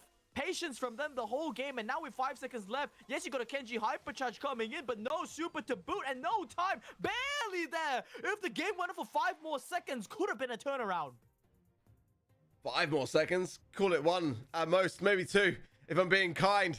Kenji's hypercharge there could have been devastating, but it was a surgical push, wasn't it? From Toxic Lotus, really just herding LOR around the entire map until there was nowhere to run. And the timing of it was honestly perfect, leaving no time really for LOR to come back and bounce off the spawn with that utility. And saved by the clock for sure. Intrigued by this Gale pick, absolutely so, but all Engine shuts down the Kenji very early on, so Toxic Lotus will get an early lead now. Not in the same position as game number 1. LOR, the one that has to chase the lead back. And a big part of it is going to be off the backs of this Kenji. Now being healed up by Lightstar in the back. He does get a really nice sashimi slash. That connection, 3 slashes there connected means he's just one more shot to cycle that super. Toxic Lotus now under tremendous amount of pressure here. Soda continues to flank on the right side, but they need to wait, for the healing from Lightstar to come in. That's the timing for this Kenji to advance forward. But now you can see with Magic Hand online, they need to be so much more careful. Yeah, the hypercharge for Engine, as we know, combined with the Magic Hand. I mean, there's just so much available to Toxic Lotus, but can LOR demonstrate the same ability to reserve themselves as we saw Toxic Lotus do so in the previous game? Nice knockback there from the Gale. Otis going to be going to nowhere. Oh, beautiful from TOC there as well. Honestly, everyone doing their bit. And now the final brawler to fall potentially here, saved by some speed. Lightyear down to 300 HP. But that was really, really well fended off by Toxic Lotus. And they just didn't seem too deterred by the advanced engine load now. But should be okay. But a bit of a close call there for him. Got to be cautious because those 5 stars, the blue is with LOR. If they get engine, they can win this game. Now Soda going in on the left side. Blustery blow connects, but the 2-man hypnotized in the back. And Lightstar to follow up with all the damage in the world. Kenji was the ruse there. The bait on the right side to draw OU away. And allows Soda there to find the hypnotize of the century, so to speak. Lightstar came in with the Weekend Warrior. And yeah, Soda's enjoying himself. He said, this one is for you. Now putting LOR evening up in the set. And potentially, as you said, could be an upset. Bro is seriously double jointed. Did you see his elbows bend backwards there? Sorry. Like, stretched and literally bent his arm in the opposite direction. Like watch your back in the VOD. Wild. But back down to business. I mean, yeah, LOR have got some fantastic signs. I mean, when you look at their ability to be calm, patient, I mean, Soda just played that Otis to perfection. The double hypnotize. I mean, there is no sort of records in this mode of this build of the game, rather, but it seems like he's actually going for it, regardless, prematurely. But I think that Toxic Lotus may have met their match somewhat. I think this could be such a close back and forth. You see some matchups changing up here. OU now, has spotted a different focus there on this Gale pick. Okay, so he's gonna quick kill on the Kenji there. But yeah, his main focus is gonna be on Soda now. A quick pull there into Engine, and destruction follows. Same formula there from Toxic Lotus, but LOR, they've shown once already that they know how to claw this game back. But now they've got to break the strategy there from OU, which is basically just on this Ollie 24 hours now. And this matchup on the left just doesn't seem to be a good 2 versus 2 matchup. Oh, LOR, they need to swap things up quickly if they still want a shot in this game. Yeah, of course, the Otis is there. Their playmaking card. Hypercharge pull! The TOC gets everyone pulled in, and the stars could not come faster. Engine will get a tap onto Lights on the left-hand side, but, I mean, that damage onto Soda and the Kenji was severe. Oh, the cancellation from the Gene Pool, combining everything with the Gale. Oh, beautiful. Toxic Lotus exploding in what is a pivotal game to win. And surely with all these stars now, I can count 14. But that won't be enough even with the respawns to be able to win this game. Unreal from Toxic Lotus. They got it absolutely perfectly right just when they needed to. LOR had one win condition. It's effectively Soda on his Ollie, pulling Hail Marys. And this time, Toxic Lotus, they deny it completely. Now tying up the sets 2-1. But yeah, Ark, this has been a really, really close game. 2-1 on both sets so far. I gotta say though, the win there from Toxic Lotus in this final game looked like the most dominant game so far throughout this entire tournament. They're very experienced on this map in Hideout. This was indeed the map against Loud that they also pulled off the same reverse sweep. So no doubt, they understand the Hank pick here, plus the support. In this case, it's going to be Tox Gene. But the structure of the drafting here, this is basically just classic Toxic Lotus. They understand this so well. We're going back to this game number 1. Yeah, that game could have been a loss, but they timed it so perfectly with the clock there to get the win. I think there, maybe LOR, just a bit flustered. Again, Toxic Lotus are such an aggressive team. That's the problem. That's why it's so hard to defend against them. But look at this from LOR. This left-hand side, the double O's hypnotize and the clear up. I mean, they are dangerous. I mean, I think that honestly, Toxic Lotus got a phenomenal game right when it mattered in that set. And these moments here, like double, hypercharged gene pull. I mean, realistically there with that kind of comp as well, and the cancellation there from TOC was wonderful to watch back too. In those kind of moments, there's really nothing you can do about it. If one falls, everyone falls. I mean, the amount of times that it was just the Jaeyoung left, I mean, the stars are going to be flooding over the other side. But get it wrong, and we saw that happen to Toxic Lotus and find yourself in the back spawn. The Otis could do just the same. I think the LOR really are quite balanced, honestly, with Toxic Lotus, which is quite commendable for a team which have got far less experience. So we'll see how that shapes up to be. A set which, again, could have gone either way there. Toxic Lotus could be 2 sets down, in my opinion. They were saved by the mechanics, the beautiful mechanics of that game, and it was not luck. Don't be mistaken by that. That was pure skill, and that's what they're going to go back to. That's what they know, is their mechanics in the game. I think the Gale pick as well there, I think it worked out pretty nicely, actually. Better than I was giving it credit for at the beginning as the first pick brawler. It's a good thing to see. I kind of miss a little bit when Gale was a good sort of tank counter, and it feels like that it's not really been elevating forwards in the balance changes for that reason, that they want to kind of keep it out, keep the tanks in motion. It's just so suppressive, but that slow did cause a great amount of work. The knockback as well for the Otis, I think, worked pretty well. Engine with 9 kills obviously is the story of the day there, but I feel like as well, certain brawlers in their comp can't be underestimated there. Most certainly. Toxic Lotus they did sort of spring a trap there, and I'm not sure if you guys noticed, but this Kenji, just mind you, because they're playing on the Brawl Cup patch, this is Kenji before the nerf came in to bring down the hypercharge rate a little bit. So this is Kenji in its prime and still in its overpowered state. LOR, they snapped up the opportunity in their last series, whereby wherever Kenji was open as the first pick, they would immediately pick it up. Same thing with the Kaze. But here in Hideout, Kenji, not particularly the highest of priorities in terms of picks, and Toxic Lotus just really showing that superior drafting experience there. Coming back from a LAN tournament like the Brawl Cup, where they're so much more seasoned, they intentionally left the Kenji in the pool, and then they planned this Gale as a counter. I mean, we were a little bit like, oh, eyebrows raised about this, but truly, I think that pickup on the Gale could have been sort of a hidden pick that maybe they saved in Brawl Cup, never really got to use it. And now they get to, spring that trap here in mainland China as well. OU in that game was such an annoying thing to go up against. In the very end, he went up against the Ollie instead. Another adaptation that they made in that game number 3 that just completely locked out LOR's chances. Series is certainly far from over. All tied up. My phone just woke up. I think a certain word there may have been quite similar to another word. Definitely a tough spot for LOR after that first set lead. I'm sure no doubt hoping for being 2 sets up at this stage. Let's see now. Dueling Beatles is the map, and Lumi is still banned. Kenji as well. Cards are going to be open here, by the way. Griff might be a deterrent of it. Quite like it for Toxic Lotus. The B could be a follow-up as well. Biff and Gree. Griff and B. I couldn't even do that again if I tried.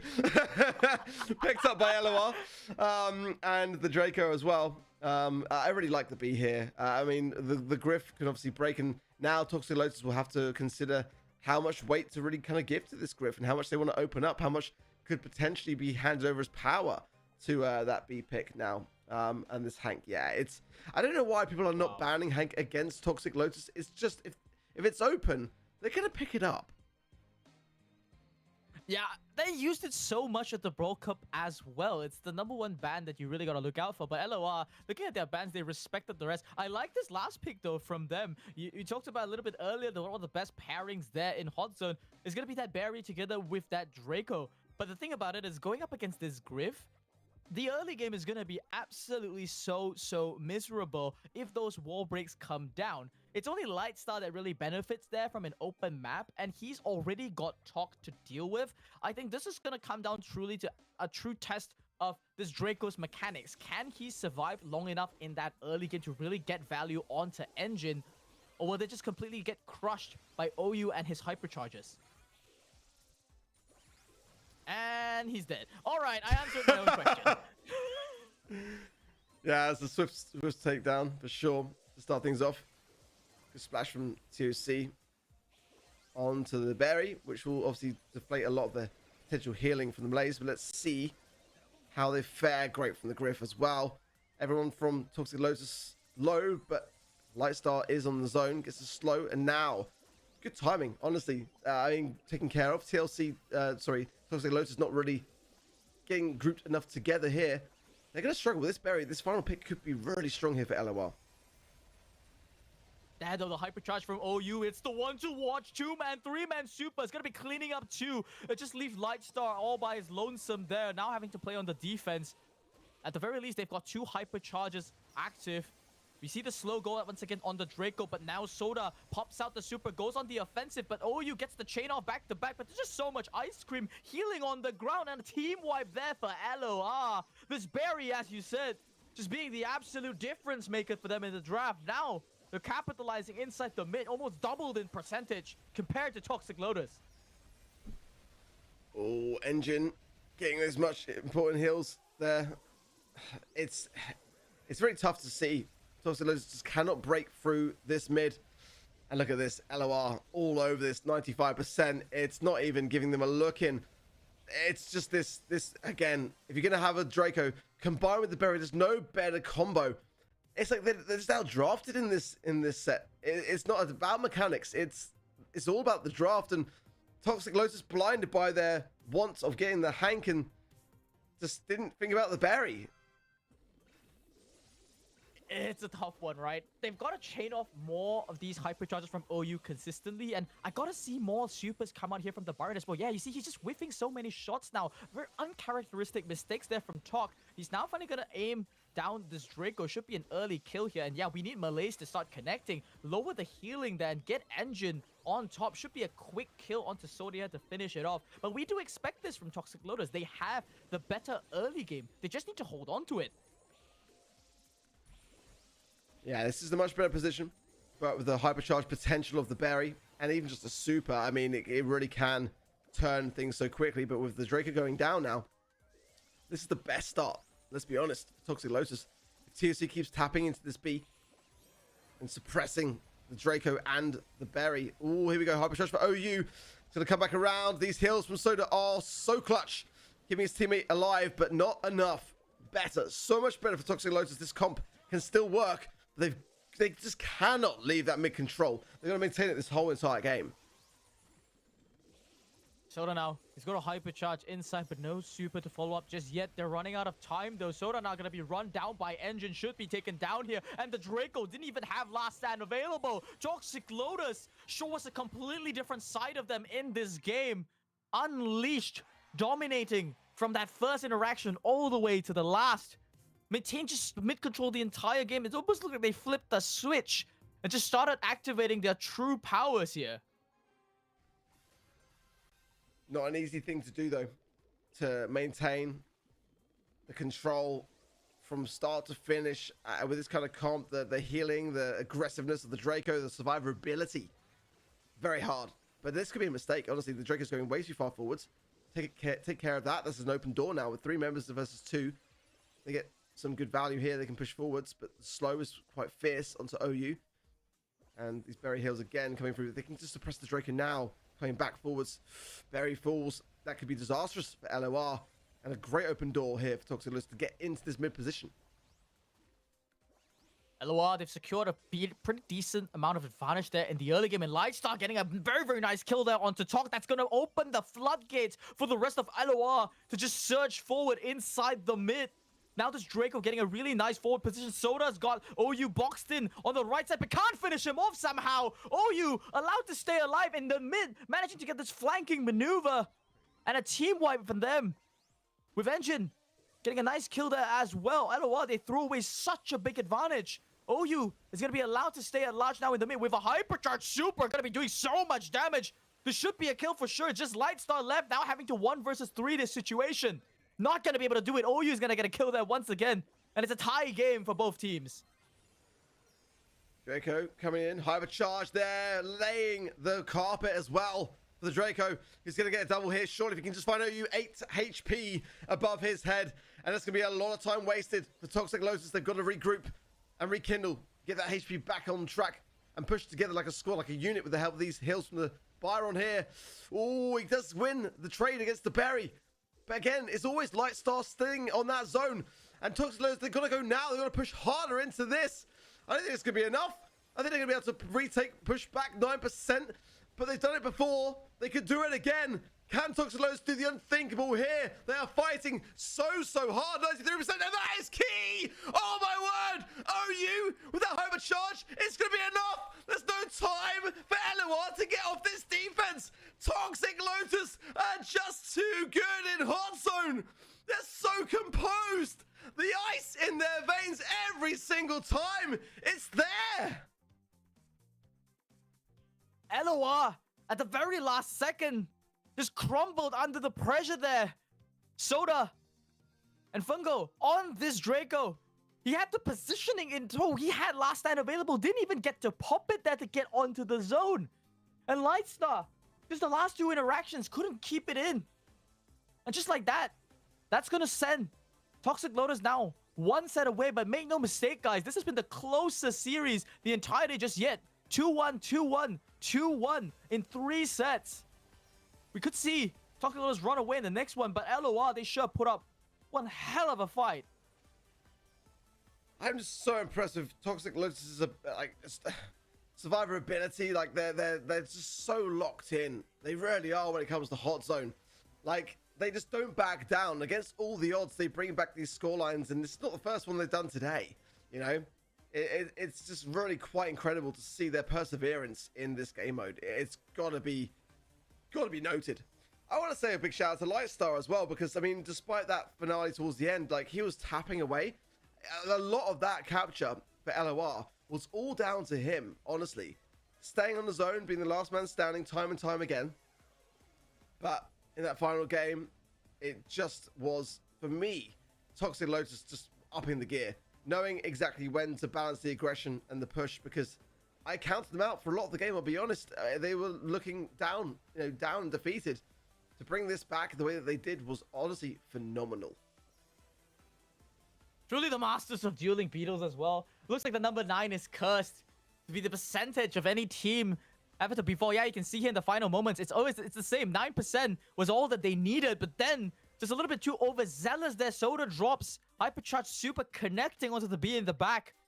Just very unexpected, but mistakes nonetheless there. LOR, they're the one that cracked under the pressure, whereas Toxic Lotus, as you said, the ice in their veins remains strong, borrowing that power from East Asia, so to speak. But this team has just gotten so consistent across all these years of play together. And coming off that amazing performance at the Brawl Cup, I'd expect no less. It's just been honestly like fantastic to see Toxic Lotus really have to come together and focus to hunker down. This is not an easy match by any means, by any stretch of the imagination. The stats say a strong story for OU. I've got to point him out. It was his hypercharge that really laid the pathway to securing the set. The whole set really for me was pivotal on that play.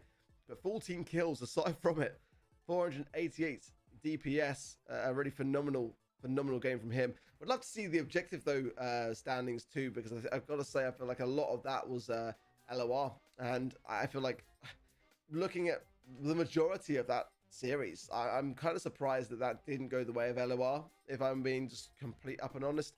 I feel like for the most part, they were favoring the middle far better. They had the Drake of the Berry. I mean, that's really quite scary stuff to be playing into anyway. The survivability is just really hard to kind of even be matched by another comp. So, I mean, Toxic Lotus are bringing out all the stops, but I love the fact that LOR are forcing it out of them every step of the way.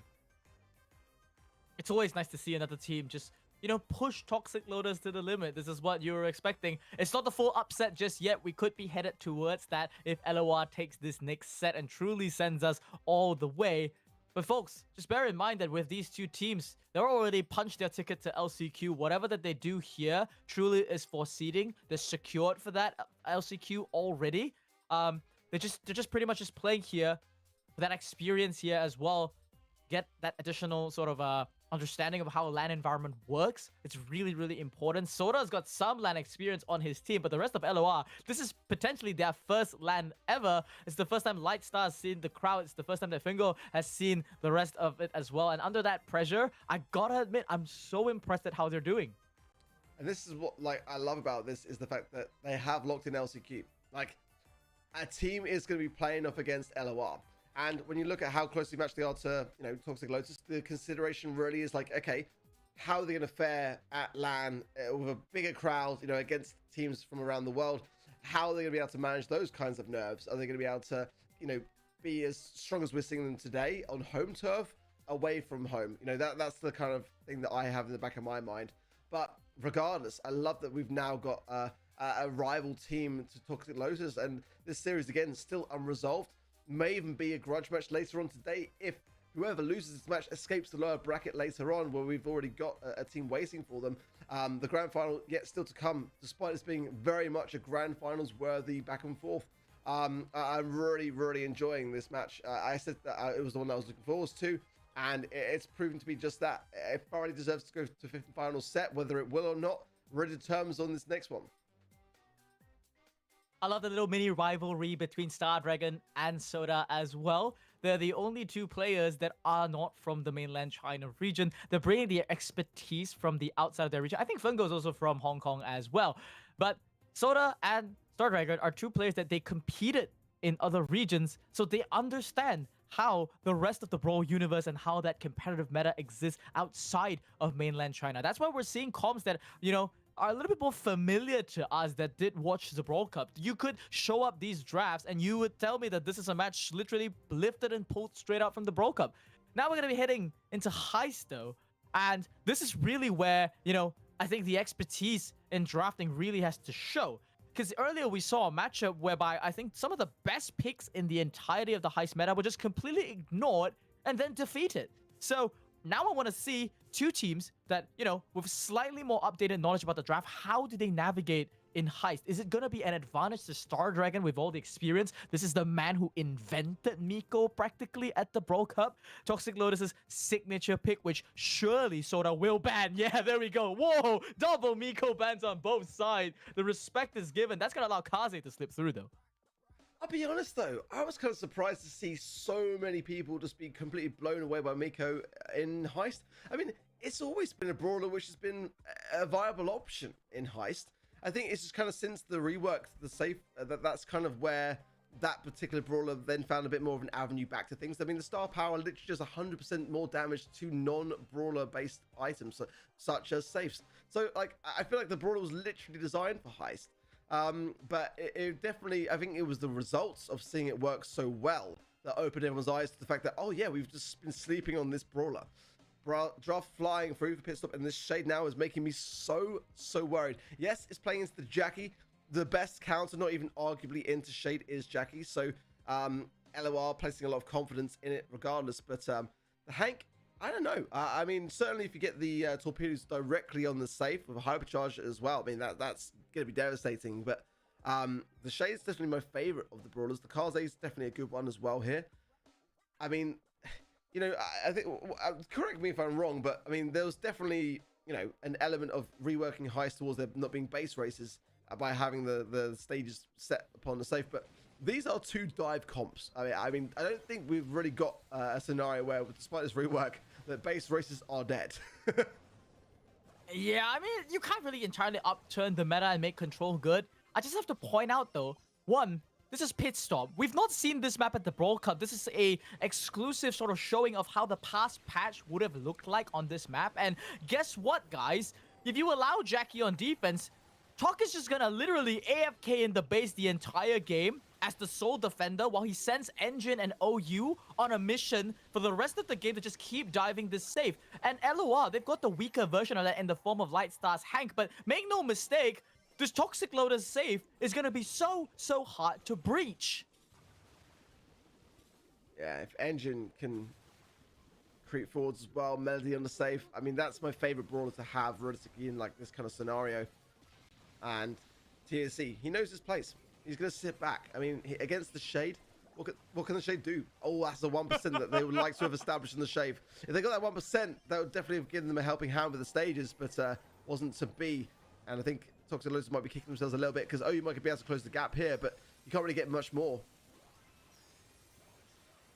It still doesn't really solve the problem, though. I mean, they've managed to rebuff so many of these attacks now, but it's just endless. And bear in mind, Toxic Loaders are attacking, not even with their full team. They're just literally sending 2 brawlers to dive. Now Engine dives on the right side. Is there a brawler to defend it? Yes, it's going to be the Kaze. But this is Heist. This isn't some base defense. We're not looking at portrait Brawl Stars anymore, where there's a sole attacker and a defender. You got to get some damage on the board. But with Talk just standing there, they found, okay, Hank, it's a bit cheeky here with the way he's doing some chip damage, but look, they have to send Soda all the way back to defense against OU. And that's just because of the fact that he's completely useless as long as Talk stays alive. He's just standing there, Ark. He's not doing anything. And they picked it into it. That's the worst part. Get the safe. Get the stage down. You need to get towards 25% for sure. That's your only chance realistically here because LOR now Toxic Lotus have been able to establish that themselves, and that's going to be time on their side. So regardless, even if LOR get a good meaty push here, they've got to have to wait down the clock past that 25% mark. So it's not enough time realistically here at all for LOR to do anything. Just going to try and defend, but it's going to hit the safe at 25% and then hold out the seconds. That's why that 1% and 50% was so crucial for Toxic Lotus to be able to breach. If that Melody with the hypercharge on a safe could have got more value if they'd been able to like whistle it down further, but it didn't matter in the end because they were able to continue the aggression. But certainly, you're right, the balance is not quite there for LOR on the safe in terms of damage. And as quickly as that, Toxic Lotus on match point.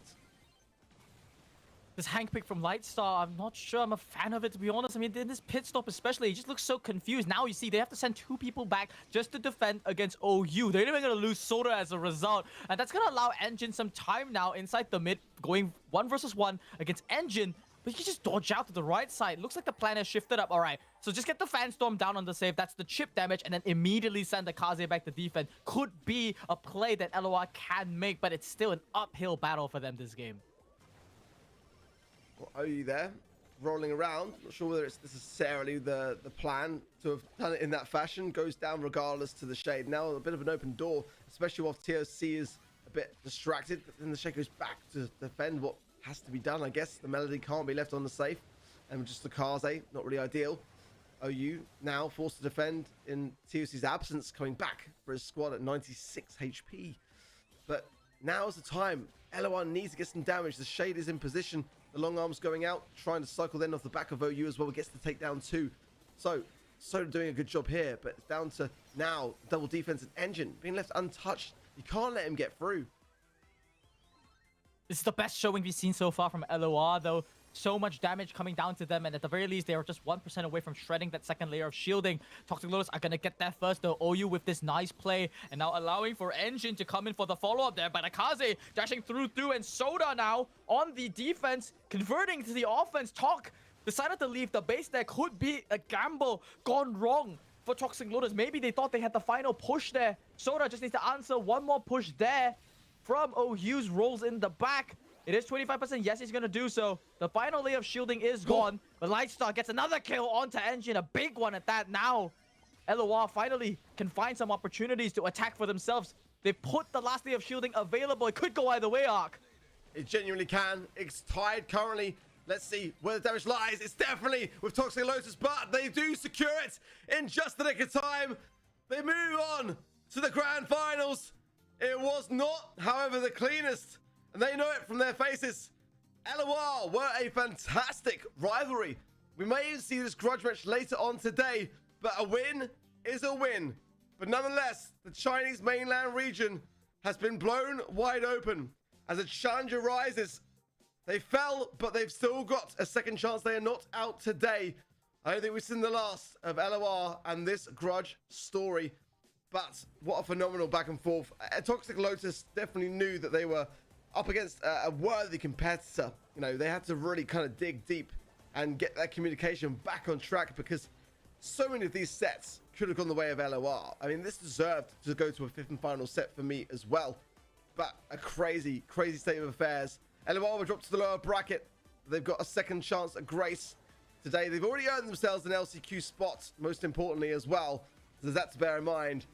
But I think you've got to give a lot of credit to Toxic Lotus, because I think that they realized themselves that they were in trouble in this series. Full credit to them, really. I mean, not gonna mince words here.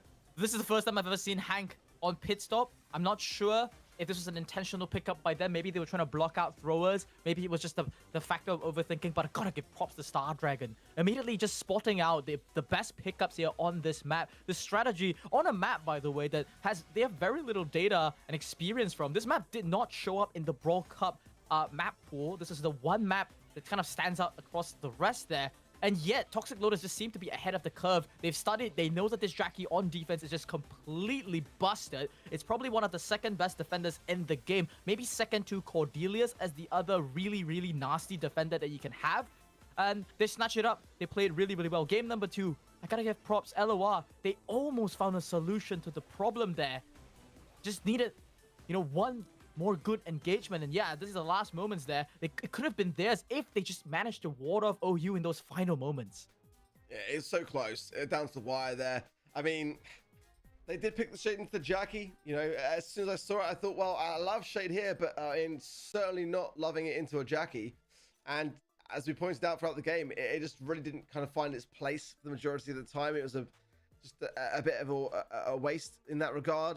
Get some good kills, but again, I mean, look at that. I mean, look how many more kills there are for LOR. It doesn't matter. You got a dive of the Melody. You got the Daryl as well, which is not my favorite dive brawler, but it makes a lot of sense. If you've already got a Melody, you may as well double down with a Daryl. Kills don't matter in Heist. It's all about the damage to the safe. We can see the bracket for today. Toxic Lotus are in that grand finals, of course, already securing themselves an LCQ spot alongside LOR and Chapter of Fantasy, who were able to get the win over Connection, the team that we kind of expected to get an LCQ spot, as they did so last year. But these are your teams: LOR, Toxic Lotus, and Chapter of Fantasy. These are the first 3 teams to get an LCQ spot for this 2025 season.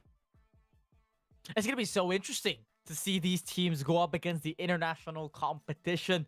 Gotta be real. Traditionally, whenever we look at mainland China as a region, essentially, if you're a team from any other region, you look at mainland China and to yourself, you're thinking, oh, we might have a more, you know, free game, you know, so to speak. Maybe you don't have to prepare for it. Well, guess what, guys? Toxic Lotus, they've changed that completely. At the Brawl Cup, they've proven to the world that mainland China is indeed a competitive Brawl Stars region. They've caught up with the rest of the world. They put themselves potentially above North America and South America even. And if they just keep this up, they've got a few months to prepare between now and LCQ. Perhaps we might see another upset. And judging from that last game from LOR and the level that they played, I think if they just refine their team play and their drafts a little bit more, they could be a threat to any other team in the world as well. Certainly so. I mean, I feel like this has been a fantastic year so far for mainland China. Going to give the players a little bit of a break to be able to refresh themselves prior to that lower bracket match and head to the main stage now as we'll be getting geared up for our next round of our show match. 感谢合作直播平台快手、哔哩哔哩、斗鱼直播、虎牙直播以及微信视频号的合作支持。好的，那接下来要进行到的是今天第2轮的3v3的皇冠争夺赛了。接下来我们用热烈掌声有请到的是今天来到现场的2位嘉宾，有请他们。欢迎流浪者，欢迎魏大锤，同时也欢迎一下我们选上台的水友。大家都非常非常热情，再给我一点尖叫声、欢呼声！你俩也特别嗨啊！那么先跟大家来自我介绍一下吧。亲爱的观众朋友们，晚上好呀！好，自我介绍一下。我是欧皇魏大锤，欢迎大锤。想问一下，大锤标不标？大家好，我是流浪者。想问一下流浪者，再来一遍。大家好，我是流浪者。好的，大家这是你俩带出来的兵吗？真的是太齐了吧！太厉害了！我说实话，荒野乱斗现场的观众特别热情。是的。那接下来我们水友介绍一下自己。很诚惶诚恐，然后就是那个就是快到高考报名了嘛，然后欢迎大家报考北京大学。但是其实我们这位是25载来的，你是清华大学的。我是就是北京大学的。你是北京大学的？对。哦，你是真是北大的，我以为你是清华派来的卧底。就是我高考期间的时候，就是感觉学业压力比较大嘛，然后每天晚上就打荒野乱斗，看直播，偶尔放松一下。所以我就希望大家可以用平和心态玩这个游戏，不要着急，当一个课余的放松。然后也希望大家快快乐乐，然后记得关注浪总和大锤哥，真的给我带来很多欢乐。是的。那我们想到了一个新的口号，叫做“玩荒野乱斗上北京大学”。可不可以？好的，那其实今天的话也想问一下两位啊，其实去年没有上台跟大家来互动，然后今天感受到大家热情了，想要对各位学友朋友们说什么呢？祝大家开箱出新英雄，欧皇属性拉满。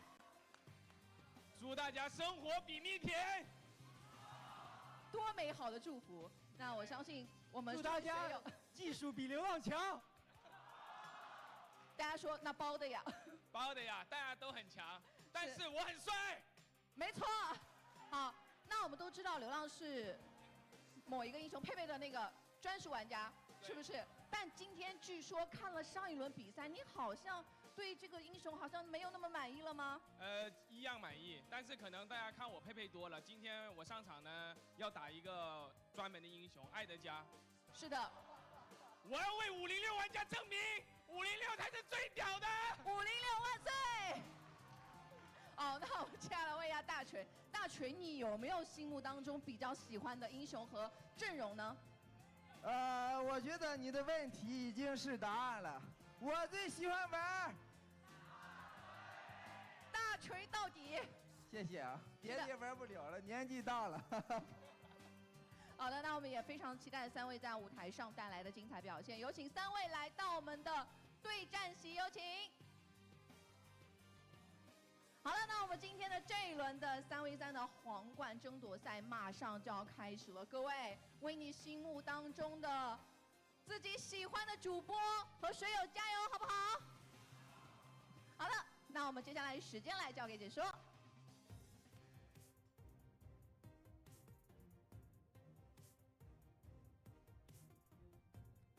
Wow. I didn't quite follow, but Spoo, I know that you were following every single word. Fill me in. There's a lot to go around, but basically these are introductions of... Give me the headlines. Okay. All right, introductions of all 3 of the players and their names, and then, you know, sort of where they come from. The 3rd player in particular that we're seeing on this left side of the screen, he's saying he's from the University of Beijing. That's, in case you guys didn't know, I believe that's the #1 university inside all of China. So kind of pretty stressful there, the equivalent of like the Ivy League schools in China. And he said that I play Brawl Stars in my free time. This is pretty much like the only form of joy that I have inside of his studies. And then it's back to the audience members to just echo back some of the sentiments about how the games have been going so far and how they feel about going into the games forward. And so there's a lot of yelling going on. That's basically yells to the Chinese audience, well wishes to them, you know, if there's anything that they wanted to say, really. I'm not too sure, honestly, Ark, whether these are audience members or content creators. I think they could be either, given the confidence that they have on stage. But yeah, it looks like they're saying that the games are going to be exciting. They're looking forward to playing it, and they're going to have a jolly good time. Bro came to a Brawl event and flexed his education. You love to see it. Yeah, I kind of agree that we were saying, you know, backstage, like that. I feel like they got a lot of confidence for audience members, but again, I mean, I'm loving the vibes from the Chinese mainland audience. They do have a lot of they're either really shy or they're really outgoing. It's like nowhere in between, right? It's just one of those 2 extremes. But yeah, we saw in the previous show match, it's like a best of 1, right? So It's just to allow the teams to sort of like slightly reset themselves as we gear up for the lower bracket matchup shortly to come. As we've just had a team obviously compete, we want to give them a chance to sort of just be able to relax slightly, as their opposition have had an entire series to be able to do so. So giving them a little bit of a break and a chance to stretch the legs. This, of course, is going to be Brawl Arena. There's already a Frank skin there, which I haven't seen outside of the, well, it's the Angel Wings and Angel Halo, isn't it, for the Chinese mainland region. But, of course, we already saw earlier today, we had some players from Toxic Lotus and some content creators that actually absolutely stomped the audience members. We'll see how this one fares. But I definitely like the Frank pick in Brawl Arena in this region as well, which Mortis is definitely an oddball one that I've not really kind of seen. I'm assuming that they are the lesser experienced players on those particular brawlers. The skins, though, we have to discuss this a little bit. I mean, aside from the gameplay that we're seeing, that's a very interesting Mortis skin we're seeing there. I think that's probably one of the the horoscope skins we're seeing. And then on the other side of this Edgar, it kind of reminds me, I don't know, like some kind of Chinese New Year decoration going on. This Primo especially, I mean, kind of, he's wearing a mask as well. This is really interesting stuff. Yeah, it's like the Luna kind of style skin, right? We've kind of got those kind of brawlers here as well, but like, yeah, it's like, it's really fascinating to see. Look at that respawn animation as well there, coming in on that Edgar. Yeah, really, really interesting stuff. Let's see though, in terms of the scoreboard, we've got an Edgar on 5 level points, by the way, on the right-hand side on the red team, which is quite interesting to me. Now the Griff gets 3 as well. It seems like for me, like blue team had a good start and some good lane control, but regardless of the Mortis, I think everyone else on the red team is looking pretty decent here. Pretty much, Mortis is one of the most rubbish brawlers in Brawl Arena. No doubt about that. Yes, you've got a bit of AoE damage, but this brawler just lacks in every other case. I mean, I don't even know if the scaling for the brawler is particularly good. You see a stun going to be flying out here on the Edgar, finally going to be going down. That's a big bounty. It's going to be dropped here. Mortis, if he gets this nice kill, which he absolutely won't, could have been a big swing in the levels for themselves. Pretty difficult for them. And yeah, the Squidward pin's going to be coming out here from this Frank, who just knows that his team is doing so well. But they are behind in the turret, though, HP-wise, for some reason.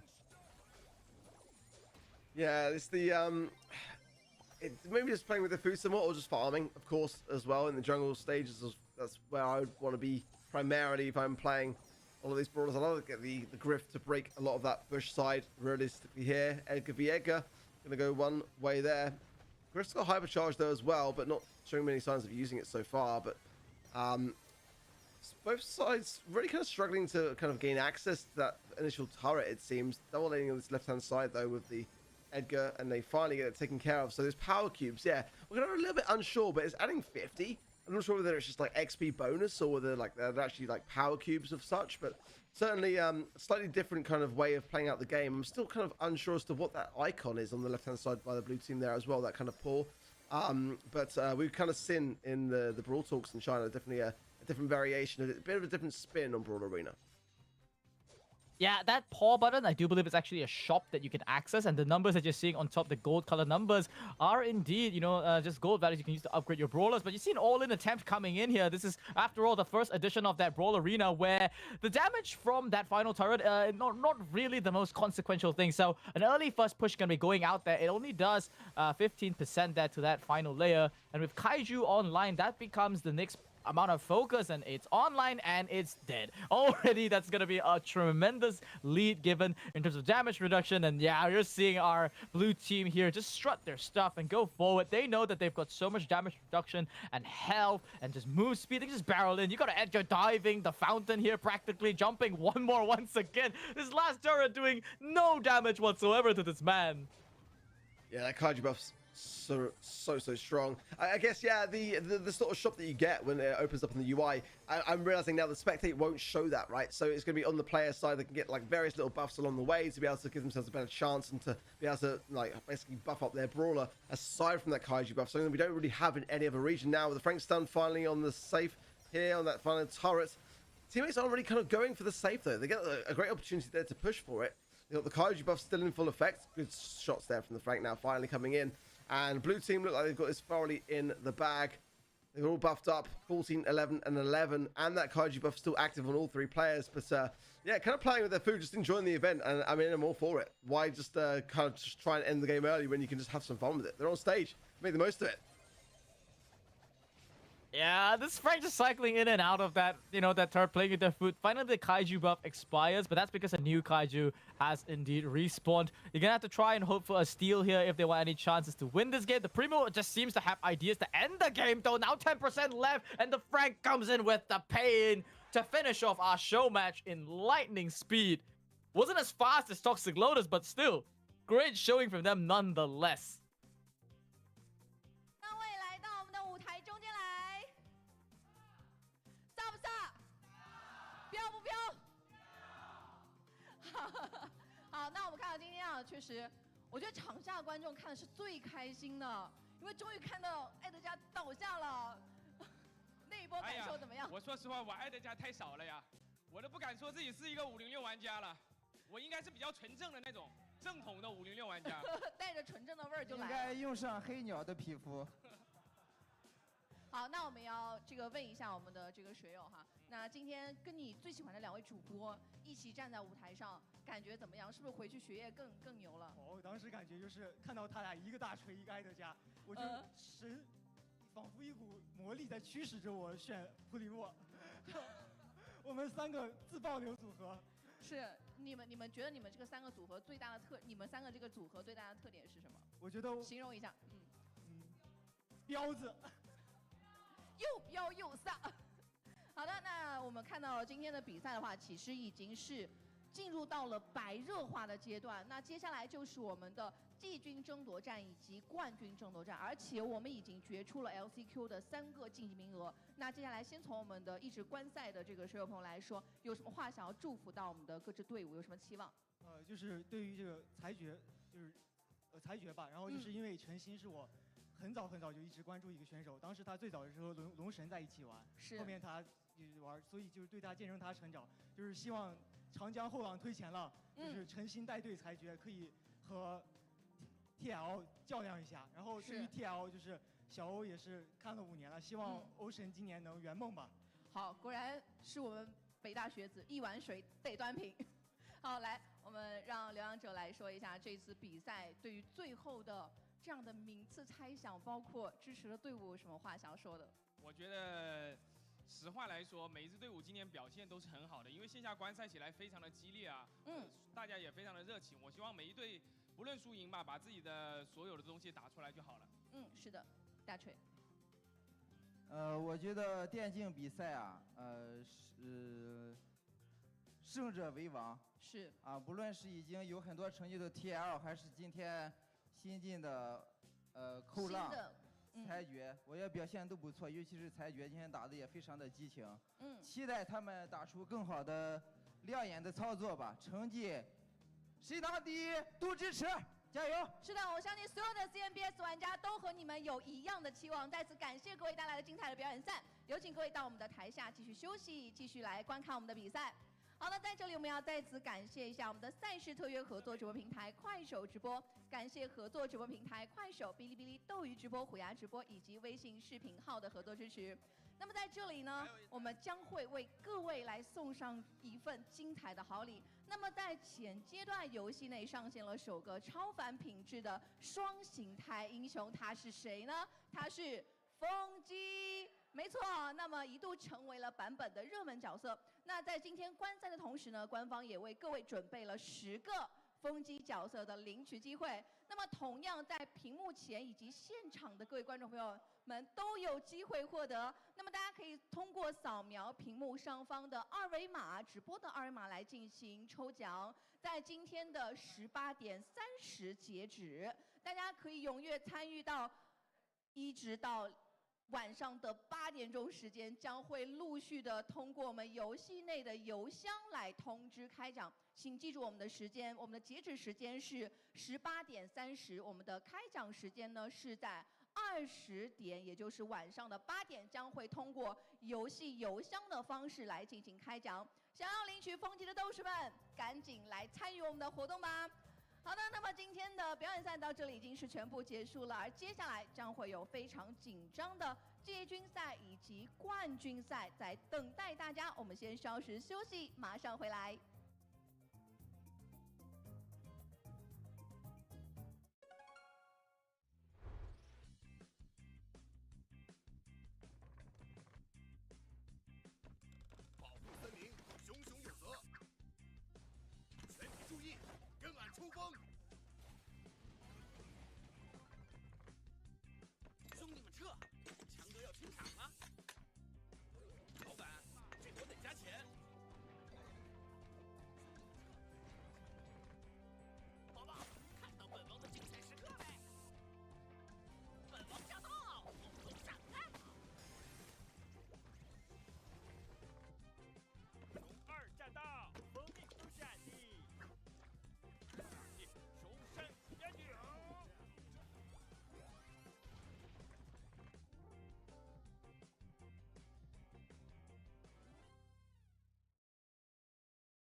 电脑喽。玩点什么呢？哎，等等，像我这么聪明的人，应该玩点挑战性的。荒野乱斗启动！哎，哥们儿，这一次的荒野乱斗5周年，准备好一起欢乐乱斗了吗？这一次周年庆和熊出没联动啦！熊大、熊二、光头强还有吉吉国王将会来到新庙乐园，跟所有斗士见面。超级好玩的派对玩法，爆笑抽象的面具装饰，经典老番活动商店再次上线，超多免费皮肤与道具资源。全新限时派对玩法，皇冠争夺赛，乱斗竞技场与新庙派对的完美融合。这是一个全员手搓超人，人人开柜的玩法。在这个模式里，你可以看到子弹超光速化身光能塔的贝亚，无限妙具全程开炮火力压制流潘尼，万血加反伤根本打不死的超级坦克雅奇，压制能力 max 的无限弹药流迪克。总之就是全员开柜的玩法。周年庆开柜也没关系吧？啊，那到底是什么玩法？来一个简单的前情提要，玩法流程非常简单呐。你可以击杀机器人或者你的对手赚取派对币，然后购买强化道具，接着就可以开始手搓3体人，痛击对手，再收集更多，然后狠狠虐拳啊，这个可以去掉。最后赢取胜利，收获超多快乐。相比上次新庙派对3，这次你有充足的时间玩个爽。本次的玩法同样不会影响到天梯奖杯数，就看这次的乱斗发明家们能开发出哪些骚套路。各位斗士可以在森林商店中花费本次联动的专属活动货币皇冠碎片，免费购买到超多福利。好了，重点来了，本次的联动皮肤熊大、熊二、光头强、吉吉国王，他们其中大部分可以通过皇冠碎片在森林商店中免费获取。除了联动皮肤外，本次森林商店还将包括金币、战力能量、经验、闪闪币、极限充能以及超多精美的限定皮肤。同时，本次超级魔性、超级有趣的联动面具也都可以免费获得。不行了，这真的太搞笑了。总之了，快去看看还有哪些搭配更魔性吧。最后一件事，集卡活动持续进行中，截止6月30日，各位斗士在游戏中完成特定条件，即可获取专属活动卡牌“荒野乱斗5周年快乐”，超多奖励均可通过卡牌兑换，及其所有9张文字卡牌还可以兑换荣耀宝箱以及传奇新庙惊喜等超多惊喜好礼。快和你的小伙伴一起集卡吧！本次周年庆将于6月19日全面启动，祝所有斗士荒野乱斗5周年快乐！好有趣呀！俺也要玩，俺也要玩，让俺玩一下吧。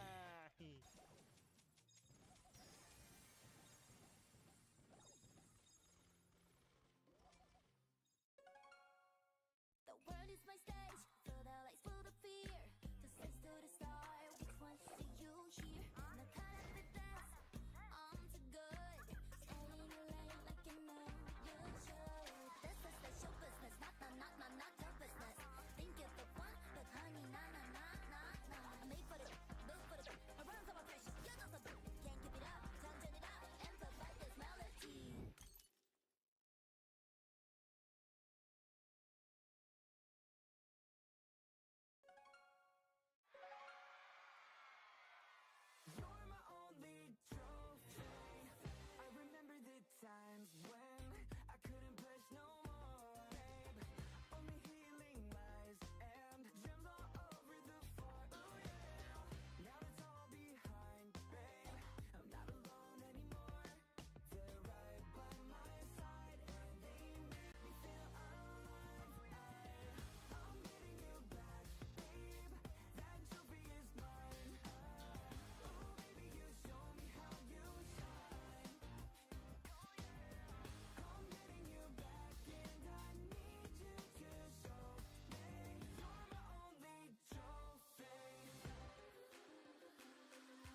锋。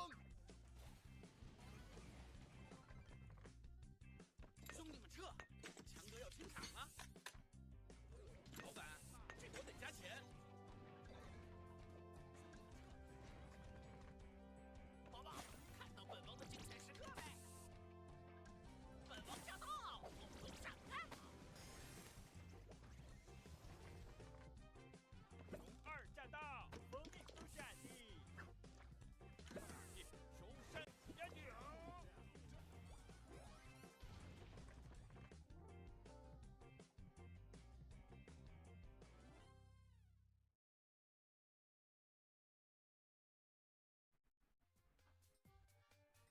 Welcome back to the Chinese Mainland Summer Finals. What a day it's been so far, Spoon. We're not done yet. We've still got 2 more matches left to come. We've got to determine our lower bracket stages, and unfortunately, one of our 3 remaining teams will be going home there.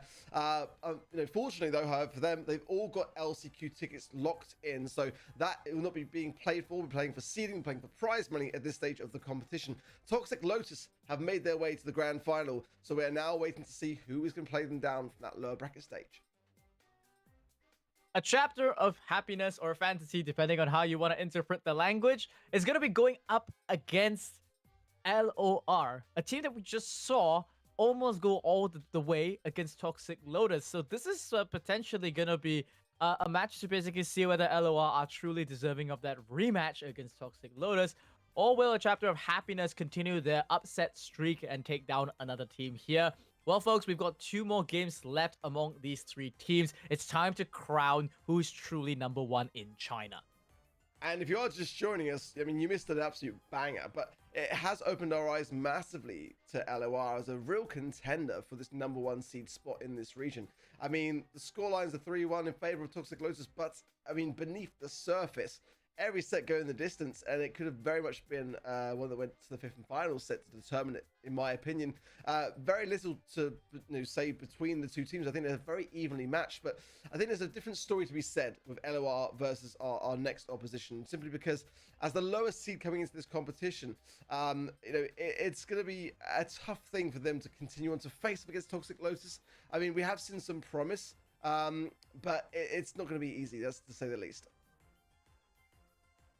Yeah, no doubt about that. These 2 teams haven't had the chance to face off just yet in this tournament. It is a double elimination format, and now both of these teams are down to their last life. Given the performance that we've seen already from LOR, I'm inclined to say that they are the favorites, and looking at the scores as well. Yeah, 2-0 in the historical match record. That is accounting mainly for the elimination round that they had to play in previously. That was a group stage setting, and so the 2-0 refers to the sets that they are up.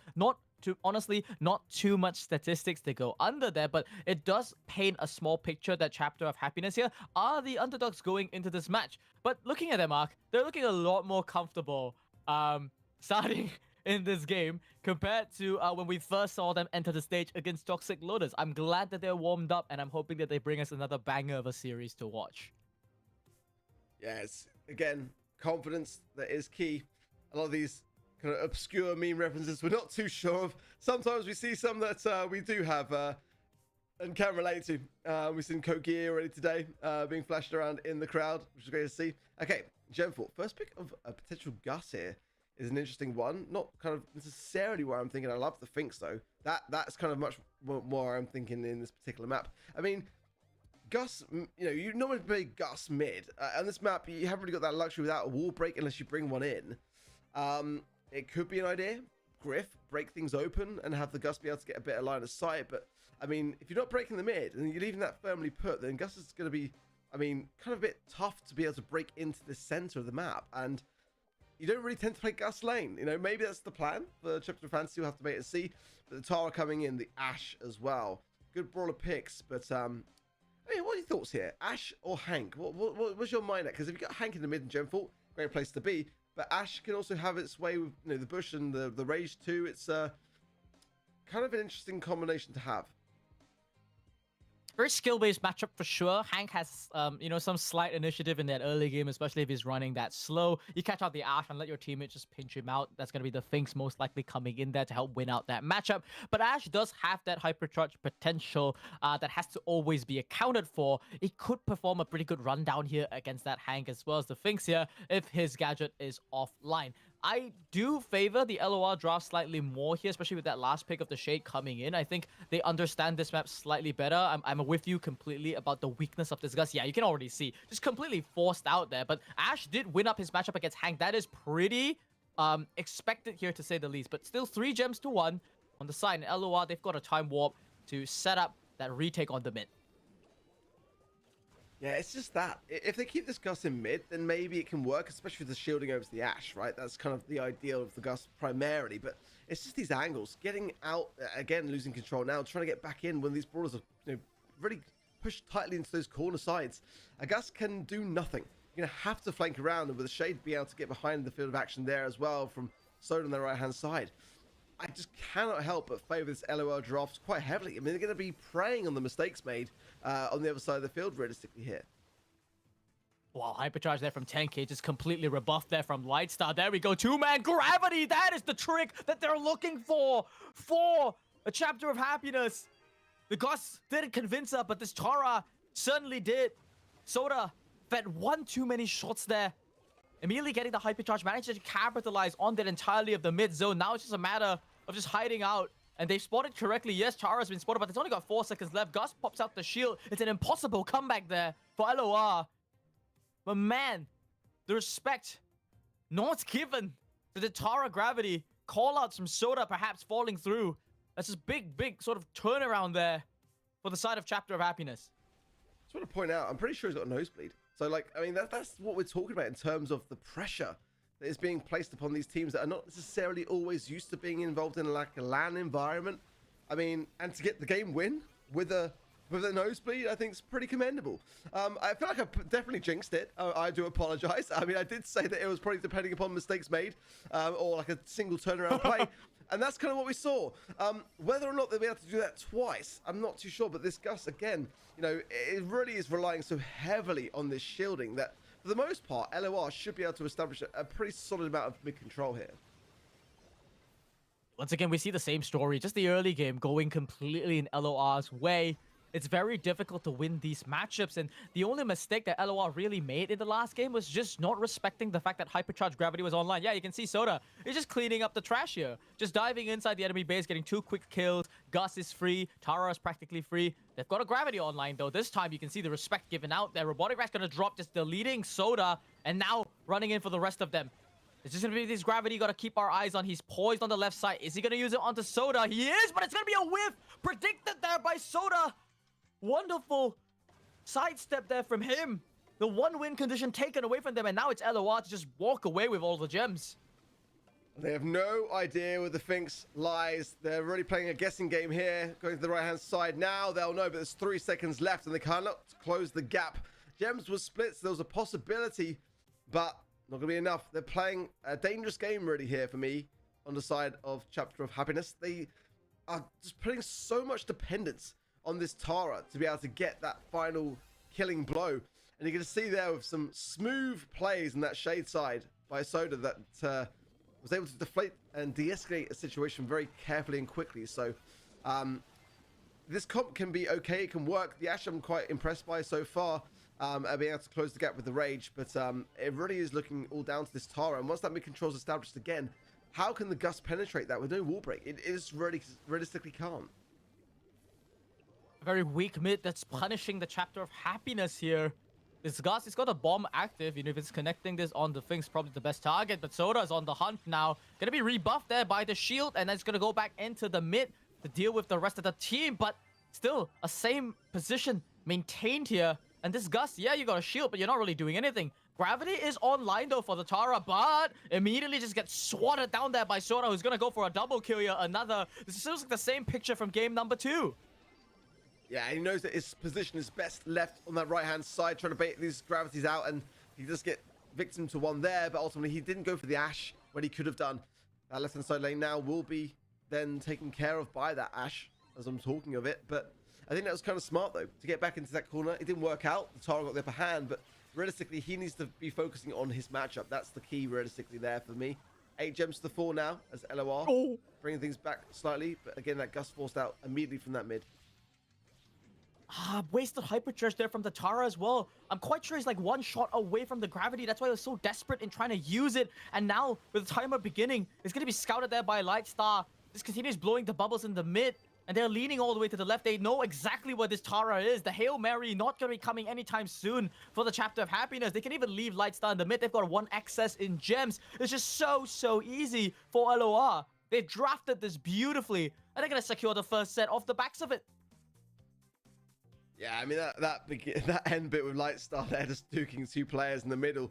Gems were split. I mean, so if he went down, it wouldn't have mattered because there was one other there with his teammate. But, I mean, it just looks very straightforward from LOR. I mean, there was that one moment where the Tara got a pull, which was able to steal the gems away. But other than that, really, for me, LOR just seemed very much in control. And the comp is very much just that. I don't want to bang on about it too much. The Gus really wasn't like the map for it. And I'm the first to really kind of sing Gus's praises. I think he's the best first pick brawler, aside from maybe Chester, in this meta. And I mean, this is saying a lot because this meta is kind of in inverted commas, right? Because this is not the same meta that we're running in every other build around the world. China are basically running the Brawl Cup meta build with Kaze being a viable option there, also being playable. But even back then, Gus and Chester were so good. But on this map, you kind of have to force playing at lane, and you don't want to do that. So just don't bring it in, you know, just play something else. And it just gives you more options. But I feel like the Gus was just very much there to pair with the Ashe, to give them the shield. But I don't think there's a reason to really place so much of a heavy weight on that particular brawler when it comes to the draft. 100% agree. I preferred the Finks on LOR as the premier sort of first pick there. We did see Finks be the #1 most played brawler at the Brawl Cup. And very surprising that it was left in the pool and then not immediately snatched up by a Chapter of Happiness, who then also gave Hank, another really viable brawler here on Gem Fort, and then completely just get punished there. I mean, it feels like the Chapter of Happiness, maybe they just didn't really understand the meta on this map too much, and then they just leaned in with what, in theory, you know, you could imagine this comp working in, like, for example, Hard Rock Mine, like nearly any other gem grab map, and this would have probably worked. But in Gem Fort specifically, it's one of the few rare maps whereby you might even want to just run the Tara mid as the gem carrier, simply because you do need a little bit more mid-range control as your GC here, and then maybe just run Gus off the flank on the side lane. But they didn't even have that option because there were no lanes. LOR just hunkered down, sent 3 people down the mid. You've got Hank and Shade to just hit through walls, and then you've got nothing to break in. Yeah, it's, you know, it's tough. I think for me, the Shade there is the shining star pick because I do love a Pam here. You can see it from the stats as well. Yeah, that's 15 is kind of cracked. The Shade is the outstanding pick, and for that reason, I mean, you kind of have to play around that in the draft. I mean, Jackie wouldn't have even been the craziest of things. It just gets the Shade away from those walls. But if you ban the Shade, then you've got some options open to you. You can bring in potentially Pam, and Pam is really kind of coming back in this map. It's like, you know, one of those brawlers which has taken some time to be found out by the pros, but we're seeing it played a lot in other regions now. This was always a Pam kind of map. We can just hunker down behind the healing station in the mid, but the Shade is the problem to that. You can't kind of do that when Shade's around, so has to be banned out. I mean, it's just such a great brawler on this map, and the stats say very much the same story. There's very little that counters Shade, realistically, there. I mean, Jackie's the biggest and best on that map. Is she, though? It's debatable, for sure. I think Juju may have even been a solid shout as one that could have been an option to really counteract the Shade. Having so much push to get a throw in that final stage maybe wouldn't have been the worst thing in the world. Could get run down with the Ashe, but then the Grigu can play well into the Ashe as well. I think that's kind of where I would have potentially gone, but it's a tough one. Shade is just so dominant in this current meta. Yeah, 1 map down, and Soda has been popping off on this Shade. You know, even up against Toxic Lotus, he did pick it up against that Brawl Bomb set as well. It's starting to become a little bit of an in-tournament meta here. A Chapter of Happiness here have to sort of realize that this pattern of Soda playing Shade is something that they have to look out for. Heading into this Brawl Ball map next, that's something that, depending on the map, I think they're gonna have to really respect going in. Maybe even dedicate a respect ban just because of the fact that this guy, he may not be playing it in the absolute highest level, but he's definitely very comfortable on that brawler. Yeah, that's what I point out again. I really feel for the player on the far left playing with a nosebleed, and they almost still won the set regardless of it. You know, it's a very pressurized environment. You know, that many players are not necessarily used to. Not to say that's the exact reason why. We obviously don't know. I'm just kind of like, you know, putting 1 and 2 together, and I think that will make the most sense. Definitely, yeah, not kind of like, you know, some of these kids have probably never even been on stage before, you know. So, a lot to ask of their confidence. Let's see. Bans are in for pinhole punt. Lou, the Chester, and the Kaze. And the Lumi, the Kenji, and the Hank. First pick of Finks. I really love that. Really, really love that. Ash coming out for LOR and the Jaeyoung as well. It's a great pairing. One that I really do quite like. They really are fans of Amber on this in this region. Not so much of a fan myself. I think she's okay. She's good. Here, are there better options? Yeah. So the Draco, why not combine that with a healer, for example? Like, that would have been my kind of approach. Bring in Berry, have Draco have a longer last rather than just bring the Amber. Certainly, Amber behind certain areas on the map can get you know, some very good value from the Dancing Flames gadgets and force back your opposition behind those cover areas. But I don't know, Gus, interesting to see Gus coming as a third and final pick rather than, you normally kind of pick Gus first and then have the Ashe as the third pick, but they're kind of doing it backwards. But I'm all for it. It can be a great pairing, and certainly with the hypercharge addition to Gus and the knockback of the shield can bring a good timed shield to an Ashe and a Jaeyoung with additional heals and speed as well. I quite like this from LOR. I think they've got the slightly better comp here as usual. The Jaeyoung was let through and has a perfect pairing there with Lightstar on this Jaeyoung. I fully expect them to capitalize and get that early mid control, which is what we're seeing here. The Flash flanking on the right side, and yeah, already early mid control. Last stand has forced to be popped out there. This could be an early goal, especially with the shielding coming through. The Amber not even gonna try to compete for that first goal. Very quick and swift for them, but now Amber has a super, so does Draco. This could be the comeback for Chapter of Happiness. Kind of needs to show its worth. I mean, the Amber's been placed so heavily as a pick, and they're choosing not to burn anything other than the Brawlers. I mean, normally you want to burn that middle area, so if you lose control or want to be able to seek and see what you're pushing into, it's there, but they're going to be retaining the control for now. And give everyone back is wise to get this Draco in position, now going in with the Dragon's Breath, but no teammates there to support, so maybe a little bit prematurely for me from 10,000 years there, as the Finks would have been better to wait until he was there to get rid of those Soda, and now it's 3 versus 1 that honestly the Ashe cannot contest with, and that's a good recovery there from Chapter of Fantasy.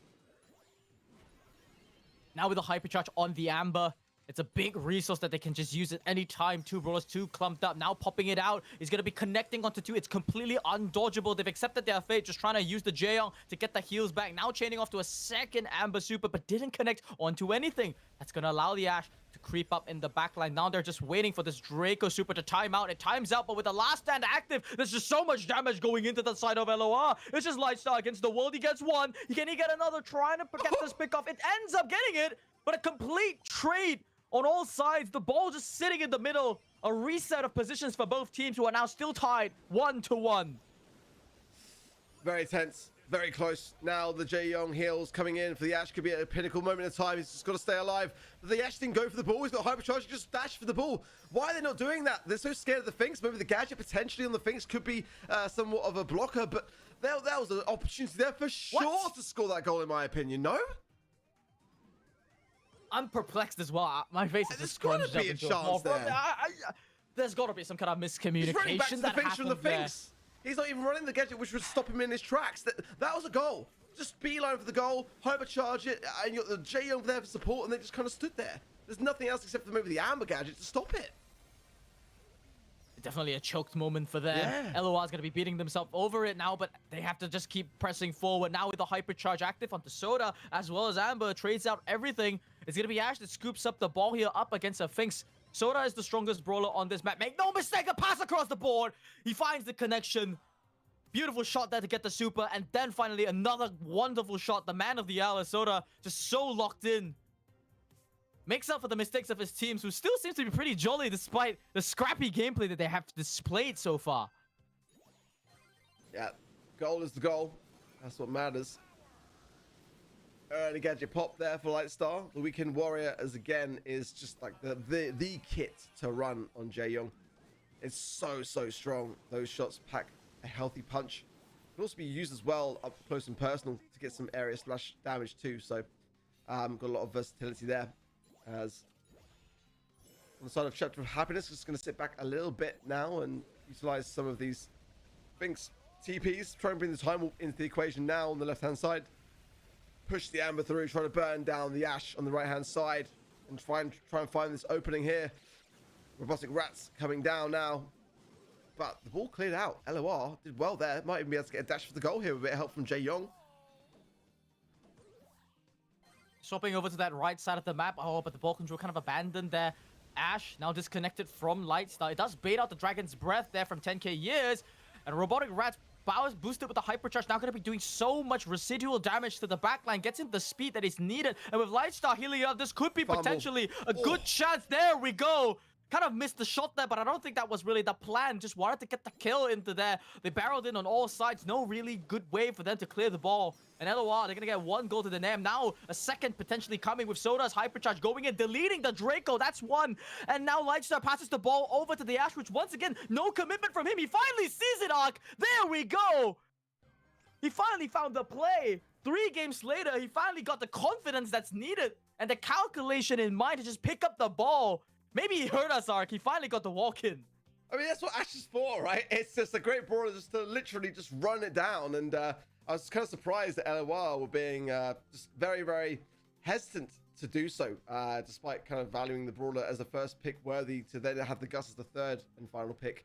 Definitely the kind of backwards way to sort of draft that idea. Yeah, now a very tough scenario for Chapter of Fantasy because they've got to really kind of reverse sweep this whole series. They're not under a match point scenario yet, of course. We've got this next set to play itself out, but you know, it's a tough position for them. I think that when we saw them earlier today against Connections, they kind of exceeded our expectations in that match. They earned themselves their LCQ ticket, most importantly. That was their objective coming into today. No doubt about it. Every single team today wanted to earn that LCQ ticket. They've done that. Now it's about prize money. I don't think if they do lose, they're going to be going home feeling as if they could have done more. Certainly, I mean, it's not the result that they were probably hoping for, because every team in the BSC, in every single region, in their eyes, first place is where they want to finish. So, but I think at the moment, LOR, with what seems to be the better drafts, I mean, and some mistakes along the way. I mean, let's be honest, it's not too clean really in this series. They're still coming out on top, and it's still looking kind of to me looking quite one-sided, I would say. I'm not convinced by the Amber selection, as you said. I feel that this is one of those brawlers where once again, it really is overrepresented. Could be just the nature of the region as a whole. We know another region that really likes the Amber is East Asia. They have an obsession with that brawler as well, trying to make it work on every single map. Pinot Punt, I think it is a place that it can work, but you have to play for a slower game. And when you've got brawlers like Ashe and Draco on the board, you've got limited opportunities to really make that work. You even saw a perfect Hypercharge super come out from Amber, catching 2 brawlers on the team, but immediately just Jaeyoung just healing up all that damage and splitting the difference with the ball. And all of a sudden, you know, the advantage that you get just vanished into thin air. There's some logic in trying to burn up that mid bush, but without a B or something like of the sort to slow down the tempo of the game and, you know, bring it to overtime where Amber really gets to shine. Not really too convinced by the brawler there. So that's 2 drafts that I think that LOR, they've had pretty much the more coherent comp, and that's what's really working for them here. Yeah, and they just seem to be a bit more in control of things, and just the drafts are better. You know, I really agree with that. I think the Amber is being a bit overplayed for me, and just some signs of inexperience a little bit showing through on the side of Chapter of Fantasy. I think that's for me, LOR have got a bit more of a firmer handle on things. I think they look like they've been kind of like almost, you know, sort of in their sort of this preparation process, looking specifically towards Toxic Lotus as to how they're going to be preparing here for today. Their drafts seem very kind of similar to them, but you know, it's yeah, I mean, the Jae-Young, as again, surprising to not see it necessarily banned out a lot of today in Brawl specifically, but 9 kills for Lightstar, had a really, really great showing of it. And again, you know, with the Ashe being able to power the ball through, I have big reservations on the Draco about having a healer as well. I feel like it's not really a place for me for Draco to really shine through on Brawl Ball without that to hand. It makes a lot more sense with it. Draco primarily is going to be used in Hot Zone over Brawl Ball. You know, that's just kind of like how it is. The thing's though, probably my favorite brawler on that comp side, so I didn't mind that. It was a good start, but I feel like just past that point, they weren't really sure where to go with it.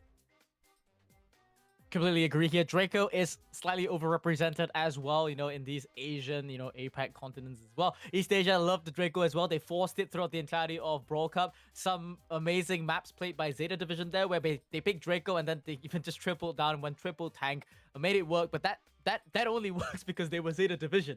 Not discounting any of these mainland China teams, but I feel that the sort of over prioritization of this Draco is another thing that, you know, we've noticed.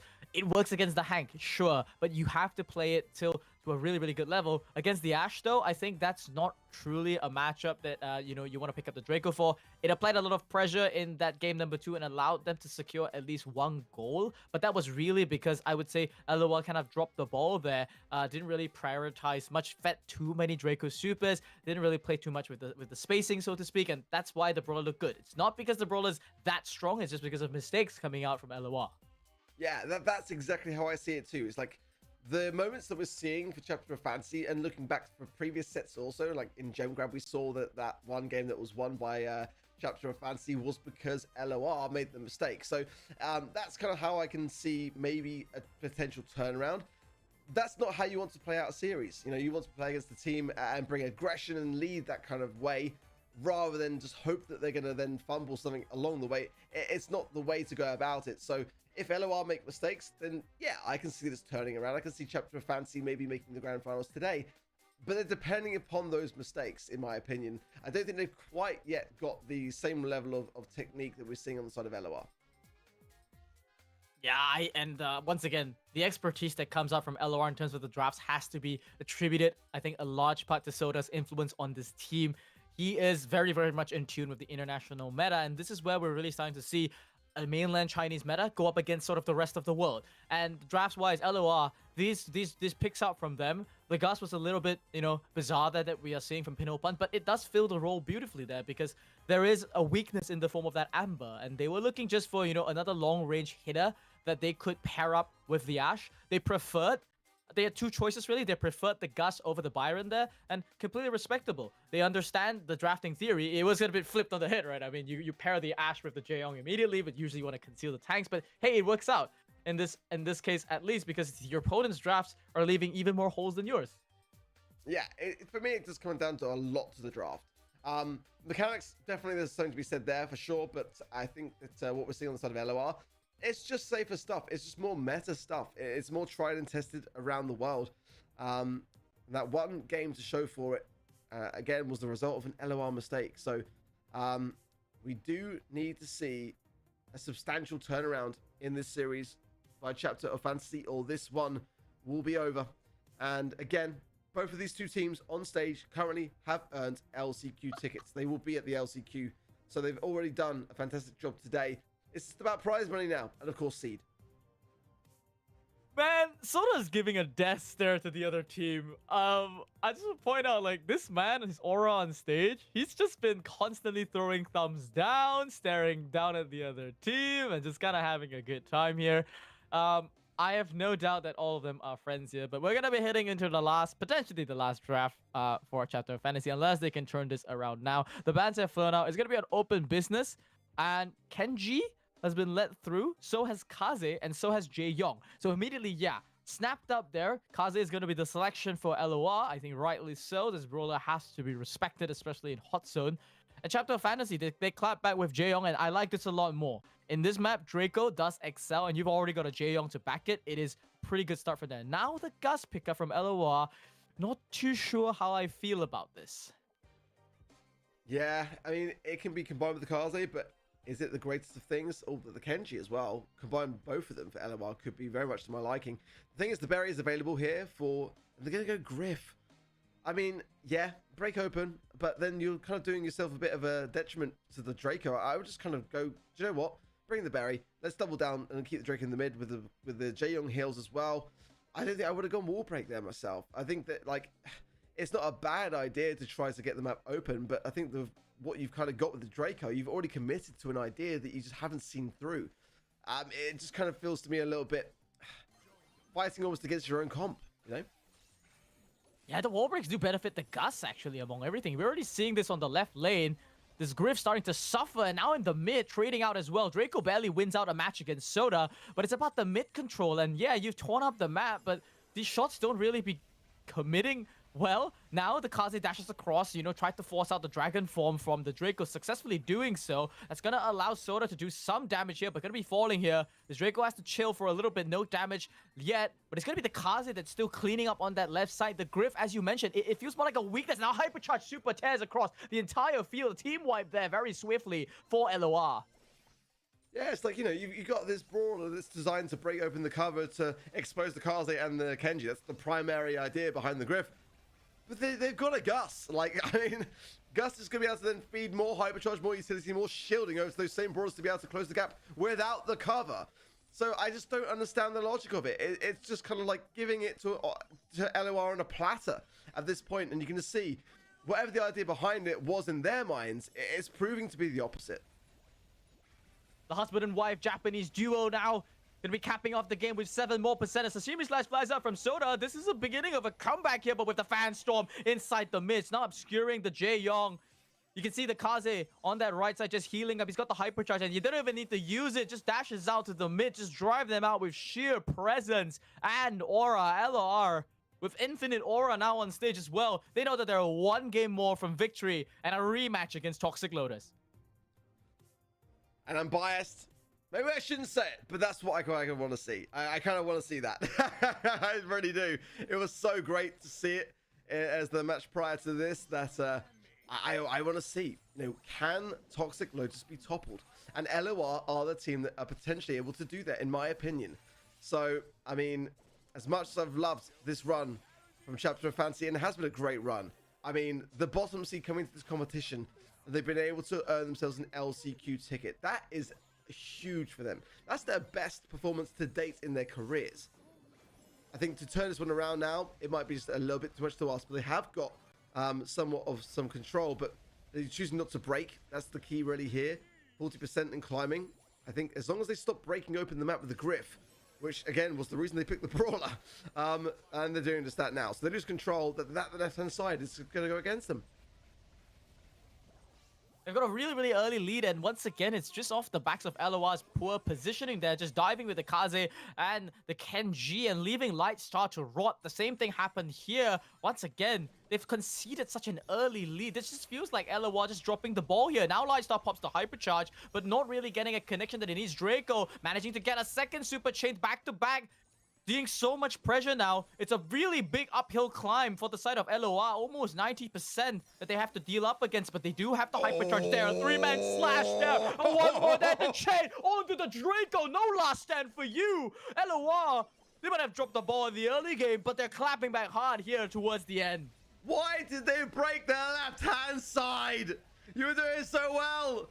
And then immediately you lose control, but you leave that left-hand side open now. Hypercharge from the Griff might be able to turn something around. The Kaze staying firm though, and focusing on the Griff. Most importantly, who is low HP now. The Kenji coming back in as well. And it's still not going to be enough. It will be somewhat of a sigh of relief for Chapter of Fantasy, but I mean, only just. I mean, that could have been a retake. It really could have done. I thought it was going to be. So the retake there was very much needed. I didn't think that they were going to be able to achieve it, honestly. Well, one more shot there for a Chapter of Fantasy here. They found a way to win here. Yeah, the wall break coming out there on the left side once again, just weakening his position there in general against Lightstar. It doesn't even help against Soda because now Soda's just gonna dive your mid, and now the formula is back from LOR. You know, the first game, the mistake they made was leaving Lightstar to rot, you know, breaking formation, allowing the Draco to get into the backline. Now we see lane swaps coming out once again. They're completely cognizant of how they want to play this one. They know that last game they kind of threw it a little bit. Now, just fully in focus and 30% up. and climbing. Jaeyoung now desperately inside the mid. Manages to get back some control there together with that Draco. Some signs of life coming out for a chapter of fantasy. Match point for LOR. And they would very much like to prevent this from going any further. Locking their spot for the grand finals. Oh, trying to get that rematch. So close to Kenji there. Great value. Oh, beautiful from Lightstar. A cheeky little tap there on the Gus to seal it. And now 70% and climbing for LOR as they are looking to gain the momentum. One final chance to stay firm realistically here for me from a chapter of fantasy, and they're doing just that. Pushing forwards now. The Jaeyoung speed coming in as well. Griff now in a better spot, opening that top side as well. That might just be a push that might have opened things up. They've got a speed here, a hypercharge there for the Griff that they saved up to this moment. But there, watch the hypercharge from the Kaze. He's looking for the three-man fan storm that's going to sap away so much of that ammunition, allow for Soda a little bit more safer entry inside the mid. But so far, Chapter of Fantasy, they're the one that's actually holding their ground inside the mid. Can't believe that I'm saying this, but the Griff starting to get more value here as the game goes on. With the heals from the Jaeyoung, he can stay up. Very, very close to the super. Another Phantom goes down, and this is a big one from Soda. He needs to try and clear out the Draco. You're not successfully doing so. Kaze with a hypercharge comes in, 99%! LOR barely get the job done. That early lead secured. And LOR have got a date with Toxic Lotus and the grand finals. Oh, such a clutch end, and you can see it in their faces too. They knew they had to seal it. It could not go any further because Chapter of Fantasy were gaining. They were gaining. You could see it in that set. They were fighting and fighting hard. Some commendable comebacks, and I thought that could have been certainly a set that went their way. That one push, very, very key to get the Griff forwards. To break that cover was almost enough by a couple of percentages, and that would have been a set, but it was not to be. Still, though, I mean, what a day for them. I mean, certainly for a team that in the qualifying stage and the elimination rounds, they were not really looked upon by many as being a real contender here today. They came in as the bottom seed of the pack of 4 that we saw compete, and they came out with an LCQ ticket. They stamped it. That is huge for them. So no doubt they'll be happy with their performance despite missing out on some of that prize pool, and of course a chance to battle the best of this region of Toxic Lotus in today's grand final up next. But they can be so proud of their performance and their chance to really face off against the rest of the world. That's going to be one to look forward to in a couple months from now at LCQ. But LOR, their story hasn't finished yet. They've got a rematch against Toxic Lotus. And potentially 5 more maps to play out to crown whoever will be the #1 team leaving this tournament. And the #1 team of China, so to speak. Looking back at this series, though, I think we gotta admit, LOR, the reason why the games just look so smooth for them, it has to come down to the drafts arc. That was 3 back-to-back out drafts, all off the backs of pretty much what was the most meta pick picked up every single time. And Chapter of Happiness kind of just ignoring it a little bit. You know, first pick Kaze, not really answered. Kenji, not respected. Both of those picks in the same comp. Can't believe that happens in a Brawl Cup meta. And, you know, you go with Griffin and Draco, there's conflicting ideas, and it's like, you know, I just wish that they had, like, a really good draft, because I think their mechanics were pretty decent there. I think that we're saying the same thing, really. I mean, it just came down to the brawlers that they picked and just kind of not having a bit of a game plan, you know, whereas on the side of LOR, they were just making it easier on themselves and just going with things that work, that were tried and tested, that we've seen around the world at Brawl Cup. And, you know, this is the same meta. They're running on that same build. They haven't had the update with the balance changes that we've seen taking effect around the rest of the world. So, I mean, just go with what you know. And, you know, I think that that's where, for me, LOR are just exceeding. I think the Draco did pretty well, honestly, despite the lack of anything additional. I would just love to have seen the double down of the Jaeyoung and the Berry. I think that would have been, you know, when you look at shooting there on 13 kills, 443 DPS, you know, and if you add the Jaeyoung with a Berry to that, I mean, you've got even more survivability and the chance to let him tear. And he got the most kills out of anyone. Well, nonetheless, a great run for Chapter of Fantasy, but it does come to an end there. But Toxic Lotus, LOR, Chapter of Fantasy, all locked in for the LCQ. The question now is, who is the Titan of the Chinese mainland region? Is it still Toxic Lotus? That is the question, because LOR faced them just previously to this, and it was a close one. I think one that could have definitely gone to a fifth and final set, definitely could have gone the other way. We're about to get to watch it all again, so I cannot wait to see how this one goes down.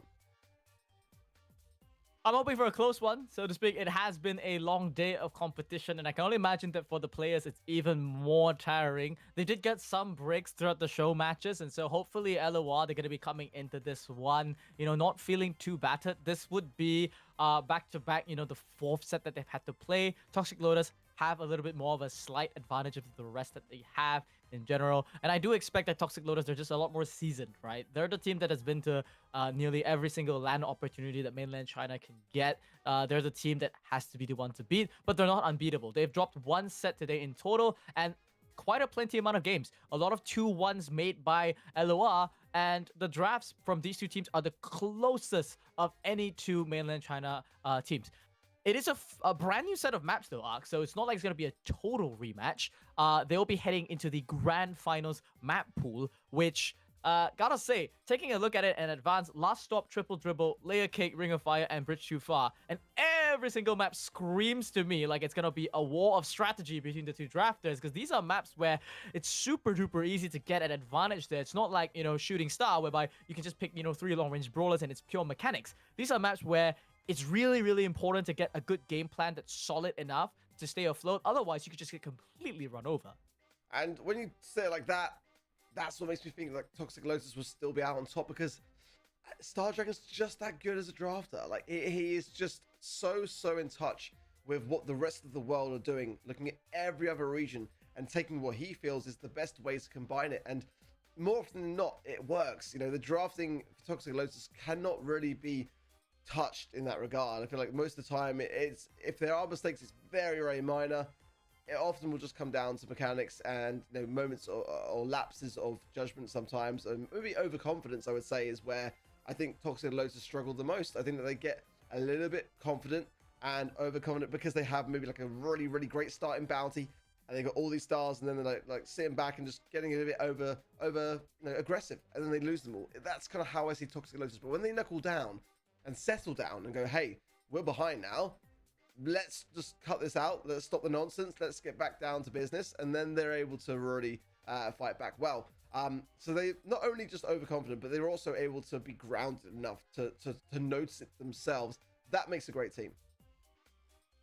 I gotta point out, just to underscore the point even further, at Brawl Cup, in an interview, they said it themselves that there is no bigger underdog than themselves. They're that humble. They're not like coming in with a certain mentality thinking that they're the best of the best in the world or anything of that sort just because they made top 8 or the best in the region. No, these team of 3 and plus Star Dragon, obviously, from the mainland China region, they're super duper humble at the performances so far. And I'm sure that they're giving the fullest respect to their teammates on the ground as well. We don't see the same stuff from Soda for sure. Like, it's not like they're on stage going all thumbs down against their opponents and trying to get inside their heads. No, they're locked in, and I don't think that they'll let up and ease up until that they see this tournament through. I expect that's the same thing that happened at Brawl Cup as well. Just completely locked in. No holiday for them just yet until the tournament is over. That's the mentality that we're seeing on stage. That's the focus that we expect from a team of this caliber. And I think Star Dragon is not, as much as he's been doing well in the drafts now, he's not going to be satisfied unless his team is #1 in his own region.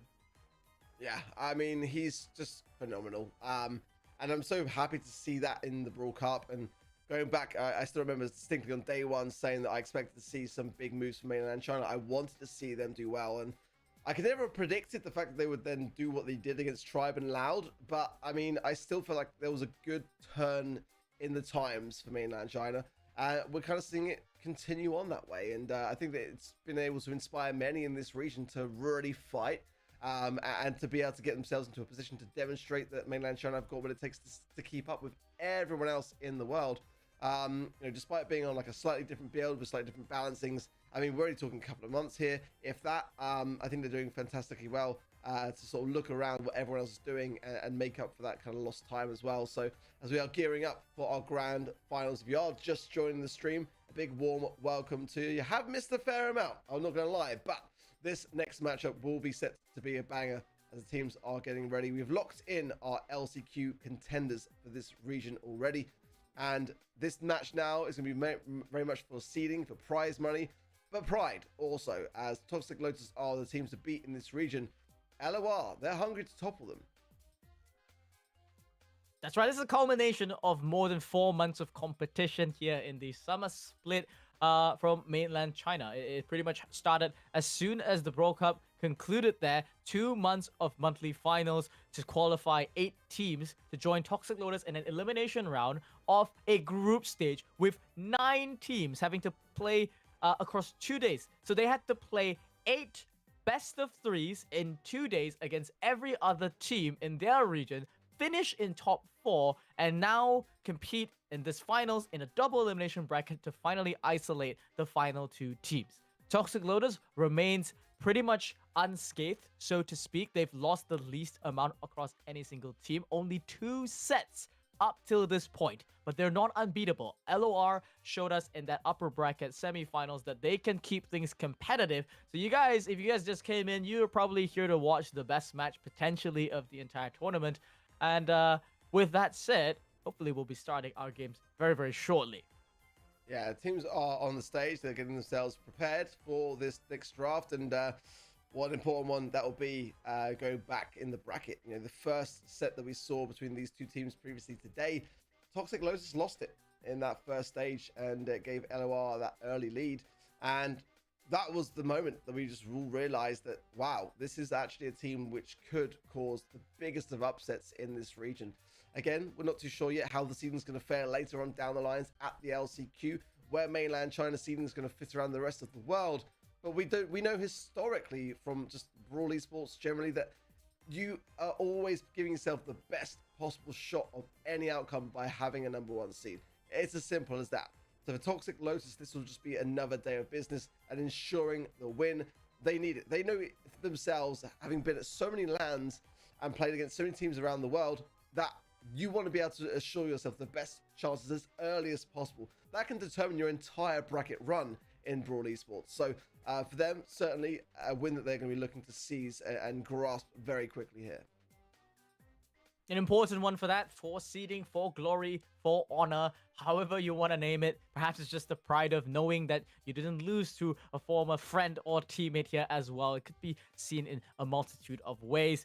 Soda and Star Dragon, the 2 sort of interlopers coming from the outside of mainland China, providing that international support to both of these teams. It's really going to be a battle of tactics and strategy that comes down to it. We've mentioned this the entire day. Every single set so far has in some way been leaning more because of the draft. It's very rare that we're seeing 2 even drafts so far inside mainland China, and that's to be expected. We're in a very, very sort of modern metagame at this point where the draft does determine a fair bit. And with these sort of 2 teams left, I'm sure they understand the maturity of the meta at this point. They've had so much past experiences, you know, 2 days of elimination rounds, the entirety of the Brawl Cup to fall back on, so much data to study across all the monthly finals in the past internationally, and then pull out the best that they can that fits for their team for this very match.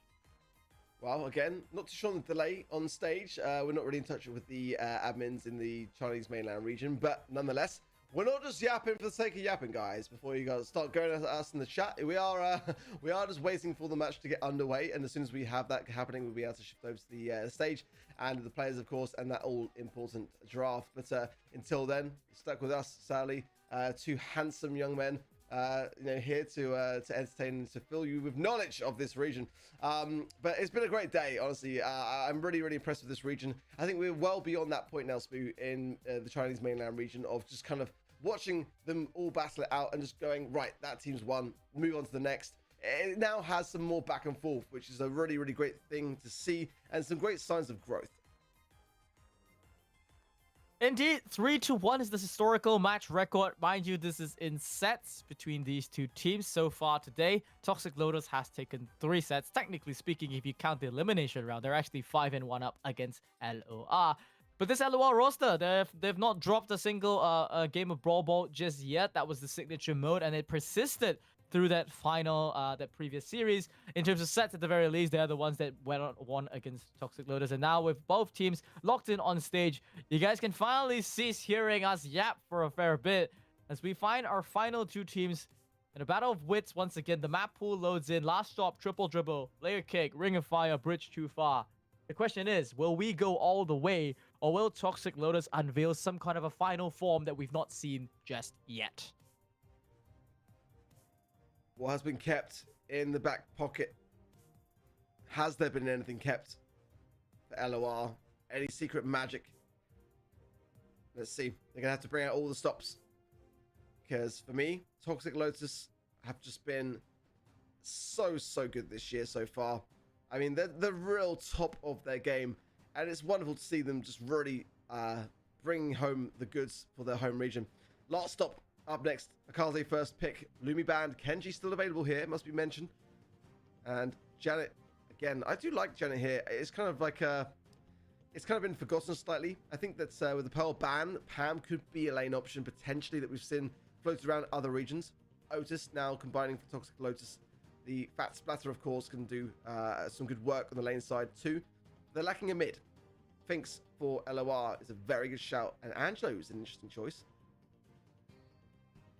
Just seems to be the safety pickup there. They're looking for a gem carrier that, yeah, I was going to say that if they're going to forego the Kenji as their lane selection, they need to make sure that they cover that angle in the mid. And they've chosen to go with the Angelo because of that mobility that it can have jumping out of the danger against the Kenji. We've already seen this matchup once, and in that case, the Kenji still did just way too much. But this time, there's a Kaze on the other side. It's not a Lily that we saw previously, so could be a very different game. And Soda's one of his best brawlers he's ever playing is going to be that Angelo. He's really comfortable on this, and I think he's more than happy to secure this early lead. Is that a gem carrying Otis I see? That's very interesting. Yeah, maybe in the stage of the draft, they wanted to snap the Otis. Is it kind of maybe deters the idea of maybe a Kenji pick on the other side of the field? I'm not too sure, but Otis is not my choice of mid here. I mean, I even said it's a draft coming through. They're going to need to have a good mid because it's not really. And yeah, a bit strange for me. Janet's normally lane, Otis is normally lane, and then you'd have. So like a Gus or an 8-bit in the mid, like for me, or an Angelo, but very interesting choices. Kind of not really expected that of Toxic Lotus, but hey, they've got more control. But they are lacking the gems. 5 would be needed to match that of LOR so far, so they are still behind. Now with the time warp down as well, these shots are going to be harder to hit, but LOR had a good start. They are now starting to trail slightly behind. We see the hypercharge out there from the Kaze going straight for OU. Takes the disguise. A very good timing there from the Janet to just secure most of the timing there. But nonetheless, it's still a lot of pressure that they're generating. Now Kaze getting to dash out with one more gem left in tow. They are just one more gem to start out the countdown here. And Engine, he's got the hypercharge though. That's something that they've got to look out for. LOR now being pushed on the back foot. They need to be so careful. Especially Soda. He's going to be the target here. They need to not feed this Kenji any bit of shots now in the backline. Just 5 seconds left. Now the hypercharge goes up from Engine. It's going to be a long super. Catches one. He needs to slash up the other. Now gets 2 gems and the reset. That's what we expect there from this Kenji's hypercharge. That was insane. The time almost made it so the Engine wouldn't land in time. And it was a split second there. Also, just to point out as well, the Janet's running the backstage pass jump away, intentionally so. Oh, you would normally be running, surely, the drop the base in the bushy areas of the map and the lane side, but opting to go for it as an invasive maneuver is kind of crazy to me. Now, with the hypercharge as well, she gets some good value for it, but the gems are slightly there as well on the side of Soda. Can they get him taken care of? They're going to be, actually, yeah, resets, but nonetheless, all now with Toxic Lotus is going to require a hefty push here from LOR. It made it even more difficult. Otis just mutes out one, just deletes one on the attack. It's going to be left just the Kaze plus this Finks now just to deal with Engine, but they can't even scout him out here. Even if they did, no damage to bring him down. And Toxic Lotus, they clean this one up off the backs of that Kenji. It's just so strong inside this meta. Haven't received the balance changes yet, and LOR, they covered the angle throughout the entire game, but turns out in the very final moments, it wasn't enough for them. That turnaround from Toxic Lotus is just so stellar. Unreal.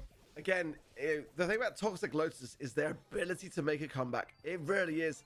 In Hot Zone, we've seen it twice today against all the odds, just complete and utter control.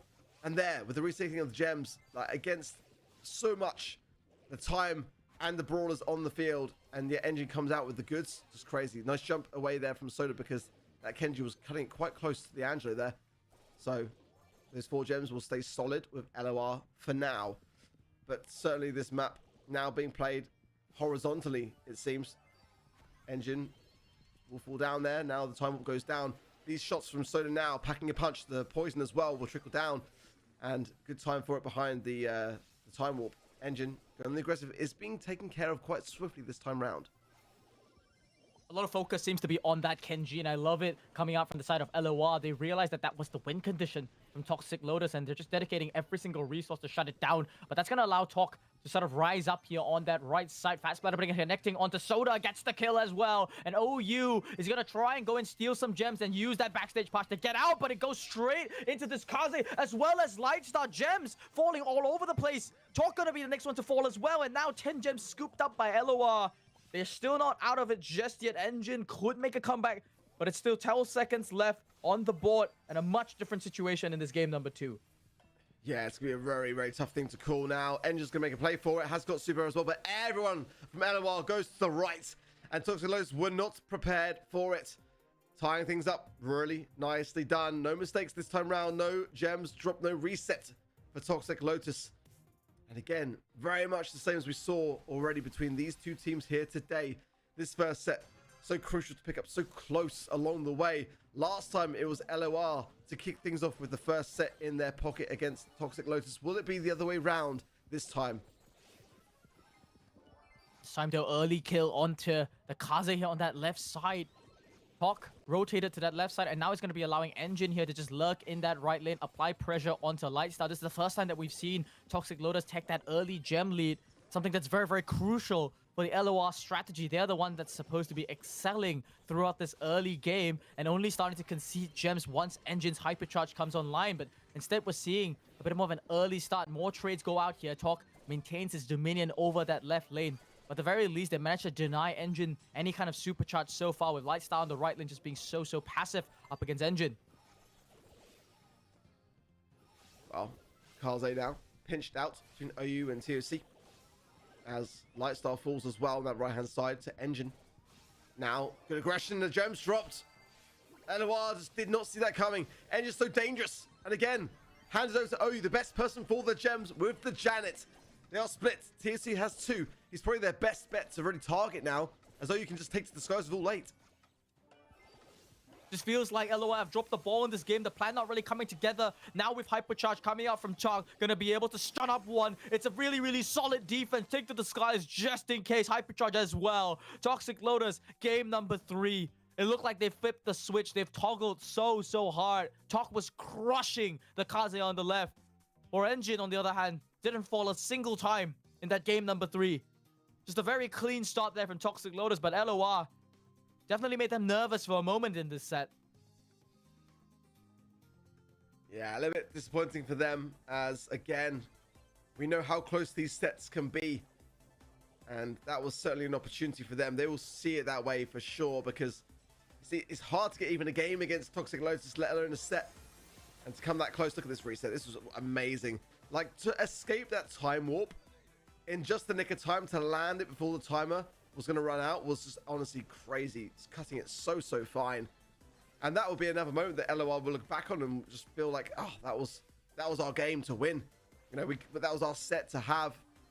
And Toxic Lotus just were able to continue it on. Draw out the clock. Keep it alive. And that's what they do so well. You know, it's not over until it's over in their eyes. And they just do some fantastic resets. It keeps them alive, keeps them in the conversation more often than not. And, you know, some just fantastic moments for me. They're looking so good here today. LOR are a worthy adversary, but my word, Toxic Lotus bringing out all the stops. They want to get that number 1 spot in the region, and for that, it's really gonna have to tap in to an entire enhanced level of play here. Make no mistakes, this is the 2 best teams in China duking it out here, but nothing more but the honor and prize money of being number 1. As we look at the replay here of this game number 3, rounding off, this is really what I expected from Toxic Lotus. Even if the comps, for example, are close, they are the one that has a better understanding of how to execute their comps. They're the ones with superior mechanics here and just understanding of how exactly they want to play every single comp. Game number 3, we saw the perfect kind of adaptations come into place. You just leave Talk on that left lane up against the Kaze. We said the Otis might be a prophylactic counter to the Kenji. Well, turns out it works against Kenji's wife as well. On that left lane, just blocking out the majority of the game, then cycling hypercharges inside the mid game. We didn't see the same amount of pressure come out from that Angelo from games 1 and 2 as a result of that constant loss of that left lane. I still think that it was like kind of interesting to see, you know, a comp which had no real gem carrier. Carrier. I mean, the Janet was really it for me towards the end as the prime brawler to do so. But Janet on this map, historically, you always play Janet on lane. We've dropped the base gadget, which they didn't even run on the side of Toxic Lotus. So just really interesting choices. And again, these are not bad decisions at all, but I'm just sort of like taking notes. It's kind of interesting to watch go down. Securing the Otis, you know, was just an interesting choice that I just thought was definitely going to be on the lane. And it just felt like maybe it was the deterrent of the Kenji to lock both in for themselves, because certainly for the Kaze, it's never going to be a bad thing to have, but just very interesting to decide to choose it beyond the Kenji. They seemed very concerned by the Kaze in that respect, but the Janet was my head scratcher. Yeah, I don't think I've ever seen this year Janet ran without that drop the base gadget. So I don't think it was a mistake. I think it was intentional. You could see that OU was choosing to use it at times to evade specifically. So I think to evade the Angelo shots potentially, obviously if you can evade like a really amplified shot in that regard, then that's a lot of time wasted for an Angelo to not be present. So it kind of diverts the attention away from yourself and gives something to be concerned of. This is additional safety as well against the Kaze. Can't forget that Kaze is an excellent assassin, especially with that ranged form, in that ninja form, diving in, weaving in through so much damage. It's sort of it's not as dramatic of a brawler as compared to Kenji, but still nonetheless, with that, as you mentioned, with that backstage pass, it's a great escape mechanism. And another thing to highlight for today is that OU seemed to be the sort of king of off-meta brawlers today. He's already run the Mr. P, then now the Gale, and then now being put on the Janet as sort of an off-meta gem carrier, just to sort of check these assassin-type brawlers. And I'm all for it. I think I love to see the versatility coming from a veteran like him. He really understands how to push these sort of old meta brawlers to the very limit. The way he played in all these games is just absolutely stable. Not the most flashy of brawlers that he gets to play, but truly every single time you put him, expect him to fulfill his role. He does it really, really well. Now on to Triple Dribble, though. First pick of Jae Young for LOR. Toxic Lotus is going to be doubling down with a Frank and a Juju. Interesting stuff. Bans being Lou, the Crow, and the Bee. Not sure on the Crow ban here, really myself. Hank ban, Lumi, and Kenji. Willow be an interesting brawler to have here for sure. I mean, it kind of makes some sense. They've already got a throw on the side of Toxic Lotus. And the Chester. It can stun the car during mid tailspin, so I don't necessarily mind it. But I don't know whether they really needed a Chester, to be honest. I mean, there's not really anything too tanky to be contending with. It's mainly the hypercharge, really, with this particular brawler. That is a real win condition. I think this may not have been tuned down either by this point in the balancing, so it might still be quite easy to cycle in that regard. But yeah, I'm surprised that we haven't really seen more of Chester today, actually, to be completely honest. That's been one brawler which I expect to see a lot more of. Perhaps it was just banned down or just relatively ignored by all these teams who don't really feel that it's that good. But nonetheless, looking at these matchups, this feels like one of those maps whereby mechanics are really absolutely key. And with Talk landing just so many of these shots now, almost getting another kill onto Soda, this one should be free. Talk already has a Gree active, and that's a super duper early advantage they can get. Engine's gonna have to roll the dice here. If he gets the bomb here as a super, that could be an easy goal for them. Passing it over to the right side, surprisingly, I think they think Talk would connect for it there. And Soda just trying to secure this ball and save the game as much as they can. But OU, does he have the HP to walk it through? Yes, he does. Just too much there for Toxic Lotus to contend with. And LOR, they're sort of scratching their heads there, thinking what they can do. And this following set starts with a pull and a tailspin, but not gonna be enough. Yeah, they were definitely concerned for the Willow, and were able to take care of it nicely. And So far, Toxic Lotus are not missing a beat. Now that's the exact thing, the Chester stun there. The perfect time onto the Carl. Literally saying it as the drop coming through and there in motion. Whilst the Carl had hypercharge. I mean, you can re-roll as well to super to make sure that you have better odds to land it. And that was what was in the back pocket there for Toxic Lotus. Definitely looking more convincing, it must be said, than the previous time we saw these two teams dance off today. Let's see, though, as there's still time. Plenty of time for a comeback from LOR. But, yeah, that was a convincing game for sure. One that I want to see more from this Willow. It's a good brawler pick for sure. But so far, Toxic Lotus really just danced around it. Soda almost gonna get tree tapped there by Talk, and now eating another shot over that. Oh, you're gonna be getting another kill here on the right side. Losing Jaeyoung early is really bad. Lightstar has to make a Hail Mary play, trying to go in there just to apply last bit of pressure on the side of Toxic Lotus. They at the very least survived this offense so far. Should be able to pocket the ball to the side, but I don't think overtime is really what they're looking for. Soda now dodging out the stun there from the Frank. Easy selection from there. Now tries to get the mind control, but immediately just so much damage. That's the weakness of the dive gadget, and another kill there onto this Jaeyoung. Gonna be clearing the path for a very easy goal from Toxic Lotus. LOR look lost. It's amazing to see Engine able to get so many stuns into this Carl matchup. I mean, it is a little bit, RNG based as to what super you're gonna get, whether your gadget reroll is gonna work. But every time, he just seems to circle it around, and Lightstar can't really do anything at all. Hypercharge now is going to be absolutely devastating. Land it on 2, and you're able to cycle it even better for him. There it goes on the right-hand side. He finds 2 as well. Goes down himself, but it should open the doorway for TOC. A nice tailspin in from Lightstar, but Oyu with all the HP in the world, able to walk this from the right-hand side, and it's not going to be a Willow to prevent it. So Toxic Lotus will gain the set and gain ever closer to getting on to match points. A very different Toxic Lotus, right? From that upper bracket semifinals, it looks like they're not holding back anymore. This was a clear outdraft, I think we can say, from the side of Toxic Lotus. A bit of eyebrow raised there about that Chester pick, but in terms of its matchup here against the Carl, it can't be understated. Engine just completely dominated that left lane. OU on the right as well as the Frank.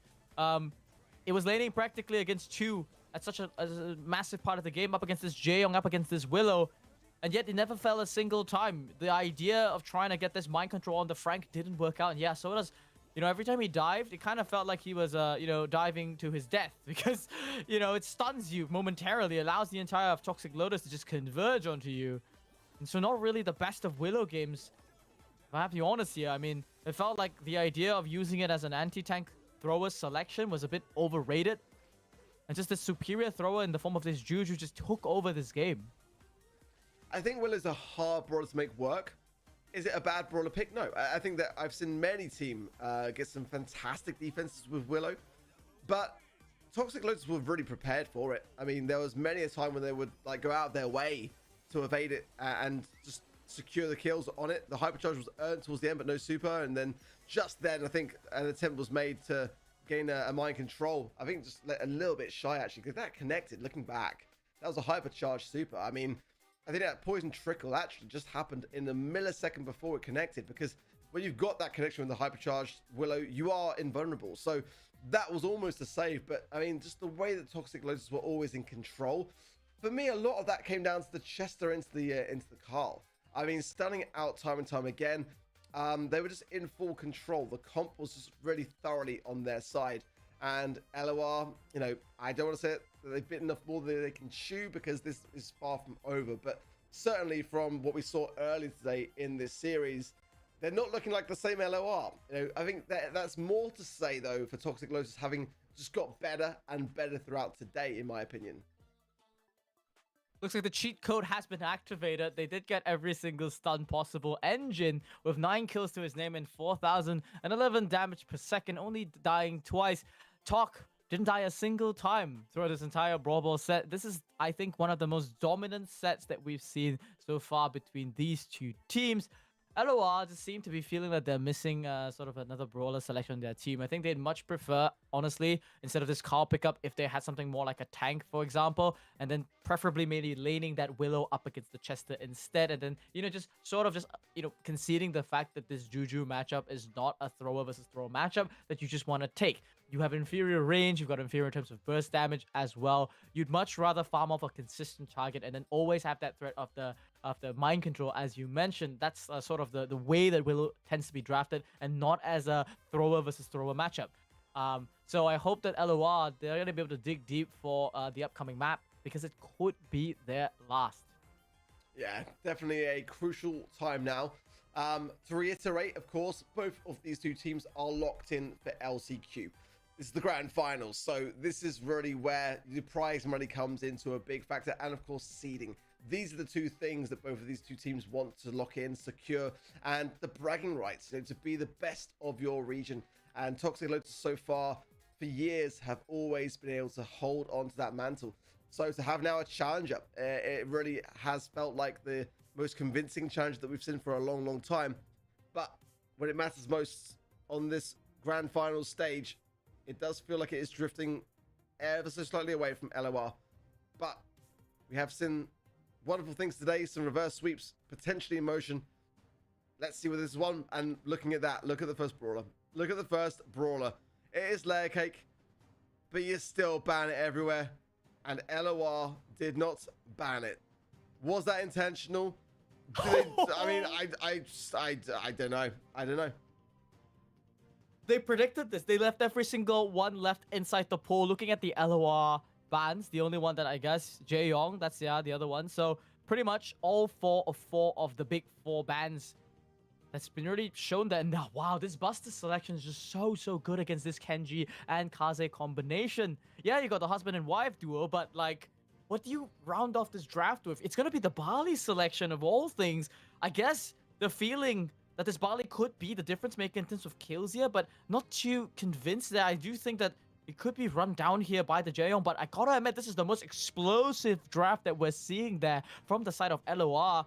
Off the backs of this broken Kenji and Kaze, maybe they can pull one back. But yeah, they're leaving the most broken brawler in the pool, Lumi, available on a map that she does do fairly well into. And with no real counter at that, I have to say. Kenji can dive her, but like in her current state, Lumi does so much damage that the best case you've got is to maybe trade it at best. I don't want to chalk it up just yet, but this is the best brawler in the game. First picked, not banned. And, you know, this is a previous patch, so the balancing is very similar to Brawl Cup. So the slow on the star power is going to be 2 seconds, not 1. So it's going to be even better than she is currently. And she's still being banned pretty much everywhere. I just don't see how you're going to be bringing in a Kenji and a Kaze into a Lumi and expecting it to work out well on the grand final stage. And as quickly as that, OU with 4 stars. I mean, LOR were doing so well. Like, they had every opportunity to turn us around. They still can. But you don't let Lumi through in what could be a potential match point scenario in the grand final. Like, I just don't understand it. I don't understand the logic, Spoo. All right. Let's lock this one down. Maybe LOR have a plan cooking, maybe they don't. But so far, they're already half the stars through. In my mind, if I'm LOR, all I'm thinking is, yeah, just one more kill, and I'll have a hypercharge. One more kill, and I'll get a full team wipe as Lightstar, and maybe I'll pull this one back. Or maybe this one is just a foregone conclusion. Maybe we made a mistake leaving this one in. Okay, we've got a Kaze hypercharge. What does that do for us? Can we find the angle? Lightstar, you got your hypercharges yet? No, you don't. That's one kill, and immediately a zip out. Okay, some signs of life there from LOR. They still do need the hypercharge there from Lightstar if they want to pull this one back. Great freeze from OU, but it just feels like LOR have got dinner reservations. They want to rush away to get and just be like, hey, you want Lumi? Let's do it. Let's just chalk this up and go. Like, I mean, you can't do it. It's unforgivable. Is it unwinnable? No, it can be done, but why make it so hard for yourselves? Why leave the best brawler open at what is the point that you're trying to reverse sweep this series? It makes no sense to me. I just don't get it. 16 stars to the 6th. The standout of Soda there will open up the doors to a Weekend Warrior gadget from TOC. And as quickly as that, Toxic Lotus move on to match point. What were you thinking, LOR? You came all this way. It's been banned every single match today. And you get to the grand finals for the set. You need to reverse sweep, and you let your opposition pick a Lumi. You couldn't write this. OU scratching his head there. He's probably thinking to this exact same thing that you are. Is like, did they book dinner reservations already? You know, are they trying to like, get their early ticket out of this competition? Because yeah, now they're facing the brink of defeat and they have to make a switch up. Now, here's the plan. Honestly speaking, they do need that Kenji hypercharge. That's the key to their entire strategy, not the Kaze. They can lose kills on literally anybody else, but Lightstar's got to play a lot more aggressive. Even if he feeds here, every single star has to be at least some supercharge coming back. Otherwise, there's just no chance for this LOR comp. Well, Kaze's got behind enemy lines on the left-hand side. Engine there has got the shield, now the hypercharge as well, but Kaze can obviously dash in, as can the Kenji. So meanwhile, TOC takes the opportunity to just secure the Barley. Makes perfect sense. Whilst you're getting aggressive on that left-hand side, get behind enemy lines for yourself. Comes back with some stars for his squad. Engine on 4 stars. And that's the Buster. So that could be a potential to go down there, even if OU can't protect it. So keep an eye out for that.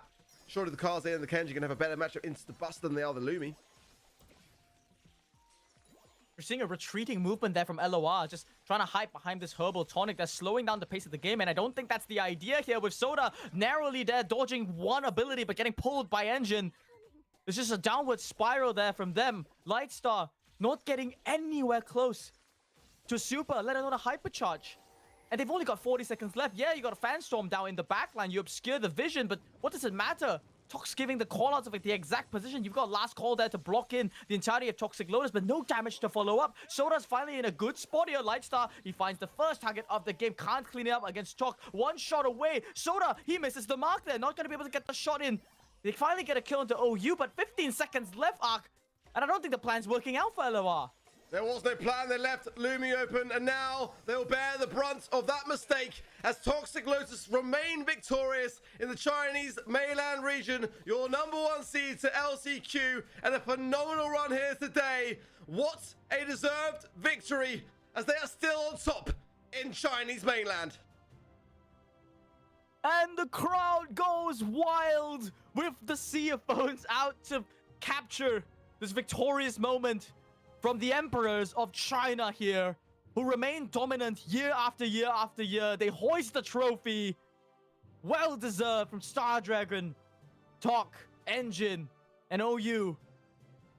Just year after year after year of dominance. Another trophy added to their belt. But they're not gonna stop here. #1 seed in China. And the next ticket, air ticket to LCQ. That's their target.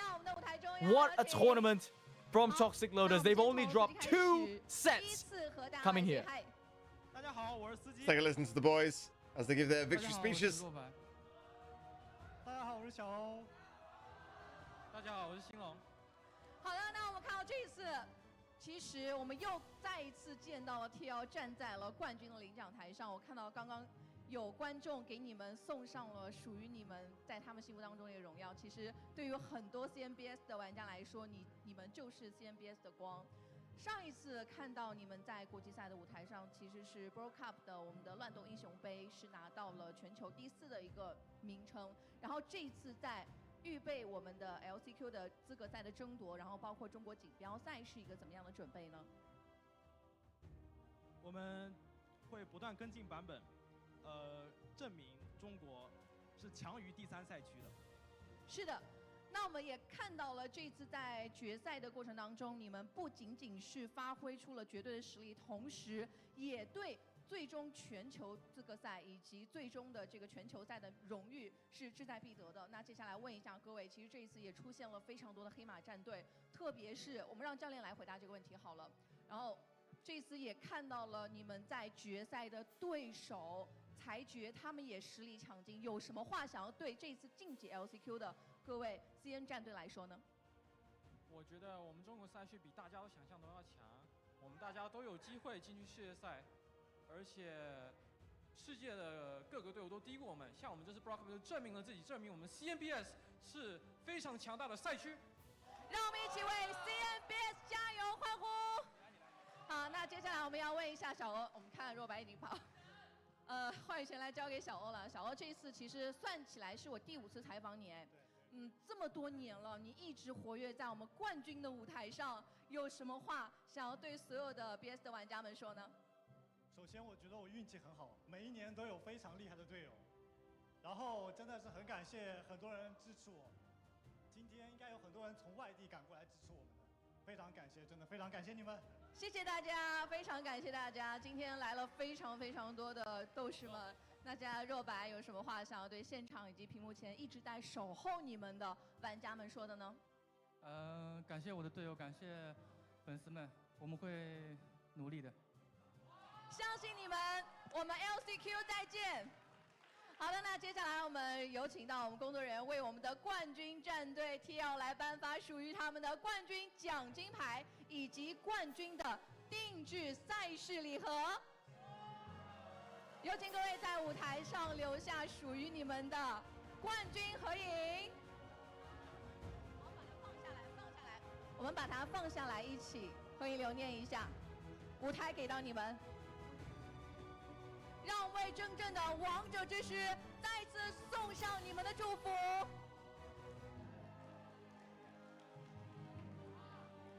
好的，再次恭喜各位，有请到台下继续观礼，再次祝贺你们。